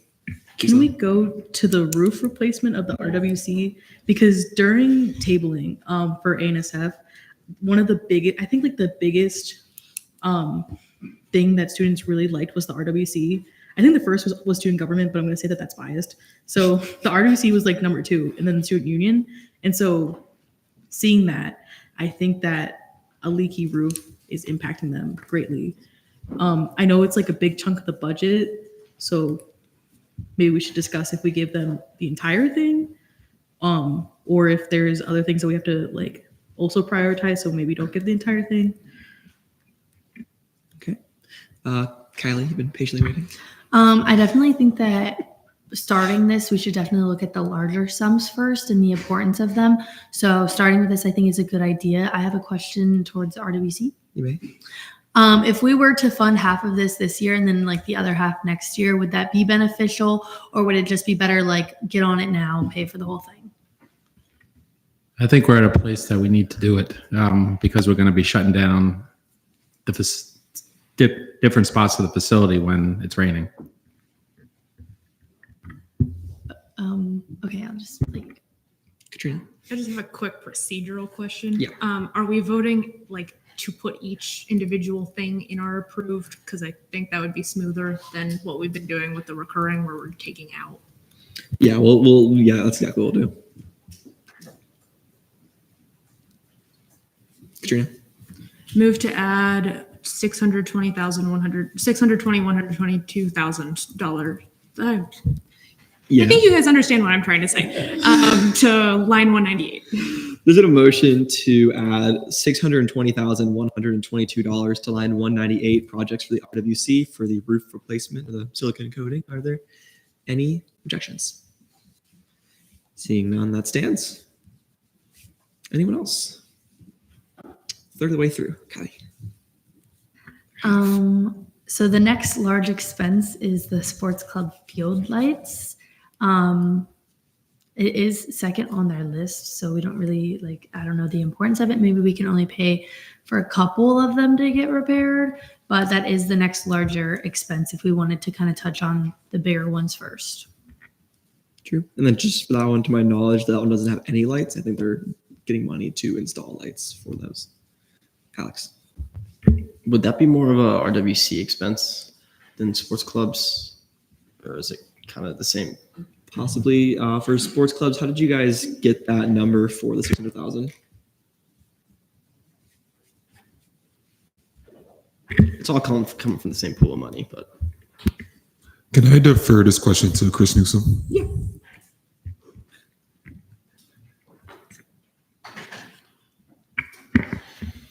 Good afternoon, everyone. Christopher Newsom, HEM Service Assistant Director for Sport Clubs and Risk Management. That number came from speaking with Gary Cahan and our previous individuals that had looked at the process of maybe putting lights on at the sport club grass field. It is basically a $500,000 project to actually install the poles, put the lights up there and all those things. But once again, it would last for a long time as compared to just a temporary fix of bringing in lighting or things of that nature, which would also provide additional safety for our students. Once again, a lot of them, as you all know, Florida Heat, they have to host their competitions during the daylight. And so if it's an opportunity for them to host events at night under the lights, it would be a whole lot better for them and reducing some of the risks related to the injuries that they could receive. But once again, it could be a project where it's a joint venture between us and the RWC in the greater scheme of things. But the most efficient cost is right around that 500, 600,000. That's not the premier lights, but it's not the worst set of lights, if that makes sense. Got it. Follow up, how many lights does that install, total? If we do it right, we're going to have to look at the spacing of the fields. And so roughly you would want at least one in each corner and then one in the middle of each of the fields, and then possibly one or two poles in the middle, which would have their bank of lights. So imagine anywhere between 6 to 8 towers and the bank of lights that would be necessary to keep it going. So forgive me for not having the exact number on the phone. How much? And to confirm, these are the fields next to the current softball/baseball fields. Okay. Any other questions? Got it. And this is to light up all of those fields. And if so, how many fields are there? What's the number? For this, it'd just be the sport club grass. And so it can have up to 2 fields. It's our main rugby pitch because there's actual permanent goalposts put there. So the max fields it could be is depending on the sport. So if we play 2 games of soccer, we can't sneak 2 fields in there. We can only have 1 rugby field due to the size of that pitch when it actually lined. So it is specifically for that one field. So it's not every other field that doesn't have lights, it's just that one. So we can have up to 2, we can have up to 6, depending on what the sport is.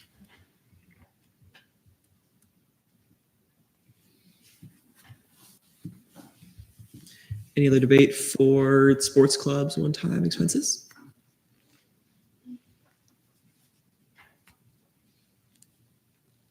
Seeing none, are there any motions want to be made or want to move on to a different one-time expense? Come back to it.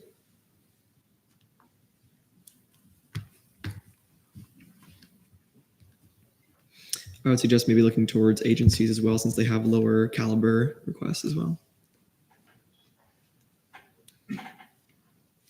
Laurel. Now that Shane is back, can we ask how we got his $20,000 for the golf cart? Sure.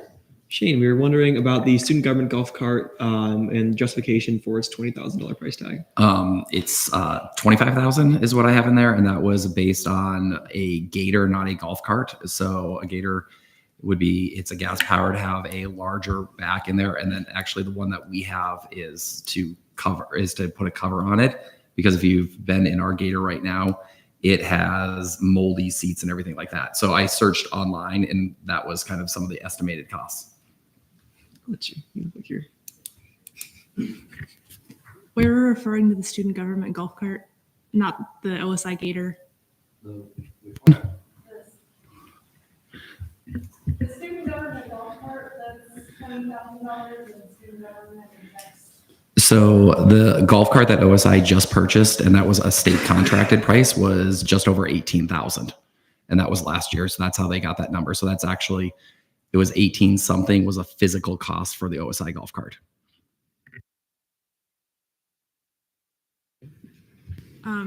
To Dr. Posey real quick, I just want to check that the $6,500 you have for your golf cart is an accurate expense.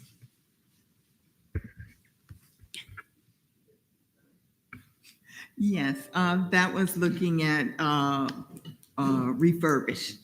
Yeah. Alex? While we're on the student government conversation, the big sculpture of the big night sculpture outside the football stadium, years back, student government paid for it. So now student government has to pay for when it needs refurbishment and replacement. So it is a little broken and beat down, so we've been told. And a lot of students climb up there and take pictures for like graduation and stuff, and we don't need a student like falling off the statue. So that would be $1,550 if we want to look at that for our non-recurring funds.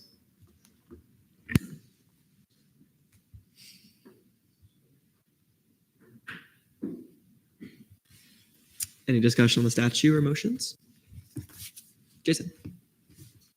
Another thing I also think we should focus on is the actuator for MSC, because I believe that is an accessibility thing. Correct? Okay. So if like a building or a room that's not accessible to someone, I feel like that should also be a priority. So could we circle to that first?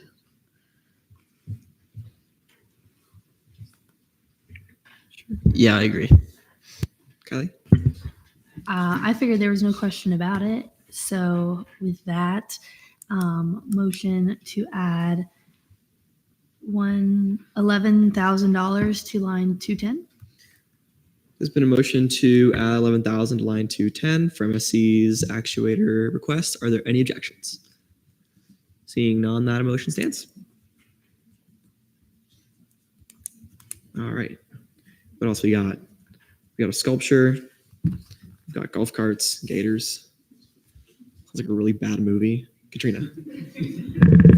Move to add $21,550 to line 215, $25,000 to 211, and $6,500 to 204. All right. There's been a motion to add $65,000 for the business office's golf cart, $25,000 for OSI's gator, and $21,550 to exec for the statue and the golf cart. Are there any objections to those amendments? Seeing none, those stand approved.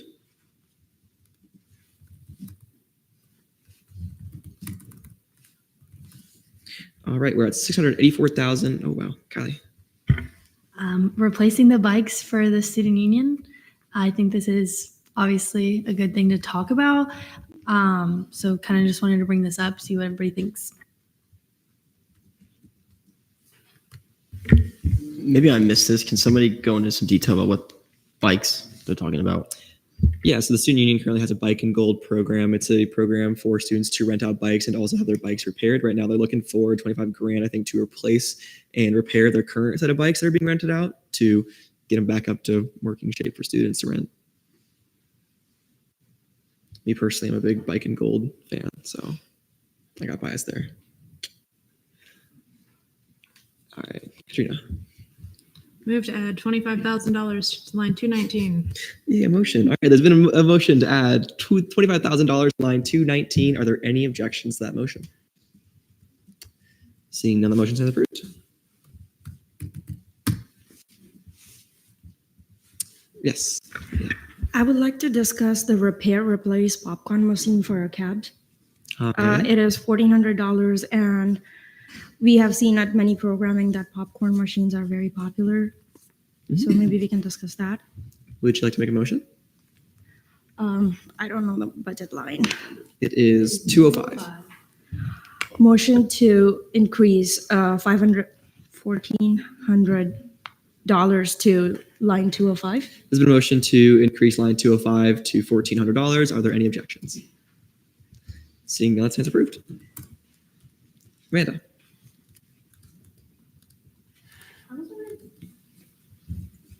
Oh, your mic. I was just wondering if we could kind of circle and see if we can start looking at kind of funding at least maybe half of the student union's equipment repair and replacement fund.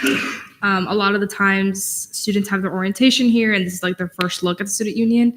And I think making sure that UCF looks as basically good shape as possible, but we're really good on the reputation of the students and making sure they want to come here. So I was just wondering if we can start discussing about those $200,000 or make a motion outright. All right. Drumming up some discussion on the student union projects R&R account for $200,000. Any opinions, thoughts? Alex? I think half of that could be good, $100,000, if anybody else agrees. Katrina? I definitely think we should put some amount of funding in there, but I don't necessarily think it needs to. I think we should try to hit if there's anything more urgent. I really can't remember everything we had, but if there's something more urgent first, because Rick like explicitly said that was one where he just wanted funding to continue going into it, but it doesn't need to be the full 200,000 or even a full 100,000. So if there's anything more pressing that someone knows of. Amanda? Can I direct a question to the representative for the business office just to explain that overtime line? That one actually should be removed. That one is no longer. I should remove it from the list. That's my bad. Yeah, Amanda. And then can I direct a question to the RWC representative? Can I just get a little bit more of an explanation on the challenge course request? You may.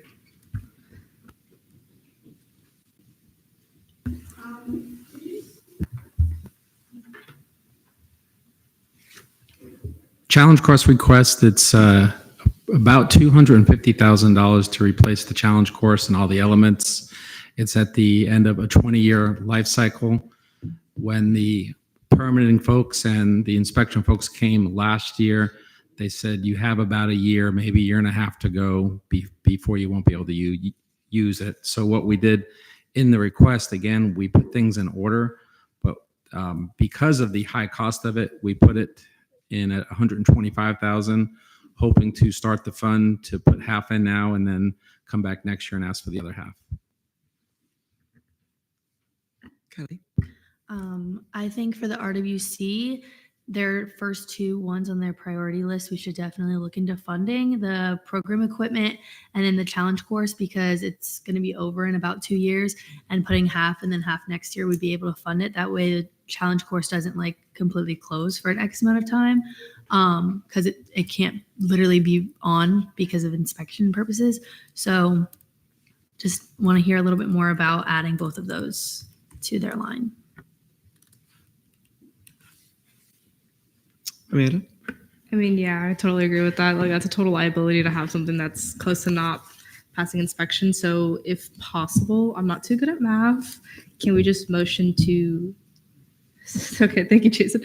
Can we motion to add $200,000 to... Oh my God, I just lost it. To line 195? There's been a motion to add $200,000 to line 195. Are there any objections? Seeing none, that motion stands.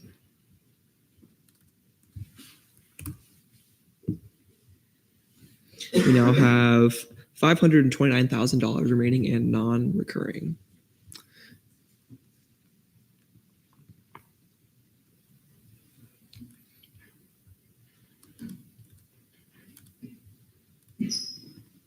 Kylie. Going back to I believe we used to put $100,000 into the RWC fields every year. So they're requesting that again if we wanted to add that in as well. And then obviously like replacing our lockers maybe, just because that's like where students put their belongings and you don't want somebody to steal their stuff.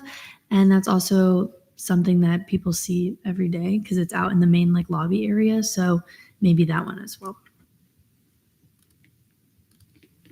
Katrina?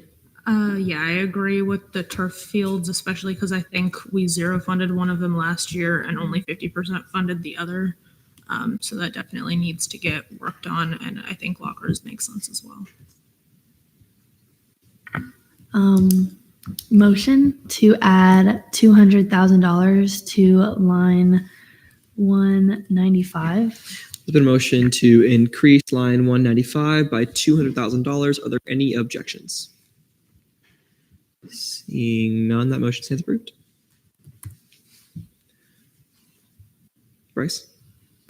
I just want to circle back before we start getting to the end of our money, and I actually will make a motion at the end of this for the student union. I think, it's student union and RWC are kind of like the crown jewels of our campus. They're both very beautiful and great places. So I definitely want to at least get some money into R&R fund for the student union before we start running out. So I'd like to motion for $100,000 to be added to line 202. There's been a motion to increase line 202 by $100,000. Are there any objections? Seeing none, the motion stands.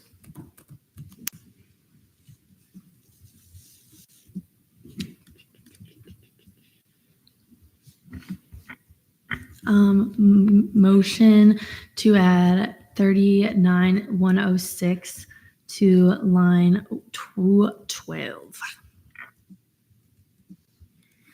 There's been a motion to increase line 212 by 39,106. Are there any objections to that?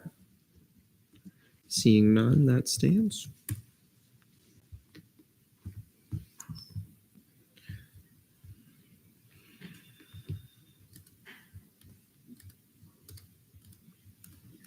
Kylie? So with that, I think we should go to the EC polos. There's about 50 of them and it's only 1,200. I think that that's reasonable. So if everybody else agrees with that, I motion to add $1,200 to line 214. There's been a motion to increase line 214 by 1,200. Are there any objections? Seeing none, that stands approved. Katrina? I think we should definitely try to do the lap pool starting blocks for the sport club council because $20,000 isn't insane, and I know UCF hosts like swim meets and stuff. So with that, I move to add $20,000 to line 213. There's been a motion to increase line 213 by $20,000. Any objections? Seeing none, that stands.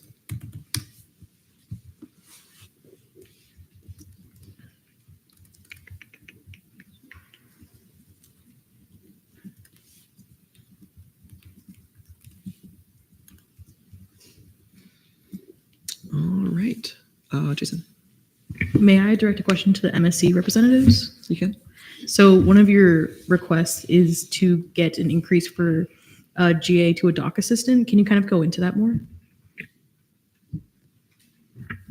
Hi. So one of our graduate assistants is pursuing their doctoral degree, and because of their experience within MSC, they have become an asset to the way that we run things. And so that increase would be to ensure that we have the required talent needed to put on some of the events that we have. And just a quick question myself. Would that assistant remain on the payroll in upcoming fiscal years and also remain a graduate student? Yes. Katrina. I have a question to kind of both the RWC and the Sports Club Council. Is that okay? Yeah. Would it be possible for us to fund the sport club field lights in part and put it under the RWC's project expenses? Would that be reasonable? Yeah, I think that probably makes more sense.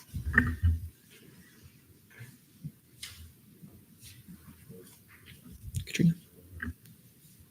If the committee is okay with it, I would propose adding $150,000 for the sport club field lights so that hopefully they can purchase those in like 4 years to the RWC's project line.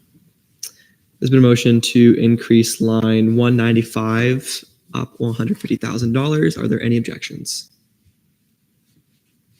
Seeing maybe. Mostly just because the other expenses, like, I don't know if we can half some of them. And the only other one that would be like low enough would be to repair the IM sports equipment or the MSC request. So I don't know what else we want, like if we wanted to look at something else before we add that whole total, if that makes sense. I will say my only fear at the MSC request is they're basically requesting an increase to their OPS. And that's a recurring increase and not a non-recurring increase. So I do fear funding that with non-recurring. But Katrina? May I direct a question to the RWC? Okay. Are your softball lights, lobby furniture, blinds, and repair and replace IM sports equipment out of all of those non-recurring funds? Are any of them urgent? I would say the one that's most urgent is probably the softball field lights, because they don't work all the time and we're spending a lot of money on repairs. But it is also a very expensive item. And with the other expensive items, it's not realistic to ask for all that. So that's why we put it in as a 1/5 cost to work on getting it done over the next 5 years, or when hopefully down the road, there's additional CITF money available.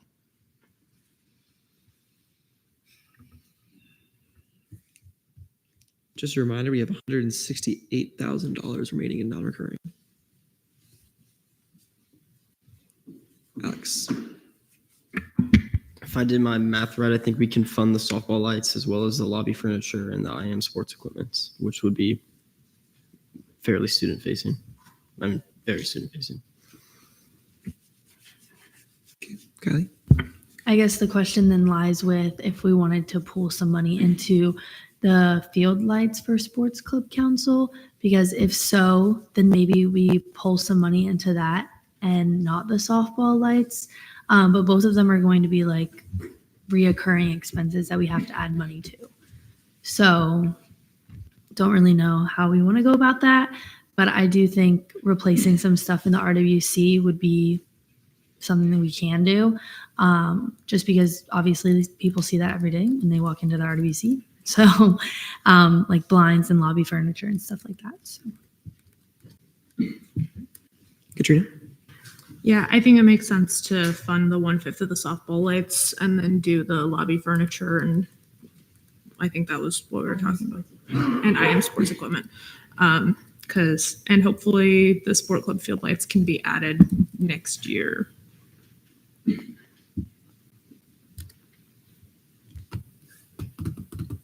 Kelly. With that, I motion to add $110,000 to the projects line, which is 195 for the RWC. There's been a motion to increase line 195 by $110,000. Are there any objections to that? Seeing how that motion stands. And then my second motion is to increase the RWC's expenses line. I believe we're doing the lobby furniture and the equipment, which puts us at 54,755. Do we have that? So we're good? Okay. So adding $54,775 to the RWC's one-time expense at line 212. So there's been a motion. Shane. I'll see Shane's hand raised first. I have a suggestion for you, and I have spoken to Jim about this suggestion. Is I know that you are looking at funding the lights at a percentage of it, but if your non-reoccurring funds next year, you have very little of them, you may struggle to be able to put more money to those lights, where in the future, when CITF funds kick in, that might be able to cover lights. So my recommendation would be to fully fund the challenge course this year. So then you fully funded that, so that, because in a year or a year and a half, that is going to have to be replaced regardless. So I would fully before you put money into the lights and adding like 1/5 of the lights or one things, I would fully fund the challenge course rebuild at 250 instead of doing the lights. Now Jim can answer any questions on whether that is, because in the future, CITF funds that kick in 2 to 3 years from now might be able to cover those lights.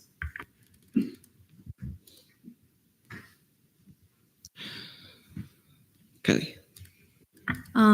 With that being said, it still puts us around the same amount, I'm pretty sure. Because the project for the challenge course would be 125. Yeah, if we were puts to us at 250. if we were to fully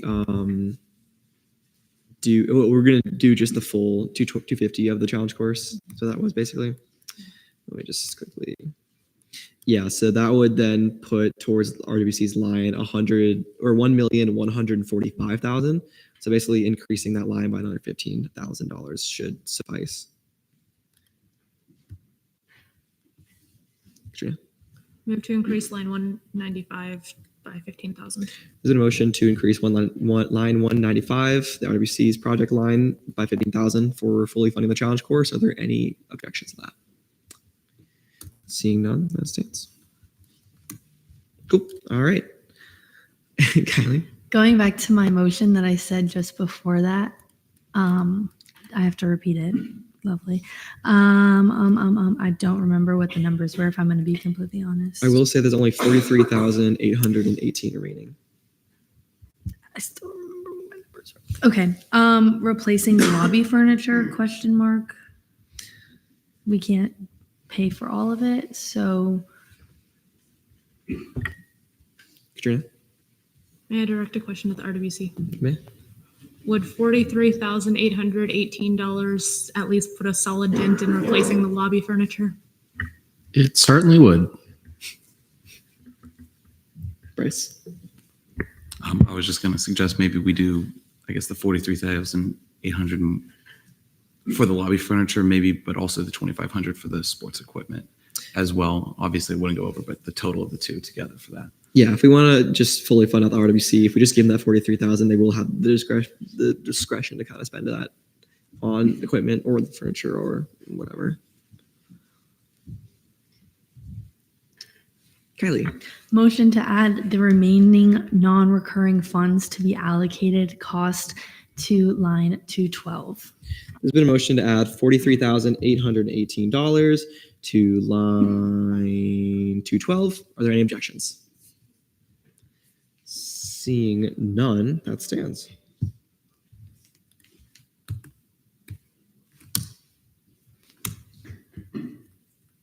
All right. And with that, we now have 0 in the non-recurring. All right.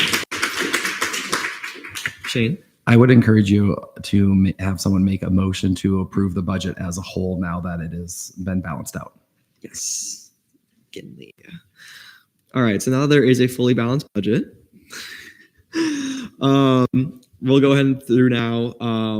Basically just approving all lines. We'll actually do a formal vote on this, just for records purposes. So is there a motion to approve lines 1 through 227 of the budget bill? So moved. Are there any objections to that?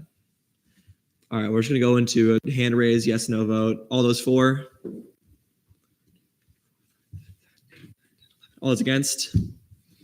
And all those standing with a vote count of 11 to 0 to 1, the budget bill has been approved.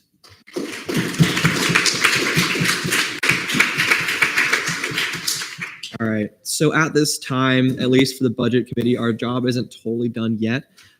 Technically, we really don't need to see you guys in tomorrow, as that did just fully approve the budget lines and everything else. Me and Vice Chair Wanjin will go together and we'll, clean up the bill, clean up everything, and have it presentable for the next time we meet. We will be meeting before the special budget hearing in Senate to work over the proviso language. So you will have to see each other one more time. But at least as of today, that should be all of our business done and accounted for. No need to come in tomorrow or Wednesday. So with that, Well, you guys are fine, but any miscellaneous business? Anyone have any member discussion? Anything? Kylie? So can I still come in tomorrow and get free food? If you want, I don't.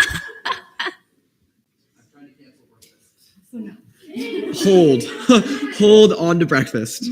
If there is breakfast tomorrow morning, I'll let y'all know, or Shane will. But any other comments, questions, concerns before we adjourn? Question to anyone who's ever been in ASF before: has the budget ever been finished in one day? Hooray! We're just that good.